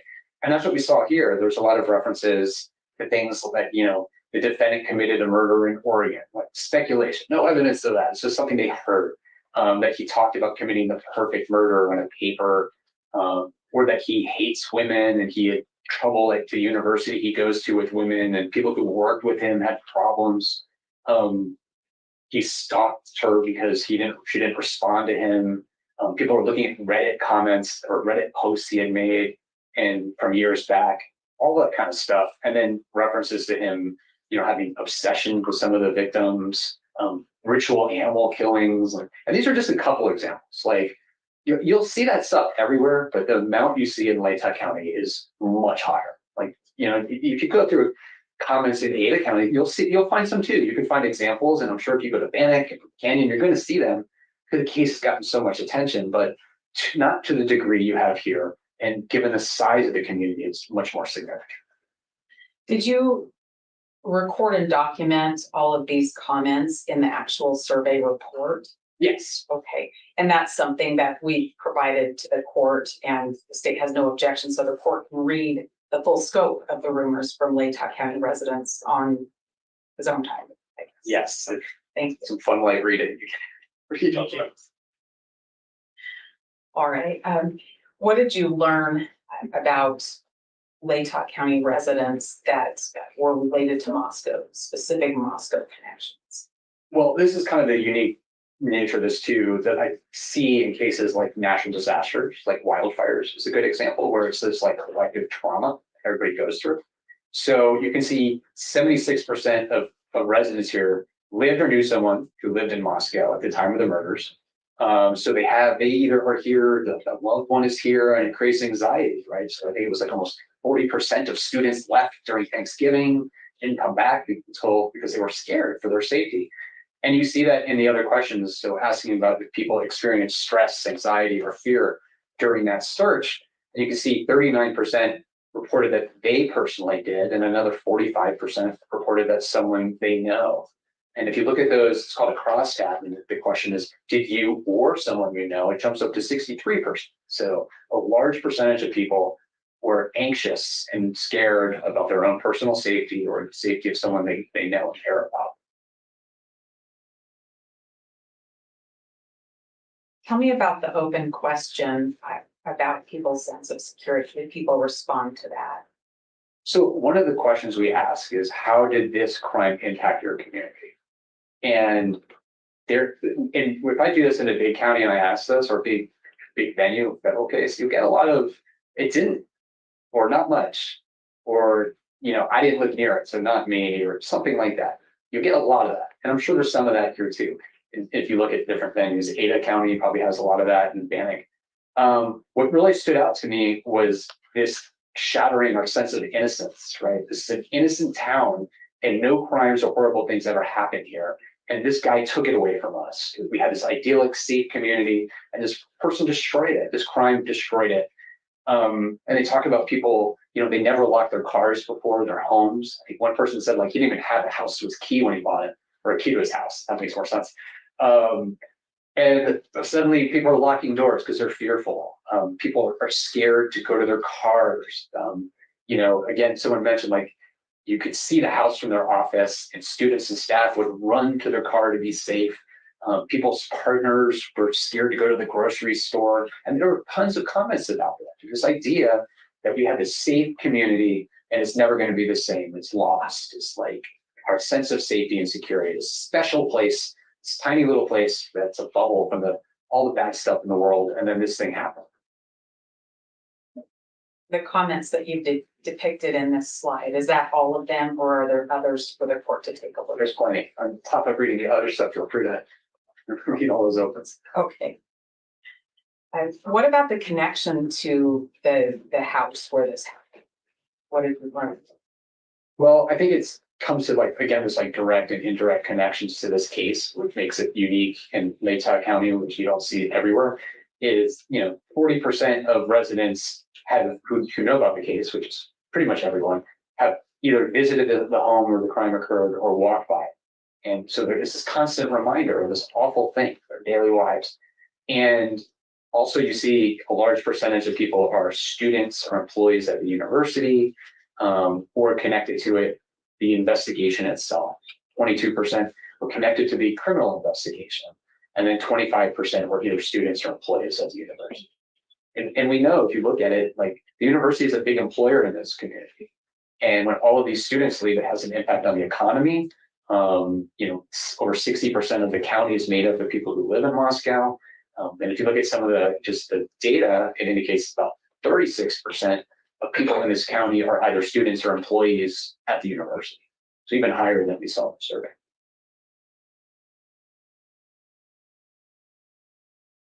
All right. I want to talk about the prejudgment question. What did you learn? So this question is one of the indicators of undermining the presumption of innocence. So I look at it, I'm always looking, when I think about due process, is the presumption of innocence. And you see when it shifts to a presumption of guilt. So in this case, 67% of prospective jurors who recognize the case believe Bryan Kohberger is guilty of murder, and 25% have a strong opinion on that. So if you think about it, given the high recognition rate here, if 100 jurors walked into this room during voir dire, 66% of them already think he's guilty before they've heard any evidence. And that's just the prejudgment question. That's not talking about the other factors that you talked about, media awareness, case connection to the community, things like that. No, that's just looking at everyone. And if you start looking at things like, well, do they know a lot of detail? That prejudgment jumps up to over 80%. Do they closely follow it? Jumps up to 70%, whatever. So that's just looking at the entire set. Start looking at other things, that prejudgment gets even higher. You've talked about what you've defined as a fixed opinion or a fixed presumption of guilt. What did you find about that? Yes. So the question I ask is basically based off, I'm going to start talking so I can count. Based off of what you've read, seen, or heard, would the defendant have a difficult time convincing you that he's not guilty? So burden of proof shifting on the defendant. I think I mentioned this last time, but that question was developed by a judge in Tennessee. And what you were seeing was they would ask jurors, well, what do you know about the case? And they would tell them some information or minimize what they know. And then the question was, do you think he's guilty? And maybe they'd say yes. And then they'd say, but I can be fair and impartial. I can set it aside. I think I can do it. And then the follow-up was, well, would he have a difficult time convincing that he's not guilty? And oh yeah, I can't change my mind. So it's just much more effective. I find it's more likely to be correlated with these other indicators of bias. So it seems to be more of a valid question. And when I did it, you see basically 51% indicated a strong opinion that would shift the burden of proof onto the defendant. And again, if you look at our analysis of 100 jurors walking in, that would be 50 out of 100 would fall into that category. They can't change their mind. Well, I'm sure you can get them to say they can be fair because I see it all the time. But this doesn't mean they can't. We heard a lot about that earlier today. Yeah. All right. And did you ask similar questions, prejudgment for guilt, I guess prejudgment for the sentence? Yes. So because this is a capital case, I did ask whether or not which sentence do they believe the jury should select if he's convicted. And you can see 52% reported that he should get the death penalty based off of what they've read, seen, or heard, whereas just 23.5 or 24% reported that he should get life. Did you ask a fixed question about the penalty? Yes, so I asked the same fixed opinion question, and you find that 51% believe that the sentence should be death and that he couldn't convince them that it should be life. Only 19% reported that the defendant would not have a difficult time convincing them that he should get a life sentence.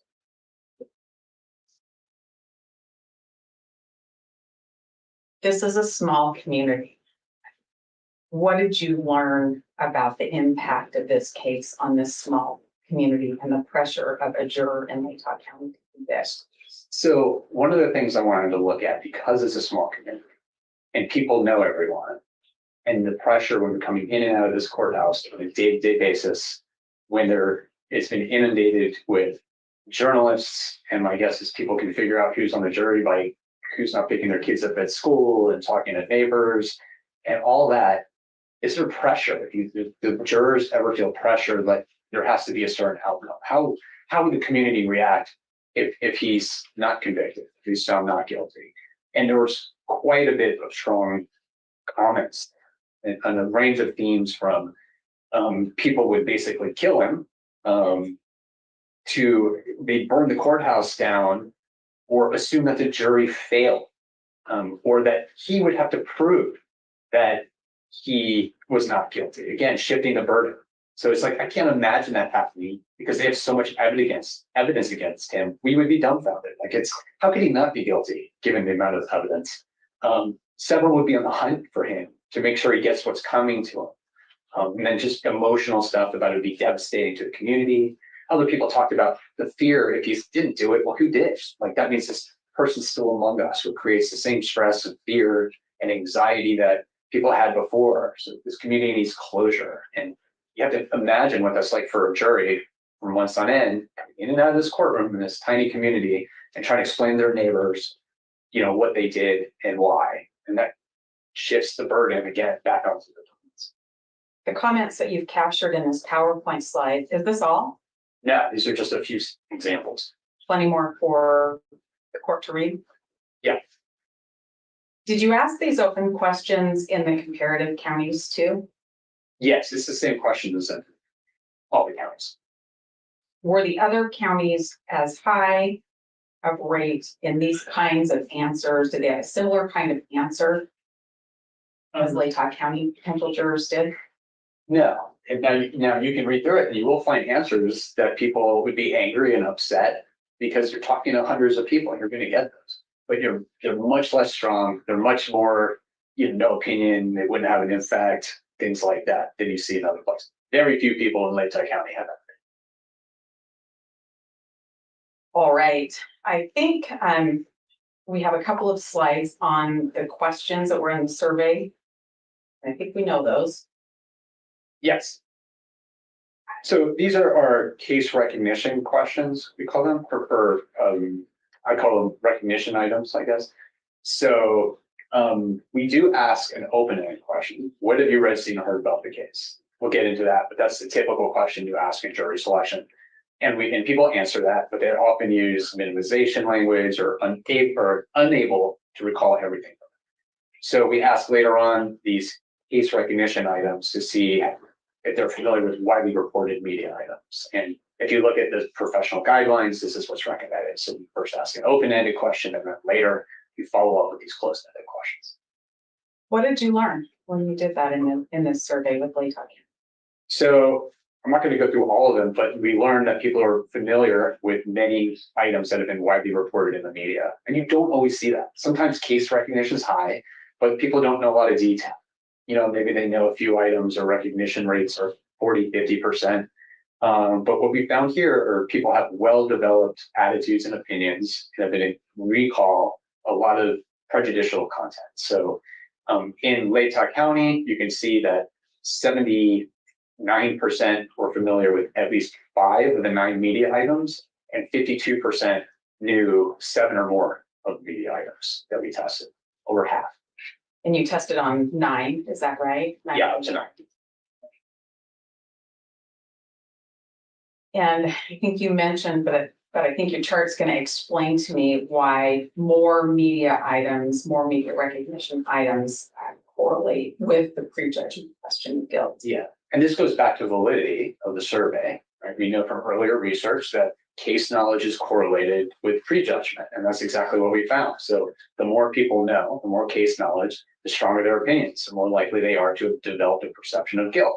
So people who were familiar with 5 or 6 items, you can see it's 66% guilt rate, and for 7, it's 82%. So jumps up quite a bit. So the more case knowledge you have, the more likely you are to believe guilty. And you see the same thing with that, I call it that fixed opinion question. That's significantly related to case knowledge as well. So the number of people who said that he would have a difficult time changing their mind is essentially 66%. If they know 7 or more items. Let's talk about the specific items that were known, just a few of them. We won't go through all of them. What did you learn? So these are just going through a few that we tested, and you can see high recognition rates and significantly related to prejudgment. So whether or not people know that a knife sheath was found on the bed next to one of the victims, 81% of survey respondents in Layton County knew that detail. And you can see it's significantly related to bias. So if you knew that, 72% of people who knew that item believe he's guilty, and 55% reported that he would have a difficult time convincing them otherwise. What about another media item? What about what? Another media item? So the next one is whether or not they knew that DNA was found on the knife sheath, that there was a match for the defendant. And you can see that 67% know that detail. And if you know it, it's highly prejudicial. So 75% of people who know that item believe that he's guilty, and 60% reported a fixed opinion. How about a vehicle recording? So this one, whether or not Bryan Kohberger owns the same type of car recorded on the video driving in the neighborhood where the killings occurred. This was a widely reported media item. So 86% of people know that detail. And 82% of those who do know that believe he's guilty. Quite high. How about the cell phone tower media item? So on that one, you see a case recognition rate or item recognition rate of 79%. 79% of survey respondents knew that detail. And if you knew that, 72% of them believe that the defendant's guilty. How about the media item stories? So this would go down to like a misinformation, I'll call it an inaccurate detail that was widely reported, that the defendant had stalked one of the victims. And you can see recognition rate currently at 45% when the survey was done. And 81% of people who knew that detail reported that he's guilty.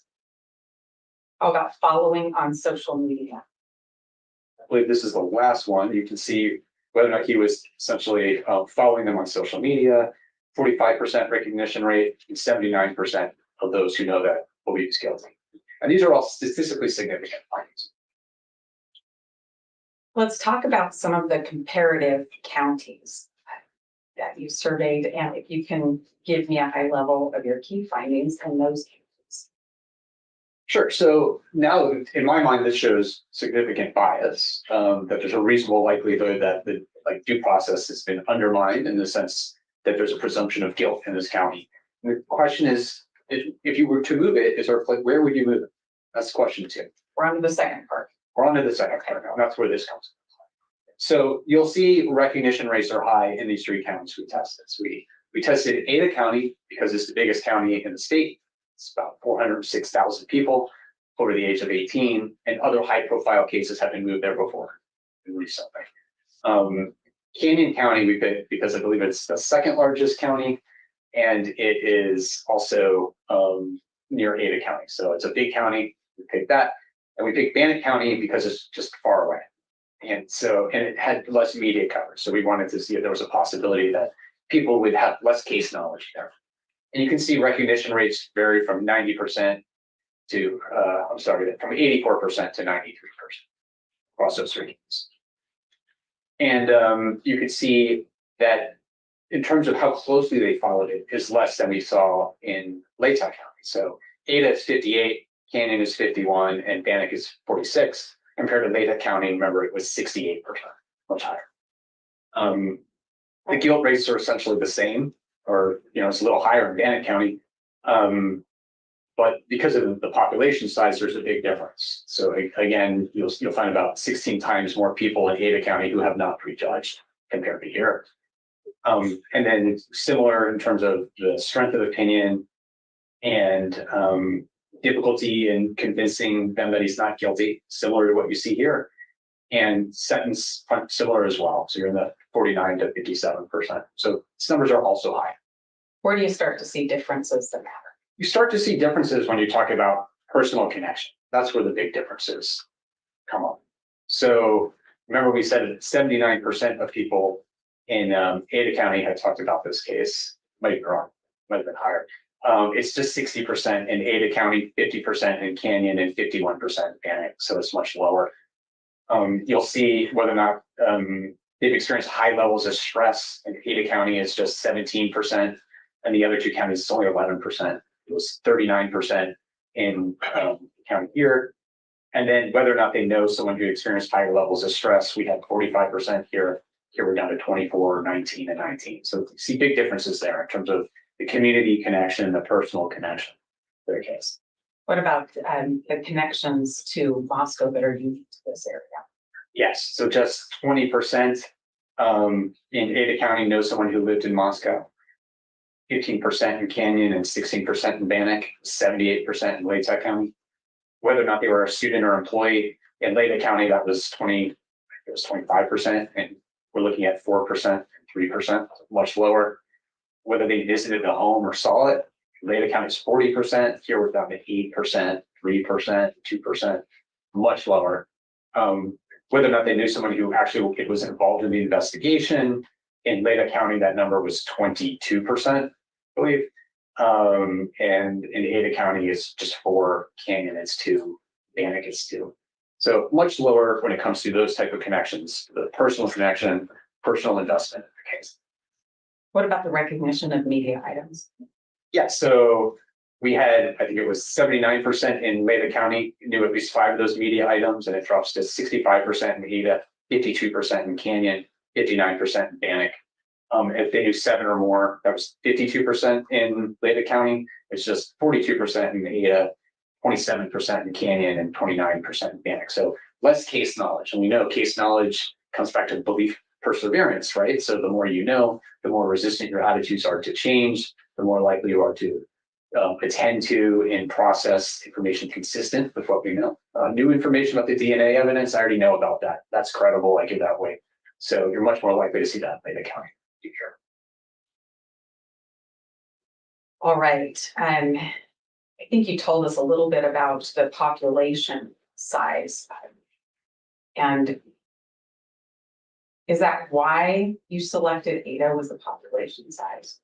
So I'm not selecting anything. I'm just pointing out some possibilities. So I selected Ada County in terms of to do the survey because it's the largest county in the state. And, I think it was the Dalo case was moved there. So that they can take this case in. We know large counties, it's less of a big deal when the case moves there. It doesn't become the biggest story in that community. So I wanted to test Latah County. Pick Canyon because it's the second largest county, over 184,000 people. And then I picked Bannock because it's further away. It's quite far away, hundreds of miles from here, and it's in a different media zone. It does have some of the similarities of Latah County. So for example, there's a university there that's the second largest employer. So there's a risk there. About 18% of the population is connected to that university. So there are those risks. And I think the problem there, while some of the numbers are good, or it'll become a huge deal if that case is moved there. You're gonna have the media circus move from here to there, and it's gonna become, again, a huge story in that community. So there is risk if you choose a smaller venue that something like that will happen. And that risk is tied specifically to the size of Bannock County. Yes, smaller counties, you don't have stories like this regularly happening. So it's more likely to become a big deal in that county. And you could end up with significant bias between the time the case is moved and the time it goes to trial, because there might be an increase in media coverage there. When we talk about the survey itself, was it only people who knew about the case that took the survey? No. That explain to me what you mean by that. Well, I'm looking at your slide here about people who, whether or not they know about the case, do they finish the survey? I think one of the things the state's criticized about is a non-response bias. So I want to understand if you can tell if that about how the survey works, this one and others. Right. So first of all, one thing we do is we do comparison surveys in a host of different cases. So if you look at other cases we've done this on, if that were true, you would find that only people who know about the case take the survey in the comparison county as well, right? So you can see in Renfro, this was an Idaho case, in Kootenai County, 89% of survey respondents recognized the case that took the survey, that completed it. In Ada County, 67% of the people that completed the survey did not know about the case. So you would expect you wouldn't see that trend if people just say, oh, I don't know about this, I'm not going to take the survey, I have no opinion. In state of Tennessee, v. Andrew Delkey, similar findings. So in Davidson County, 67% of the people who completed the survey knew about the case. In Hamilton County, 84% of people who completed the survey did not know anything about the case. In United States, v. James Cloud, which was in Washington, you can look at, we did 3 venues, and in Yakima, 55% of the people that completed the survey knew about the case.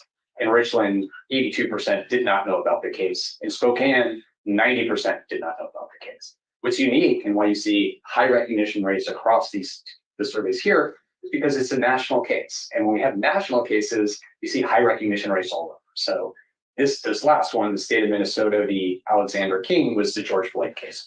And you can see high recognition rates in all the counties, just like we see here. The reason is because there's a lot of media exposure everywhere. But it's not that people are hanging up because they don't want to take the survey. In fact, if you look at the call data, after they were told the case recognition question and described the case, only one person hung up out of the 1,200 people that completed the survey. We had one person who terminated the survey after being told what the survey was about. Everyone else. All 4 counties? All 4 counties, one person. All right. We have talked quite a bit about the bias and the prejudicial media coverage and the difficulty, the impossibility that will happen seating a jury in Latah County. I want to talk a little bit about jury selection in cases that have a lot of publicity. Are you familiar with that? Sure, yes. All right. Why should we talk about this now? Why do we not want to just wait and try to pick a jury first? Well, I think first of all, I've done a lot of jury selections. I'm sure you have, Your Honor, you have, I'm sure you all have. So we all know how the jury selection process works. So in a normal case, people do not have case-specific attitudes. And we know specific attitudes are predictive of behavior. So I might just have a general passing attitude towards something. I mentioned DUI, or it's like a contract dispute. Like, you can ask me questions. I don't have strong opinions. I don't know anything about the case. So they're not specific attitudes. So jury selection is effective in that scenario, it's fine. But when people have case-specific attitudes and case-specific knowledge, and I've heard information and evidence, even if it's coming into trial, I've heard it in the context of a news story. There's no rules of evidence that were applied. There was no cross-examination. There was no counter expert to refute what was said. It was just said by a public, speaker. It was on an editorial on a television station on Nancy Grace. So it's very different. And then when I hear it as evidence, it's just confirming what I already know. It's not new, not processing it for the first time. So that's one of the big problems. So why you need to identify people that have that content and information. And there's challenges because of the way memory works. Recall is limited, and we'll get to that. But when you ask people, what do you know about the case? They are not able to give a full account of everything they know. So it's very hard to assess what people know, which makes it very difficult to exercise cause challenges and predicate challenges. And the other thing is just the nature of jury selection. It's very easy to rehabilitate a juror to get them to say they can be fair. It happens all the time. So a juror says that I had this experience, or I think I'm leaning towards one side, and it's so easy. We do it all the time to get a socially desirable response. You start with, well, the law requires everyone to be fair. Everybody has their own opinions, and that's okay. We're just asking you, can you follow the law? Can you follow the instructions? Can you deliberate? Can you be fair? And most people will say yes to that because they want to create a socially desirable response. They know what the right answer is. Give leading questions. In one study, they actually analyzed a transcript or 3 trials transcripts, and it was like 60% of the comments during voir dire were from attorneys and judges. Just 40% were from jurors, and 63% of the comments from jurors were one-word answers. And I see that in the post-conviction stuff I do when I analyze transcripts. It's 3 pages of indoctrination into what a juror is supposed to do, ending with a closed-ended answer, can you set it aside? That's not an indicator of what their ability to do. People can't just men in black flash heaping themselves and forget everything. It doesn't work that way. I think we may have covered voir dire and honest disclosure with that, and I didn't advance the slide. Can you give us a case example or an example of this? Sure. So this is an example of stealth juror. So a case like this, you're a stealth juror, there's a likelihood that people want to be on this case, right? It's a high profile case. It's going to be on TV. You're going to get a lot of attention. There might be a desire to seek justice and you want to be involved in that. Well, how do you identify jurors like that? So this is an example case I worked on where it was a long time ago. It was in LA. There was this division in the police department called the Rampart Division, Rampart. And basically there were a number of corrupt police officers who were stealing drugs out of the evidence locker, shooting suspects and planting guns on them. It was these rogue police officers. And one of the people, his last name was Ovando, he had been shot by a police officer, this guy Perez, who then planted a gun on him and alleged that Ovando had shot at him. So he was convicted of attempted murder. He was paralyzed from the waist down. And then Perez got caught stealing drugs out of a locker room. So he confessed to all these things and Ovando was released. He got like a $20 million settlement against LA County. Then he sued the public defender, claiming that, they should have figured this whole thing out and known that, there was a scandal and so on. And it won like $6 million in that case. And then later when they looked, it turned out that one of the jurors on that case had been in a movie about the incident called Gang Wars. And when they were asked, has anybody have a connection to the case? She didn't raise her hand. But during the deliberations, she talked about stuff she knew. She talked about stuff that didn't come into trial, and it resulted in a mistrial. So that's just one example. There's other examples as well. But yeah, so that's one challenge you have in a case like that. All right, recall and recognition. I think you're going to talk to us about how hard it is to ferret out what somebody knows. So to me, this is one of the biggest challenges in high profile cases. So the question you ask on a juror questionnaire and an open voir dire is, what have you read, seen, or heard about this case? That's the open-ended question you ask. That is what we call a recall question. And the cognitive task is, on the spot, I need to search my memory and see what's accessible and salient and what I can remember on the spot. And I'll tell you. And that's and then you it's usually followed up with, can you be fair and impartial? And what we find is people are not able to recall everything they know. And that information that they forgot to mention comes up later. So the common example is, tell me everything you know about a movie. I'm going to go with Star Wars. And you probably will tell me a lot because a lot of people have seen that movie or seen it a bunch of times.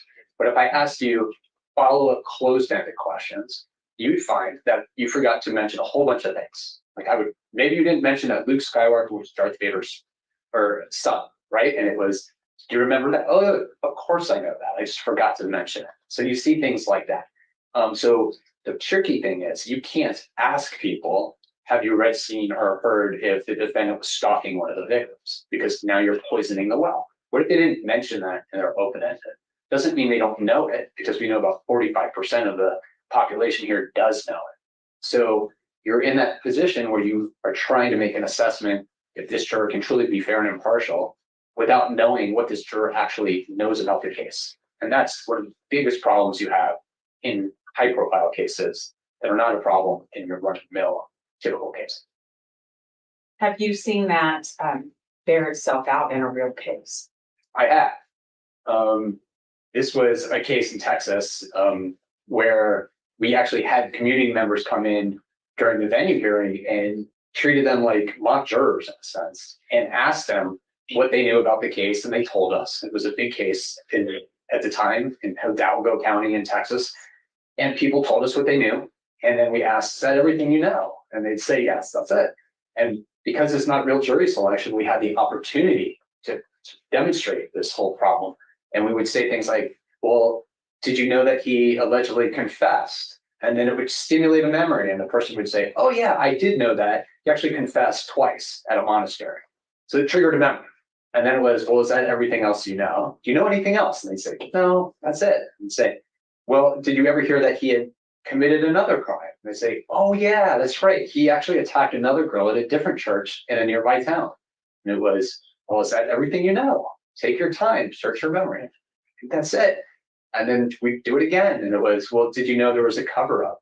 Oh, yeah, the Catholic Church covered it up and the police department. And it just demonstrated the problem. Now, that was fine in that little demonstration we did.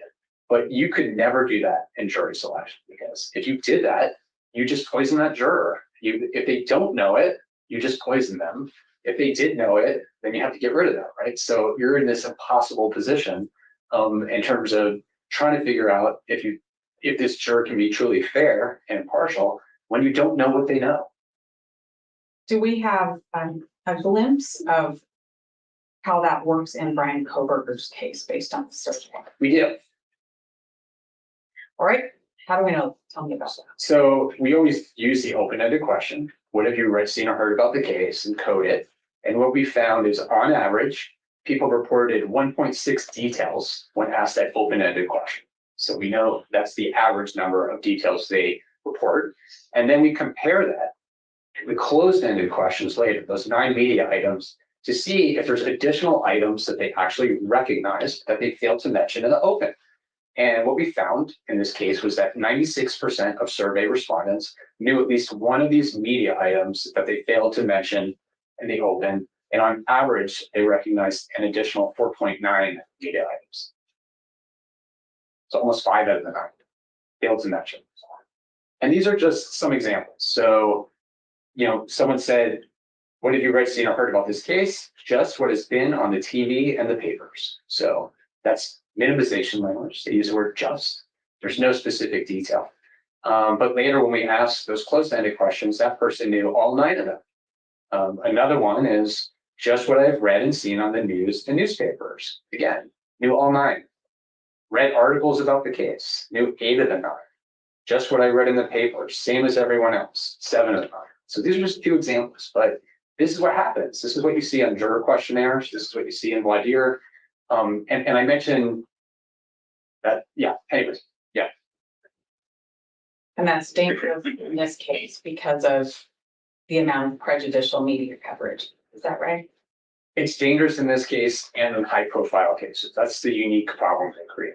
What's unusual in this one is, 1, it's in a small community, and 2, people here have very well developed schema and attitudes and case knowledge. I think you have some specific examples of some of the media items tested about how many recognized an item that had not reported. Yeah, so just to give it two examples to make the point. So this is the one we talked about, whether or not the defendant stalked one of the victims. Prejudicial, 45% of survey respondents recognized this item when we asked, have you read, seen, or heard it? But when we asked them the open-ended question, what have you read, seen, or heard about this case? Only 3% mentioned it on their own. So 3% of people reported this item, but 45% actually recognized it later on. And we know it's not only is it not true, but it's also prejudicial because 81% of people that know it have already judged the defendant as guilty. So it's really important to know who are the people in this panel that know that detail. So your choice is to just assume no one knows it because they didn't spontaneously mention it, or poison the well by asking the juror specifically, did you know that Bryan Kohberger allegedly stalked the victim? So that's a difficult position to be in. Let's look at one more example of how that worked. So this is the one about the knife sheath, whether or not police found a knife sheath on the bed. So you probably want to know that. Well, 81% of people recognize that item later, but only 8% mentioned it when asked the open-ended question. So again, just demonstrating the problem. These are items that are correlated with bias. We know that there's a high rate of recognition in the community, but when you ask in jury selection, what have you read, seen, or heard about the case? Very few people mention it. This is what you see. All right. The magic question, can you set it aside and be fair and impartial? Is that going to work? I'm sorry, what's the question? Is this going to work? This question. Yeah. So you want to, what is this a good question, bad question? Will it work? Will it help Will it us? work? What does work mean? I don't know if you think about that. Help us find an impartial jury. No, there's no data to suggest that this is a valid question. And just touching on the research again, what you would expect is people that know a lot about the case or been exposed to prejudicial pretrial publicity would be more likely to say they cannot be fair and impartial compared to people that do not know a lot about the case. And there's no significant relationship. People who know a lot of detail and have been exposed to prejudicial pretrial publicity are just as likely to say they can be fair and impartial as people who have not. So there's no data to support that. And do you have an example to tell us about? So this is some research I did on this question to see how people respond to it. And so what I did was I went to a Facebook page that was about this documentary on HBO that got a lot of attention called The Jinx. The Jinx was about a person named Robert Durst who had been a suspect for multiple murders. For his wife, he went to trial in Texas for murder, and then a good friend of his in California was killed, and he was suspected to be involved in that as well. What was unique, he was from a very wealthy family in New York, so it captured a lot of people's attention. And there was this miniseries on HBO. And at the end of it, they confront him with some evidence that would suggest he was involved with his friend Susan's murder. And he takes a break and he goes into the bathroom and he forgot that he was wearing a microphone, and he pretty much confesses. He says, of course I shot them all, or of course I killed them all. He's talking to himself. So it was a highly prejudicial documentary. And later on, he was charged with the murder of his friend. So what we did was we went to this Facebook page where people had made public statements about the defendant that were highly prejudicial. So this is just one example. Someone said, this is a true version or vision of a sociopath. I'm physically ill over the conclusion. I'm beside myself. I was overjoyed at the news that he was arrested. So if somebody said this in public about this case, I think we'd all agree that person probably can't be fair. You're publicly stating it to the world. You think he's a sociopath. So we recruited people that made these extreme comments on this page and went through a survey. And we asked if they knew about the case, whether they thought he was guilty, what they knew, and so on. You can see, as you'd expect, almost everybody we recruited who made these public statements reported that Robert Durst was guilty of murder, 92%. And reported strong opinion, 77% of the people we've recruited said that he could not change their mind. about his guilt. So almost everything. And then we ask those closed-ended case recognition questions, and many of these are either inadmissible or very prejudicial. You know, that he was like a suspect in his wife's disappearance, probably not admissible in a different case. His murder trial in Texas, we asked several of these. And the confession, the captured confession, you see 100% knew that, which is considered like the most prejudicial thing that can be in the media, according to the Supreme Court. And so what we'd expect is that these people would say, I cannot be fair and impartial. There's so much bias that they're demonstrating. So we give them the magic instruction that you often see. This came from a transcript in a high profile case where the court had explained the burden of proof and that the defendant's entitled to a fair and impartial trial, and that the law requires that you set aside everything you know and only rely on the evidence, common things you hear. And all these people who express all this public bias and all this vitriol and reported that he's guilty and you can't change your mind, by just saying that to them, magically report that they can be fair and impartial. 81% said they could be fair and impartial after hearing that instruction. And they gave open-ended responses as to why. And so this is our participant who mentioned that they were overjoyed by his arrest and they were physically ill, that Robert Just was a sociopath. Well, they, on a scale of yes, definitely to no, definitely not, they reported that they could definitely be fair and impartial. And they reported that I could start from the beginning and listen to all the information presented and follow the directions and wipe out everything that I know. I would need to be convinced beyond a shadow of a doubt. So that answer, if you see in a courtroom without knowing that this person was making public statements about the defendant being a sociopath, probably considered rehabilitated as a fair and impartial juror, which demonstrates like a person like that should be answering that question no, but they don't. And even kind of going back to the Rideau case, which was recorded confession in the police station with the chief of police on one side and officers on the next, played in the media with music on it. It was highly prejudicial in a small town, and the Supreme Court ruled that, threw out the conviction because of it. All the jurors in that case who saw that confession reported that they could be fair and impartial. They all sat on that trial. They all reported that they could be fair, and the Supreme Court didn't take that at face value because the content of the coverage was so prejudicial. All right. Based on your years of experience, your education, all of the work that you do in general, and then specifically the work that you've done in this case, the survey, the hundreds of comments, do you have an opinion about this case and whether we can seat an impartial jury in Lake County? I do. What is your opinion? So my opinion is, again, is based on whether or not there's a reasonable likelihood of using that standard, which is less than the preponderance of the evidence. Lake County is a small venue, and the crime has been seared in the community's consciousness. People have been saturated with prejudicial coverage. Many people here have direct and indirect connections to this crime. People here demonstrated they experienced fear and stress, panic in this community. There's significant rumors and misinformation that have been spread and people have been exposed to in this community. There's a feeling of pressure to convict, I think, given the reaction that people think the community would have if he's acquitted. That's particularly concerning.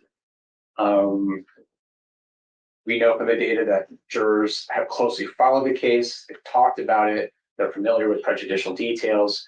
I think that the presumption of innocence has been undermined and a presumption of guilt prevails in this community. And I think the pre-existing attitudes and opinions will influence how people process evidence. So even if the same information is presented at trial, there's a big difference in terms of jurors being exposed to that for the first time.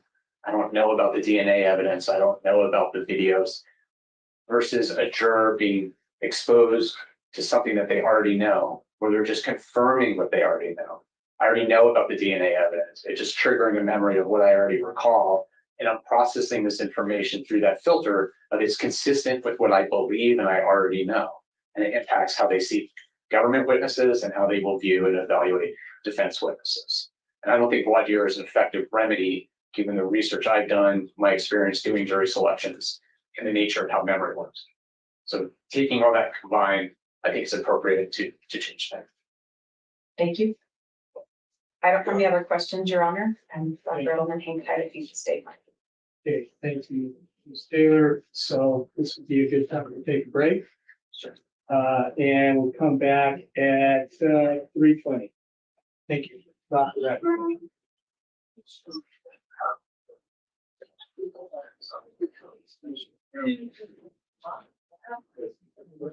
No.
All right. All seated already. All right, so we're now back on the record. This is State versus Kohberger, case number CR 29222805. Kohberger is still in the courtroom along with counsel and also counsel for the state. And Mr. Edelman is ready for cross-examination, I believe, and you're still under oath. So go ahead. And actually, Your Honor, the state has everything it needs from Dr. Edelman, so we won't be doing any cross. Oh, okay. May this witness be excused. You may, Your Honor. Okay, thank you. You're free to stay, free to leave. Thank you. Appreciate for you being here. Okay, another witness. Yes, Your Honor, our last witness is Dr. Dare. Dare. Okay, I thought maybe Dr. Dare was going to be rebuttal to the state. No. Your Honor, we disclosed Dr. Dare twofold. First, to talk to the court about the survey instrument itself, and then to provide rebuttal testimony. Part of that is going to come based on the state's objection too. So I don't know if the state has any witnesses to call, but we ask that she stay for that if that's the case. Okay. So Dr. Dare, line it up. Please face clerk, raise your hand. You solemnly swear or affirm that the testimony you give in this case shall be the truth, the whole truth, and nothing but the truth under penalty of perjury. Yes. Thank you, ma'am. Please have a seat, and then once you're seated, please state your name and spell your last. Yes, Veronica Dare, D-A-H-I-R. Thank you. Ms. Taylor. Go ahead. Thank you, Judge. Good afternoon. All right, let's start with your occupation. What do you do? I am the director of the Grant Sawyer Center for Justice Studies at the University of Nevada, Reno. I'm also the director of survey operations for the Nevada Center for Surveys, Evaluation, and Statistics, also at the University of Nevada, Reno. Do you also do consultations outside of your role with the university? Yes, occasionally. And is it in that capacity that you're here today? No, today I'm here independent of my role at the University of Nevada, Reno. I am here as an expert consultant, and that is independent of my work at the university, although my testimony is based on my previous experience, knowledge, and education that I received at the university. I'm going to talk a little bit more about what you do for work, but let me back up and find out about your educational background. I have a bachelor's degree in psychology and a master's and PhD in interdisciplinary social psychology from the University of Nevada, Reno. My master's and PhD are from the University of Nevada, Reno. In terms of my work at the university, I have a joint appointment, as I mentioned.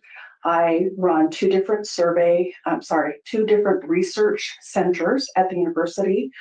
One, as I mentioned, is the Grant Sawyer Center for Justice Studies, and the other one is a survey lab.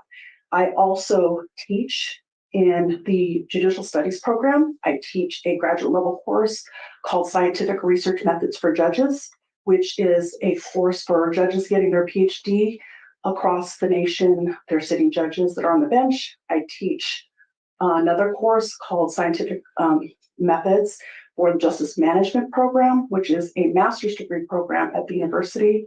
I have taught social psychology, criminal justice research methods. I've taught other courses, but that was quite a while ago. Right now, I'm just teaching this graduate level course.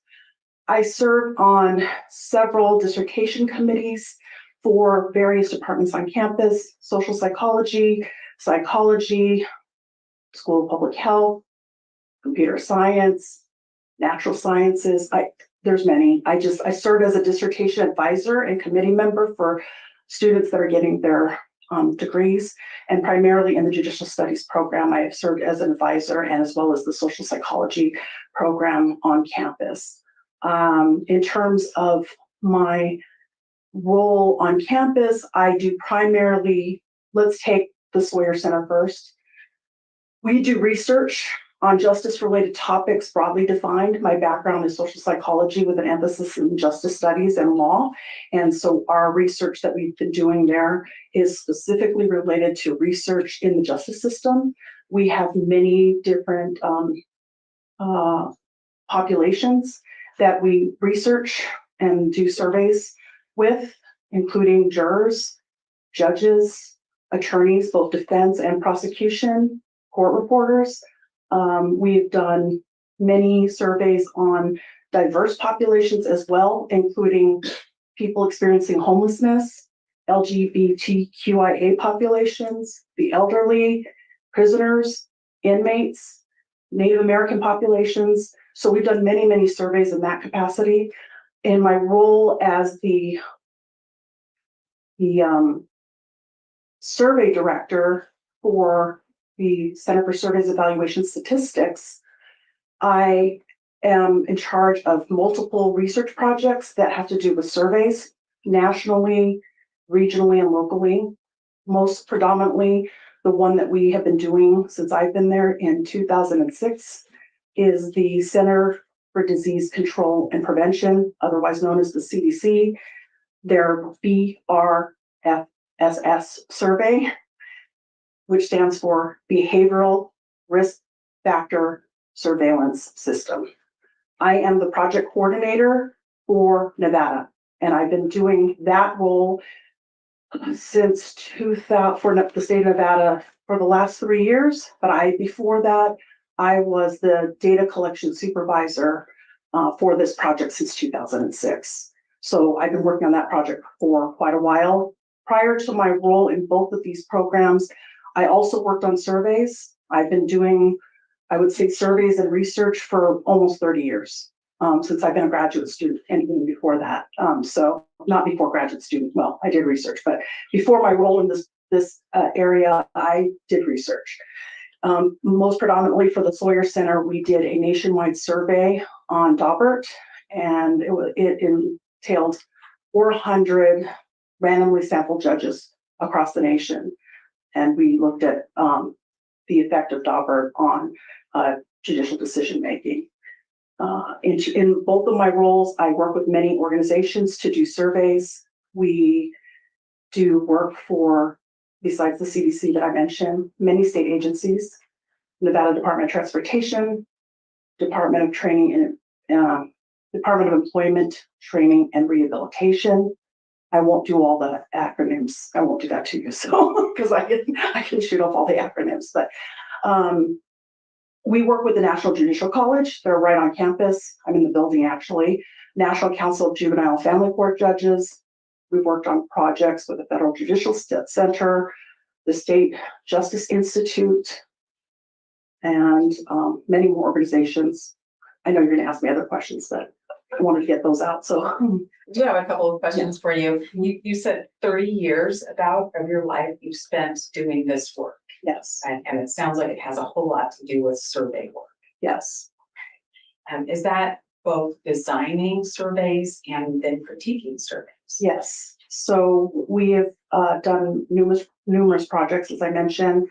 You're probably going to ask me, so I'll just say it. We have published in academic journals. I personally have published on different aspects of survey research in Judicature, Justice System Journal, Future of Evidence by the American Bar Association. I have a chapter in there. That one's not specific to surveys, sorry. I have other publications, but specific to surveys, Survey Practice Journal, Law and Human Behavior on the judge survey that we had done. There are numerous. I don't know if I can remember them all right now, but in terms of technical reports, we do a lot of technical reports for our projects. And those are basically reports of findings that we give to our clients specifically to use for their organizations based on whatever topic it is that they want us to survey or study. So I mentioned some of them before. We DETR, which is Department of Employment Training and Rehabilitation, Nevada Department of Transportation, Nevada Department of Corrections. I don't think I mentioned that one. And we've done 140 over my career there, 140 technical reports, all of which in some way or fashion have related to surveys or survey research. We do a lot of evaluation projects, needs assessments, and most of those always entail a survey of some kind. Are there guidelines or standards that govern survey work? Yes, ones that have been mentioned here already, APOR, the American Association of Public Opinion Research, and specifically for change of venue surveys or community attitude surveys, ASTC, which is the American Society of Trial Consulting. Are you familiar with the standards of both? Yes, I'm a member of both organizations.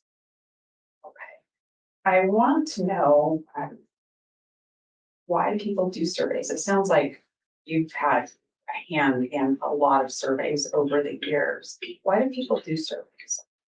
Many different reasons to find out information about a specific topic or population. People do it for needs assessments. They do it to find out more about support services. That, you know, if they want to increase support services in their organization, or if they want to just find out an evaluation of what their program is, if they receive funding from a government organization or a grant to do a specific project, they want it evaluated, and that usually entails surveys. People want to know community attitudes. For example, as I mentioned, a couple of them, we did a survey for the Nevada Department of Transportation, specifically looking at highway maintenance in the state of Nevada, asking residents about their opinions on highway safety. We did another one for the Office of Traffic Safety, looking at seatbelt usage, car seat usage, and at the time when cell phones came out, texting and driving, distracted driving behavior. So we've done surveys on those. I'm currently doing a survey with DETR, which I had mentioned, DETR, on foreign labor wage surveys, where we're looking at the farmers in the state of Nevada on whether or not what their wage, the prevailing wages in the state of Nevada. There are many reasons in the justice system. For example, we do surveys on judicial, attitudes, jury attitudes, decision making, looking at specific attitudes towards specific crimes. I did a survey on human trafficking. We did another survey on victims of crime. I could go on. Marketing research. You guys have been asked to take many surveys about projects that not projects, but things you bought, things that, they ask you to evaluate restaurants. You get surveys all the time. People do it, as you know, in the election that's coming up. I'm sure you guys have got bombarded with many surveys. Not all of those are valid, by the way. They're called push polls, but anyway, that's something different. But there are lots of surveys that reasons people do surveys, primarily to make decisions and to form policy, to reform policy, to make changes within their organization. And in this case, to assess community attitudes, bias, and the potential impact of pretrial publicity.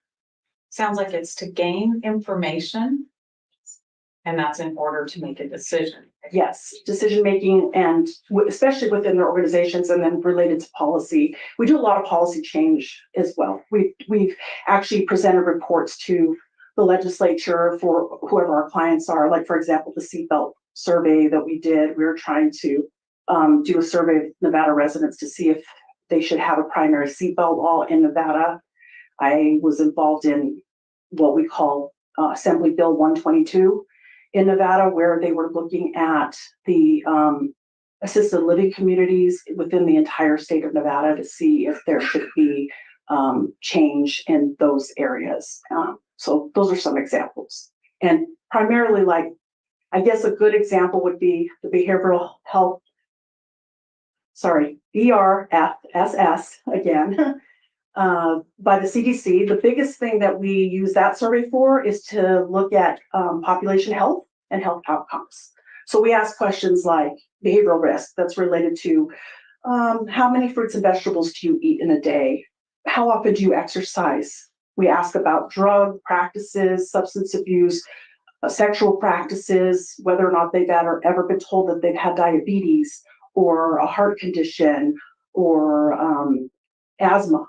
So those are examples. So we look at the indicators that could predict or have outcomes on the population health. So outcomes, basically. I heard you mention community attitude surveys. Are you familiar with those? Yes, I mentioned a couple of the examples that we have done community attitudes on. And that's basically measuring attitudes of the community on a specific target population on specific measures of interest. Did you have an occasion to review the community attitude survey that Dr. Edelman conducted relating to venue issues? Yes, I did. Excuse me. I forgot. I have these. Okay. Exhibit F and F1. It's just my declaration and my expert report that I've already provided to the court. Okay. And I can see you just placed those face down. If you need to place them back face up, will you let me know? Yeah, I will. Sorry. What was can you repeat the question? That's okay. I'm wondering if you had an opportunity to review the survey work done and conducted by Dr. Bryan Edelman. Yes, I have. Okay. And do you have an opinion about whether that survey was conducted in a valid way? Yes, I do. What is your? In my opinion, it was a valid survey. What do you base that opinion on? So there are standards and professional code of ethics that I mentioned earlier, suggested by AAPOR, again, AAPOR, American Association of Public Opinion Research, and the American Society of Trial Consulting, ASTC. And specifically, ASTC has a section on venue change surveys. And there are many things that can go into a survey to determine its validity and reliability. I guess I should talk about that before I go into that. When you're talking about scientific reliability, by the way, it's very different than evidentiary reliability. So evidentiary reliability is looking at the trustworthiness of evidence, whereas scientific reliability is looking at the consistency and repetition of a survey done over time, across different populations. And validity is more looking at trustworthiness or accuracy. So if we talk about reliability as consistency and stability of results, and validity as accuracy, that's how I'm going to talk about those things. And with respect specifically to this survey, there are many types of validity and many types of reliability, but I'm not going to go into all of them here. I think specifically for this survey, what's important is content validity, construct validity, measurement reliability, and response reliability, specifically with this survey, and looking at coverage error and what we would call external validity. There are other types, as I mentioned. There's criterion validity, there's inter-rater reliability, test-retest reliability, convergent validity. There's many types of validity, but I'm not going to talk about those here. I'm just going to talk about the things that made me come to my opinion or form my opinion based on the survey. According to the ASTC standards, when you're doing a change of venue or community attitude survey to look at whether or not a change of venue should be conducted, or a change of venue might be considered, you want to look at 6 things. You have screener questions, you have case recognition questions, you have questions related to the source or the media where the information comes from, you have demographic information, and then case knowledge questions. I think I got them all. And that's what I was looking at with respect to the content. And those were all there in Dr. Edelman's survey. The other thing I looked at was the questions themselves. Do they have what we would call construct validity, which is basically, does the survey measure what it purports to measure? And then does it have content validity? Does it cover all those things? And it does. I mentioned that already. That's the content validity, those 6 items. And was it done in a way that you can consider it? The measurement was reliable, and I would say yes. I read the methodology was brief, but based on what I could gather from the report that Research Strategies did, they did all of the things that we would have done. I would have probably done a little bit more in terms of looking at, some of the disposition codes were just a little bit hard to determine, but that's not that important for this. What I would say is that they did everything we do in our lab. We are very strict, I would say strict when it comes to our methodology for our surveys, because we follow APOR, which is the strictest standards that you could follow for calling on a telephone survey, or what we call a RDD survey, random digit dialing. And primarily that's because we have to do the CDC survey, and the CDC survey follows APOR guidelines. And so for all of our projects, whether it's BRFSS, whether it's CDC or not, we follow the same protocol. So no matter what project we do, whether it be for NDOT or DETR or any of these other organizations that I mentioned, we would definitely follow the same protocol procedures. And that includes things like good questionnaire construction and design. That's the first thing. In order to combat what we would call non-response bias, the first thing you look at is questionnaire design. Are the questions written in a way that would get the responses that you need? Do they have content validity? Are the questions valid? And by that, I mean, we look at things like question order. We look at the whether they're leading, whether they're loaded, whether they're double barreled, whether there's many things we look at. So I looked at that. And then we also look at how the survey was sampled. And according to research strategies, they did use a random digit sampling frame. And by that means they probably, I don't have all the details. I'm just going based on my opinion, my experience.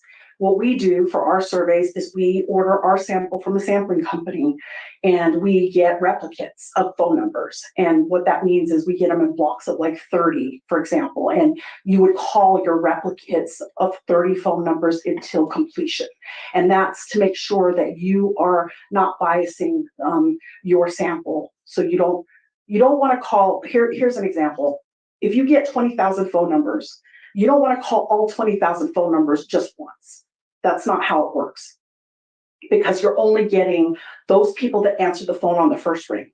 So that's biasing. Also, you're reducing your response rate by doing that. So what we do is we call them in blocks of numbers, and we call them several times. From my understanding, they called them 4 times. Research strategies is they called once, if they didn't get a hold of them, they called 3 more times, they did callbacks. That's also proper protocol. We like to call our surveys at least 3 times during 3 different time periods, either the morning, afternoon, and evening. We also like to call them during the day and on the weekends. My survey lab that I run is open 7 days a week, and every single holiday except for Christmas, Thanksgiving, and believe it or not, Super Bowl Sunday. It's the other American holiday, apparently. Anyway, people get mad when you call them on Super Bowl Sunday versus Father's Day, Mother's Day, and Easter, believe it or not. But anyway, so we call these numbers at different times. And from what I could tell, they did follow-ups, they did different call timing, they did callbacks, they did the replicates, they used both cell phone and landline.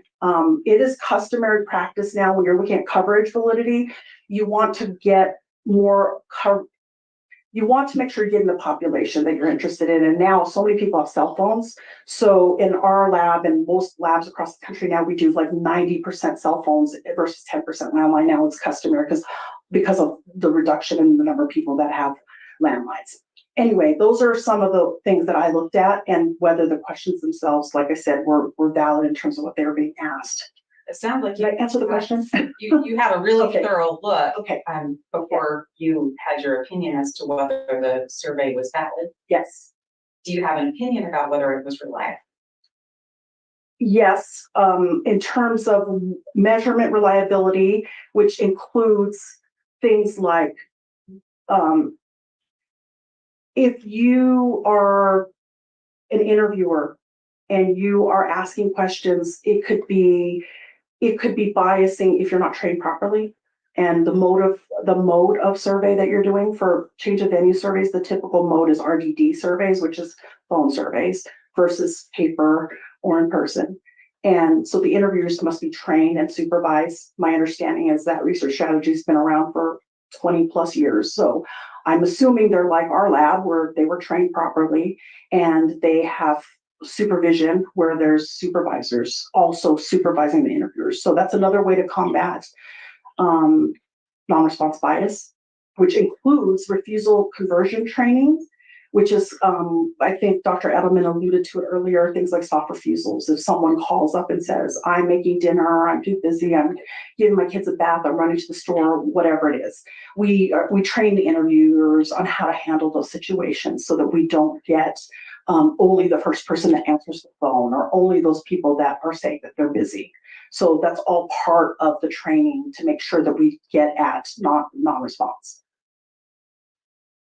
Right. I think that you have answered my questions really well, and based on, just to sum it up, based on your look at the work done by Dr. Edelman with this survey, your opinion is that it's a valid survey. Yes, basically it's what I would have done or what we would have done in our survey lab. Thank you. I don't have any other questions right now, but hang on and prosecutor. Okay, thank you. Thank you.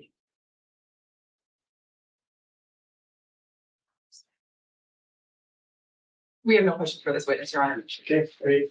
Thank you. Is it Nobody that easy. so easy? So, thank you. Witness be released. She may, Your Honor. Okay. Thank you for being here. It's very interesting. Help yourself, yeah, as much as you need. Thank you. Thanks. All right, Fit for witnesses, Your Honor. no more witnesses. Okay, any witnesses? None from the state, Your Honor. Okay, we prepared for argument? Let's do it. Okay, go ahead. Thank you, Your Honor.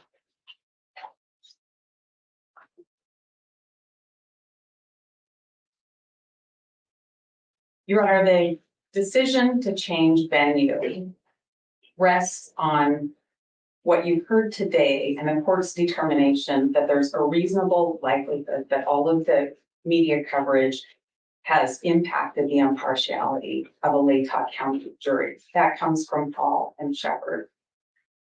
Your Honor, it's important to think of that standard in light of the Constitution of the United States and the state of Idaho. Mr. Kohberger has a constitutional right to a fair trial by an impartial jury. And to guarantee that, this court must change venue. Your Honor can look at the media coverage in this case and know that it's prejudicial coverage. The amount of coverage is a huge amount of coverage. The kind of coverage is prejudicial coverage, and it's had an impact on the Latah County potential juror. The court can see actual prejudice by understanding the results of that survey. Reading the hundreds of comments from Latah County residents, you can see that the media has been prejudicial and it's actually prejudiced potential jurors in Latah County. The court can also presume prejudice by looking at this case as it is. It's an extreme case that comes out of the Haddon case in Idaho, and you can presume prejudice in an extreme case. You have heard all day long how much coverage this case garners. It's Latah County, it's bigger, it's a state of Idaho, it's nationwide, it's outside of the nation, it's continuous, it's every day. Social media, books have been written, primetime television shows have happened in this case. It just doesn't stop. And you know that this is prejudicial coverage as well. The state has agreed things that were surveyed are false media items. At least some of them. This is all before the other things contained in the media are subject to admissibility rules, even if they're offered. Subject to cross-examination and full context explanation of what they mean. So you have this coverage that permeates the community. Bigger than the community, the state, bigger than the state, the nation, and this is an extreme case. The court should think about things that have happened in this courtroom too, when considering whether this is an extreme case and the amount of prejudice that exists. This court has issued courtroom rules to determine who can have a camera, where a camera can be. The court on our motion limited things and finally removed cameras from this courtroom, and the court right now is live streaming. That doesn't take care of all of it though. The live stream is captured and replayed almost in real time, if not real time. Everything that happens in this case is on social media, and all kinds of things that don't happen in this case run rampant in news stories, in social media stories, and impact all of the jurors. It is particularly important when you're considering this extreme case to look at the size of this community. You heard a lot about that today. You heard how bias is created. And when you think about this little community and all of the people that spoke out early on about this case, that's how the bias starts in this case. People in this community have a lot of ownership in the case as well. They're connected to the case by being related to or knowing people that conducted the investigation. They're connected to the case by knowing the community leaders that have spoken out about the case. They're connected to the case by the relationship with the University of Idaho. That's a pretty tight connection. And that is how you have to think about the human bias that exists and how it cannot be fixed if we get to jury selection. Your Honor has to look at the content and know the content of the media and know that there hasn't been positive stories about Bryan Kohberger. It's negative stories. There's not a media story talking about Bryan Kohberger's right to be presumed innocent. There's not a media story talking about Bryan Kohberger being loved by his family. Nobody's talking about the good grades he achieved all through his undergraduate career and graduate programs. Nobody's talking about the dog that he loves and helped train. It's all negative. It's false. It's misleading. It's stuff that's rumor and never coming into court. There are things about his character that are just untrue that are out there. When you have this much information surrounding a case, it's an extreme case and it's all over the place. I don't want the court to think all this social media happens and it's not centered in Latah County and think that's okay, because it's just not.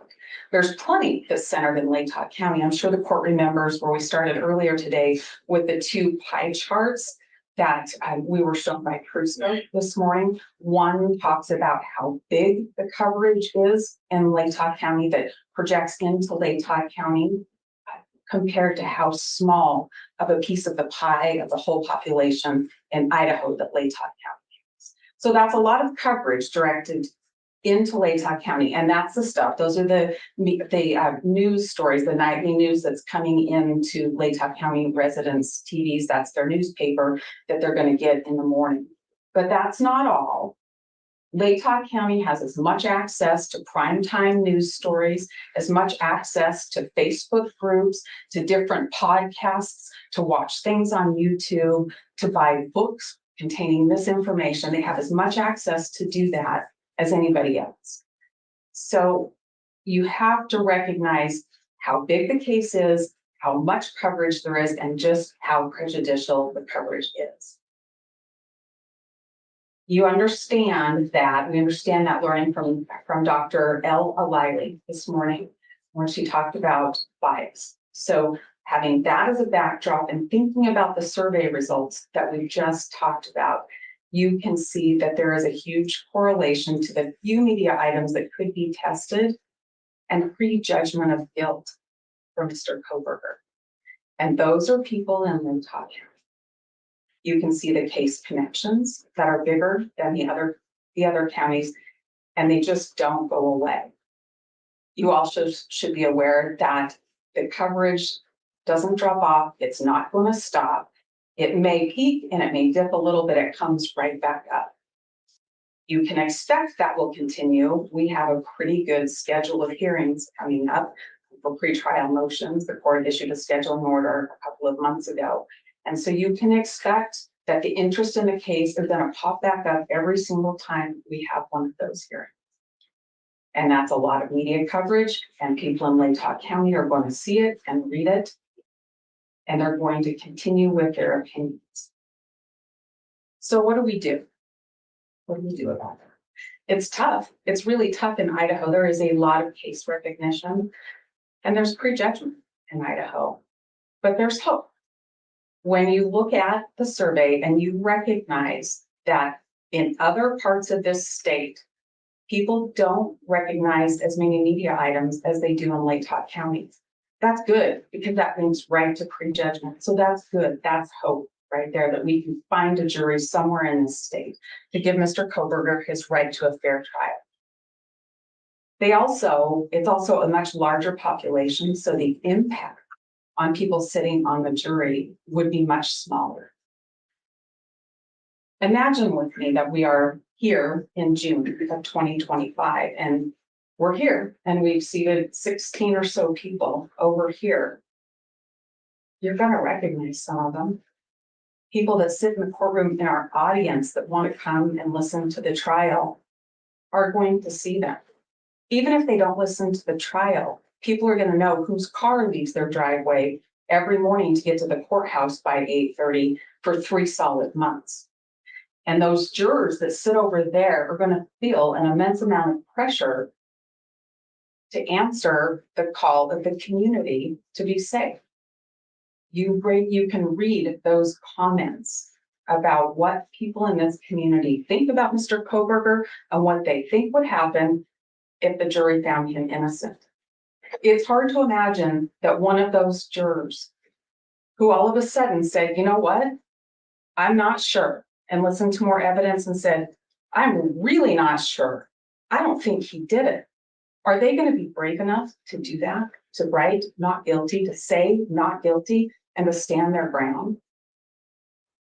That comes right to impartiality, that the court has to be sure that that's not going to happen. You can't be sure that there's a way to pick an impartial jury in this community. In Ada County, we don't have that. We don't have it. Canyon County, we also don't have that. Those are jurors that are not from this small, close-knit community. Those are jurors who aren't going to run into a police officer that investigated the case at the grocery store, or maybe somebody from the prosecutor's office at the jazz festival at the college. There are people who don't have those connections. The other difference that I think is really important to think about too is the location, the connection to the house where this happened.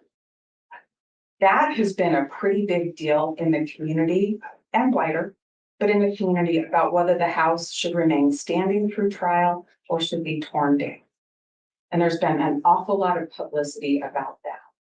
People in this community have an opinion one way or the other. We aren't going to know what their opinion is, but they're going to bring that into the courtroom. People in Ada County do not have. And why Ada? Why not Canyon, or why not Bannock? I think that's something that we should talk about. The easiest one to talk about is Bannock.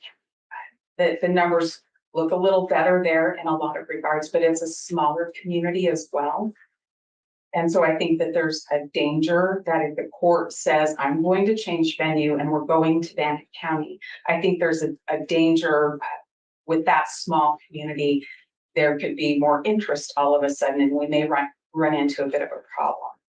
So that's why I'm not here telling you Bannock County, but if you tell us Bannock County, I think we have a lot better shot at seating an impartial jury than we do here in Latah. Canyon County is the second largest. And Your Honor, honestly, if the court says, let's change venue, let's go to Canyon County or Bannock County, I think we have a better shot at getting an impartial jury. But we picked Ada County specifically because we're aware of the structure of that courthouse, the way it's set up. We're aware that there's at least some statewide precedent for moving these big cases to Ada County. And we're aware that it would be easier to get our jurors to and from that courthouse in a way that they wouldn't have to go through the media. They would be kept private and in secret and secure. It makes sense to focus on Ada County for a lot of those reasons. Your Honor, we're mindful that that's a lot of miles away from here. But at the end of the day, the interest that we have is to protect Bryan Kohberger's constitutional rights. His right to a fair trial is as important as our right to free speech, our right to bear arms, our right to be free from unreasonable searches and seizures. And the right to a fair trial cannot happen in Latah County. There is way too much media coverage. It is biased media coverage. It has impacted the potential juror, and it causes bias in the potential juror. This is a tiny little community, and this case needs to move where there's a chance to get jurors that haven't prejudged guilt of Mr. Kohberger and will have the ability to be anonymous and not known by everybody else in the community. The pressure to convict here is great, and it won't be in Ada County. The venue needs to be changed. Thank you, Ms. Taylor. Ms. Beatty? Thank you, Your Honor.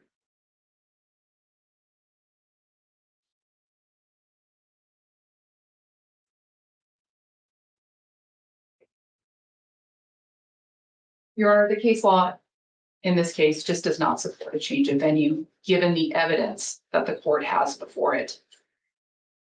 The state does not disagree with counsel on what the appropriate standard is. The appropriate standard is that the defense has the burden of showing a reasonable likelihood that the defendant's ability to get a fair trial is going to be diminished as opposed to some other county, or put another way, a reasonable likelihood that pretrial publicity will deprive him of a fair trial. So in looking at the evidence the court has before it, we can start with Exhibit C. Those were the charts presented by TrueScope.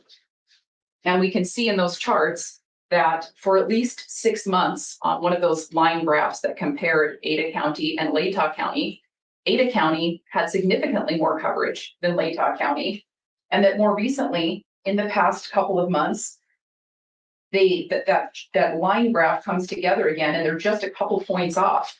The fact is, Your Honor, this case has media coverage everywhere. That is something that was acknowledged by the defense, and that is something that is abundantly clear in these surveys. So looking to Exhibit C, comparing Latah County and Ada County, it is clear that this could easily be a back and forth scenario where at some points Latah County is higher and at other points Ada County is higher. And it almost looks like we may have recently been headed in that direction as recently as a few weeks ago. In looking at the survey numbers, Your Honor, I'd like to talk about what the numbers from the survey actually say. And I'd like to start by looking at Defense Exhibit F1, Dr. Dare. We don't dispute any of the testimony that she gave today. We don't dispute anything in her declaration. And one of the things in her declaration that she discussed was a 5% margin of error in surveys such as this, with 400 survey respondents in a population within the range of our population in Latah County and in the population of Ada County. So if we're talking about a 5% margin of error, according to the defendant's own expert, and we're looking at case exposure in Latah County of 98% and Ada County of 93%, those communities are within the margin of error. Looking at presumption of guilt among jurors who knew about the case, Latah County, 67%, Ada County, 68%, Canyon County, 69%, and Bannock County, 76%. Latah County, Ada County, and Canyon County are at best within the margin of error. And if these results are to be taken literally, Latah County has the lowest number of jurors who knew about the case who are going to presume Mr. Kohberger guilty. Now, when you zoom out and look at the survey results for presumption of guilt among all respondents, Lake Talk County is at 66%, Ada County is at 64%, Bannock also at 64%, and Canyon at 62%. Again, you're within this margin of error here. I would also point the court to the fact that jurors among the total sample size who had no opinion about this case, potential jurors, survey respondents, Lake Talk County had the highest number of folks who reported having no opinion about this case at 17%. Ada County, 12%, Canyon, 13%, and Bannock at 9%. And then again, jurors among the total sample who had no opinion about Bryan Kohberger, Lake Talk County, 29%, Ada County, 25%, Canyon County, 23%, and Bannock County, 24%. Again, we have the highest number of survey respondents in Lake Talk County saying that they have no opinion about the defendant. When you zoom out, this is the big picture. These are the questions that matter. The question is, which community is the most likely to give Mr. Kohberger a fair trial? We can split hairs and say, well, if this person knows this media item, then they're X% more likely to think he's guilty. That's not the big picture. Those are trees in the forest, but we're ignoring the forest. And if you're looking at the forest is which community has the least amount of bias. And there are obviously some personal connections in Moscow and to the University of Idaho. The state does not dispute that. We believe those can be dealt with through other measures short of venue change. But when it comes to bias itself within a community, the court can take this entire 300+ page document of all of the survey responses and look at these surveys and see that the pervasive media coverage across the entire state has simply created some complications and difficulties. Those are not unique to Lake Talk County. The more productive conversation to have is how can we craft questionnaires that will ask jurors factual questions that help us identify sources of bias. For example, are you employed by the University of Idaho and how? Or did you know one of the victims? Things like that are factual that will allow us to then follow up and ask more questions. And frankly, Your Honor, the state would be willing as we approach trial to engage in good faith discussions with defense counsel and the court about potentially just excusing some jurors who are too factually close to the case for cause from the outset. We're willing to have that discussion. Another thing that the court can do that would address some of the concerns that were testified to regarding bias and social pressures is to allow potential jurors to have individual voir dire and outside the presence of other jurors and outside the presence of cameras or audio recording that are being live streamed. In this case, it's going to be critically important that potential jurors who come to jury duty feel like they can give honest answers and feel like they can be forthright. And in order to do that, I think individual voir dire would be very appropriate, and the court has that option available to it.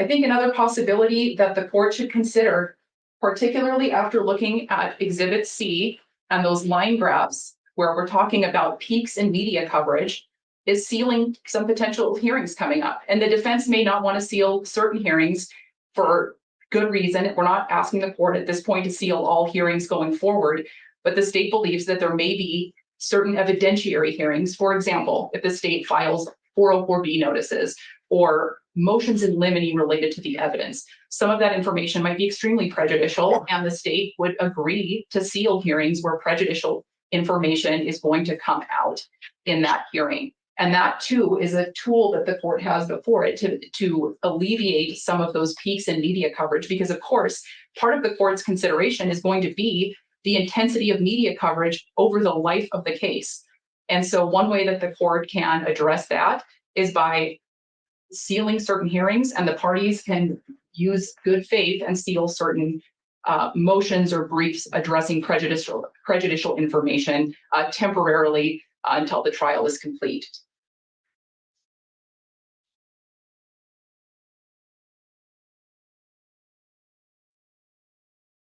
When we're talking about bias and individuals who come to court for jury selection, I think it's important to remember that we have to deal with what the law says. And what the law says is that voir dire and jury selection is the appropriate process for ferreting out bias. We don't get to hand wave the jury instructions that are based in case law and that are handed to us by the Idaho Supreme Court. We don't get to hand wave those and refer to them as indoctrination and act like all potential jurors are going to come to court and lie, that they can't be trusted. Now, certainly there are some human biases, but a good voir dire is the tool to address those. And we don't get to just burn the system down. That's not what we're here to do. We have to use the voir dire process. I would also point out that when we're looking at, well, actually, Your Honor, let's talk about some numbers. Let's assume, we've heard a lot about the Daybell case. Let's assume that this court decides to summon 1,800 jurors. Let's assume that this court decides to seat a jury of 12 with 6 alternates, given that it's going to be a very long trial. If this court were to summons a jury of 1,800 jurors, which was the amount that was summoned in Ada County in Daybell, this court could just as easily summons 1,800 jurors in Latah County with a prospective jury pool of 32,000 as a court could summons 1,800 people in Ada County. It doesn't matter that Ada County's population is 16 times higher than the population in Latah County, because in Ada County, the court, if the court moves this trial to Ada County, is not going to say, well, we're in Ada County, I guess I'll summons in 20,000 jurors. That's not how it works. This court could just as easily summons in 1,800 jurors in either location. And if this court were to summons 1,800 jurors, only 1 in 100 would have to qualify to sit on a jury in order for this court to proceed to trial. So if you look at that 1,800 number and you look at some of the survey numbers, let's look at total prejudgment. Total prejudgment by total sample. 17% of Latah County jurors had no opinion on total prejudgment. That sounds low, but when you look at it out of a jury pool of 1,800, that's over 300 people walking into this courthouse with no opinion about the case. You look at the question, given what you have read, seen, or heard about this case, would Bryan Kohberger have a difficult time convincing you that he is not guilty of murder? 19% said no, 16% said no opinion. You add those up and you have over 600 jurors out of an 1,800 person jury pool who would answer that question in that way. What is your opinion of Bryan Kohberger? No opinion, 29%. That's over 500 jurors that would come into this courthouse with no opinion of Bryan Kohberger. A large jury pool is a solution to the media coverage in this case, and this court is going to have to summon a large jury pool wherever this court holds this trial, whether it's in Ada County, whether it's here, whether it's in Bannock County, or whether it's in Canyon County. And frankly, Your Honor, as we move toward the issue of convenience, if anything, these survey numbers being so close to one another and so tight with each other should tell the court that if the court did determine that a venue change was appropriate, if the court made that determination, Kootenai County or Nez Perce County would be a far more logical choice, because those are geographically closer and the state would not have to pick up and move all of its evidence for 3 months down 300 miles to Boise. The court would now have to move its entire court staff. People could still go home. There would be less witness travel expenses. So if the court decides to change venue, the court should look at more convenient options closer to Latah County.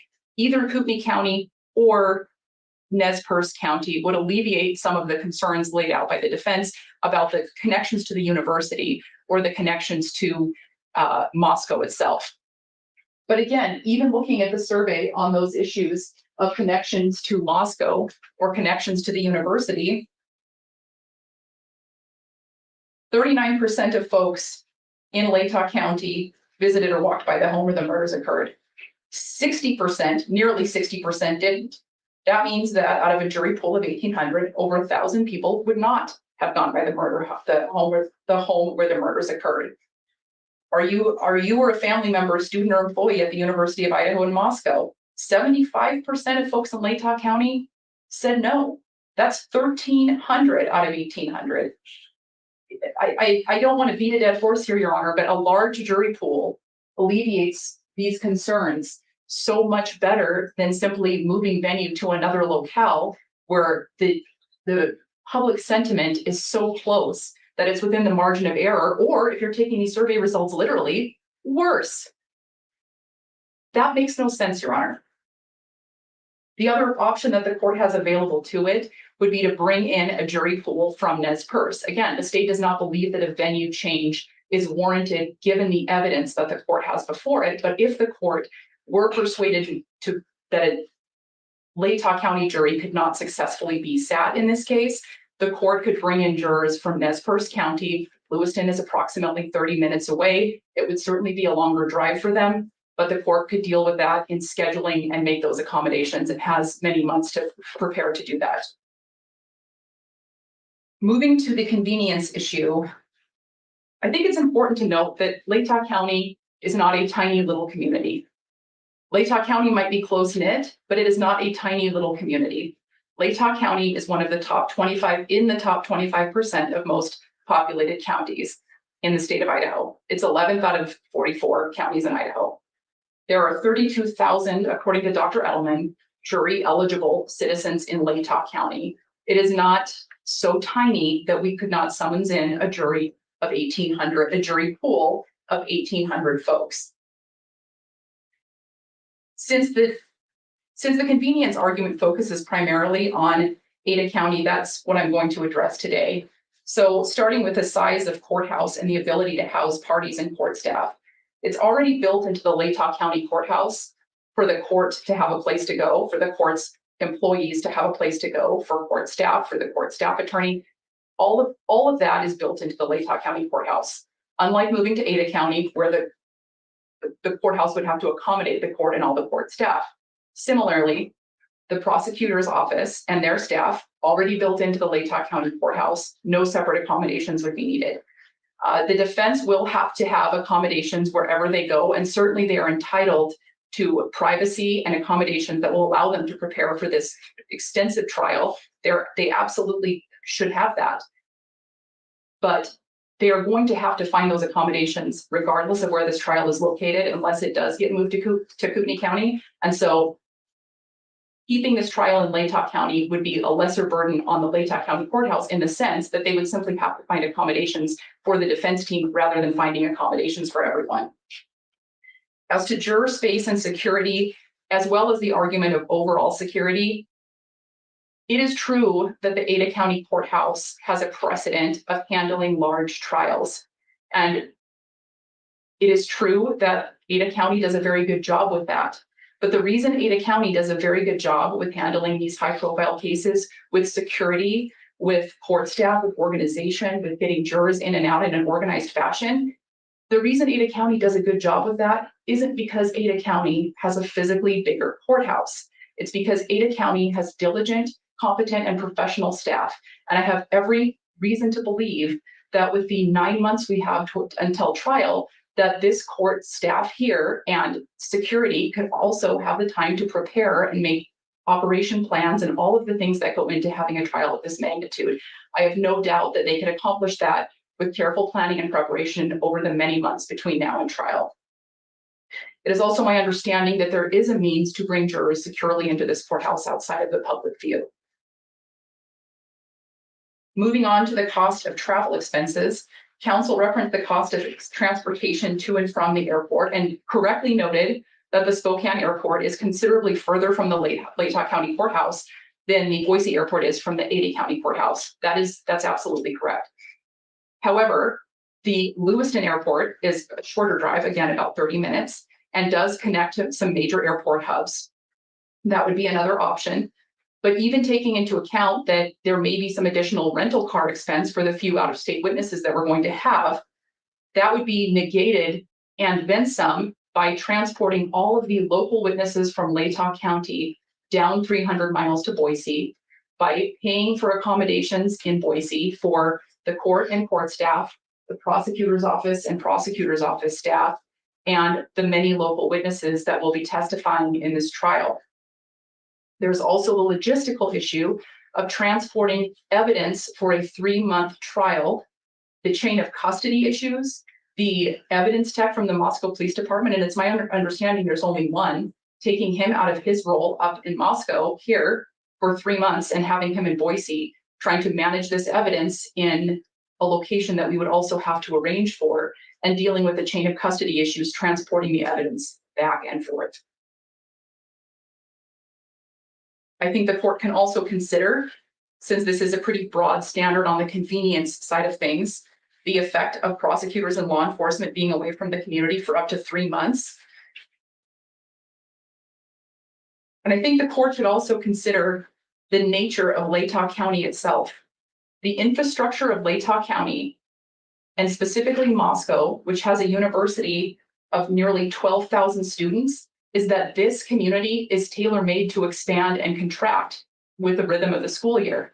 So this isn't going to be a situation where there aren't enough hotels or aren't enough restaurants. This town, as well as neighboring Pullman, which provides additional accommodations, is designed to handle large influxes of people. That should not be any concern for the court at all. Again, we are not talking about a tiny community here.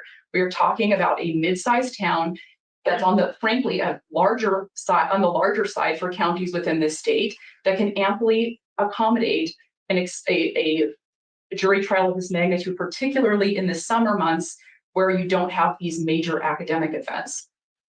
Finally, since we are talking about the interests of justice in the convenience prong of the rule, it is completely appropriate for the court to also consider the fact that most of the victims' families, not all of them, but most of them, live closer to Latah County than they do to Boise. That means that for them, traveling to this trial, which they will have a constitutional right to attend, and again, we're only asking the court to consider this in the convenience prong, will be much easier for them and more convenient for them than it would be for them to have to travel hundreds of miles to Boise. I think the court can and should consider that factor as well. Your Honor, at the end of the day, these surveys have given the court a factual basis to deny this motion to change venue, and we hope that's what the court decides to do. Thank you. Thank you, Ms. Beatty. Ms. Taylor? Thank you, Judge. Your Honor, as I sat and listened to Ms. Beatty talking about all of the prejudicial coverage and how there's a problem in other counties as well as Latah County, it really struck me that everybody knows how prejudicial this media coverage is. Everybody knows that. And that's really the question the court has to answer today. Has there been prejudicial media coverage that there's a reasonable likelihood that it impacts the impartiality of the jury, that it impacts Mr. Kohberger from getting a fair trial? Don't think about county's numbers. Don't think about Canyon County's numbers, and don't think about Bannock County's numbers. Think about Latah County's numbers. Your first question is, do you grant the motion to change venue to protect his constitutional rights? Don't get mixed up in thinking, well, Ada County's numbers aren't so great either. Maybe Canyon County's numbers aren't so great either. You have to make this decision based on what's going to happen in Latah County. You know, the jurors have been exposed to prejudicial media. You know that there's been an impact on you. You know that that's going to be really hard to ferret out in a jury selection moment. And if you know all that, you have to change venue. You can't just say, well, it's bad in Ada County too, so I won't change venue here. The question for the court is, in the county in which Mr. Kohberger is charged, can you seat a fair and impartial jury? And that answer is no, you cannot. The court then has to decide, what do we do? But answer the first question first. Answer the first question first. And don't be tempted to say, well, maybe we could go to Kootenai County, maybe we could go to Nez Perce County. We don't have any surveys on them. We don't have any information on them, except we know that Dr. Edelman pulled a couple hundred stories from the Lewiston Tribune and looking at the local media coverage because of the closeness of Moscow and Lewiston. And except that we know that people in Lewiston have the same nightly news as those in Moscow. And by the way, so does Kootenai County. KXLY that broadcasts all the stories on their nightly news, that happens at my house, it happens at Mr. Thompson's house, and it happens to somebody who's from Lewiston too. That's the same news. The difference is the newspapers, and the difference is the community connection and what that means in this case. So don't be tempted to go to another county we haven't surveyed. We've surveyed a lot of comparative counties. Stay in the place where your decision rests on what's going on here in Latah County. For sure, when we do get to jury trial, you should do individual court. For sure, we should do a jury questionnaire and we should talk amongst all of us and try to figure out if we can excuse some jurors before they're ever brought in. They should never be on camera. We should try to keep them as anonymous as we can. Those are all things that we absolutely must do. I agree with that. To be the very most protective, you have to answer the first question. And that question is, we have to get this case out of Latah County. That's an important decision, and it's important to make now. We're 9 months from trial, and we need to have the venue issue settled. We need to be able to have our subpoenas out. We need to have our experts planned. We need to have time set aside. I've got my time set aside, but we need to have our experts be able to get tickets and reservations for hotels. Don't answer all the questions at once, Your Honor. Answer the first one first. And then think about where it's most reasonable to have the trial. Think about the differences in the communities. But answer the first question first. We can't have this trial here. There is no way Mr. Kohberger can get a fair and impartial jury. Understand. Well, I'm not gonna give you a decision now. Number one, I would say this is probably professionally the most difficult decision I've ever had to make.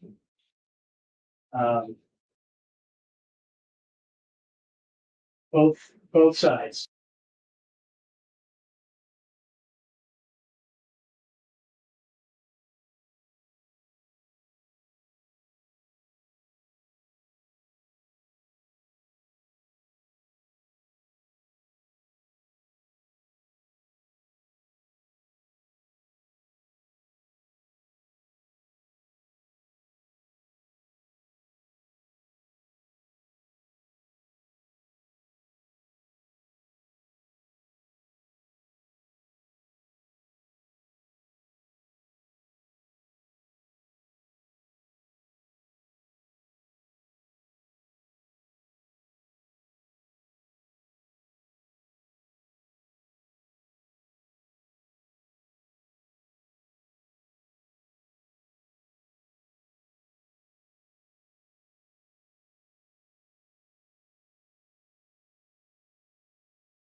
Okay, y'all, I don't know what happened.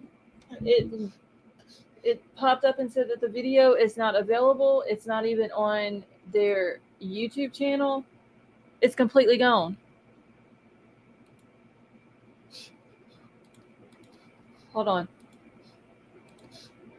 It's literally gone.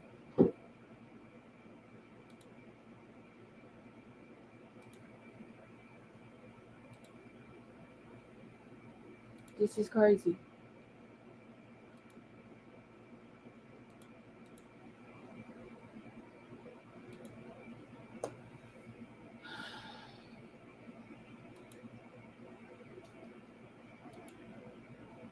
What the hell?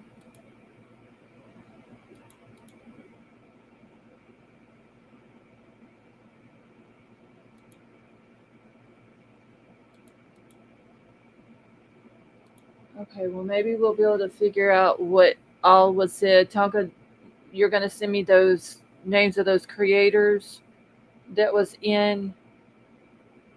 They're showing it's over. Well, then how did we not get to see the end of it?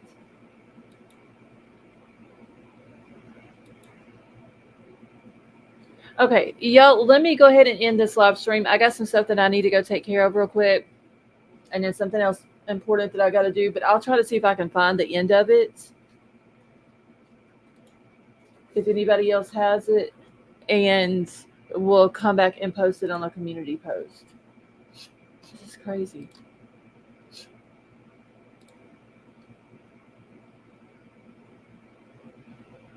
SEM, I'm gonna try to. We've been going now for almost 7.5 hours with just this hearing today. I've also got to watch the weather because it's supposed to be doing really bad here tonight.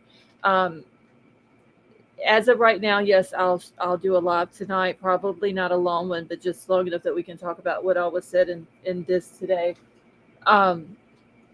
If something happens and I'm not able to, I'll let y'all know in Discord and a community post.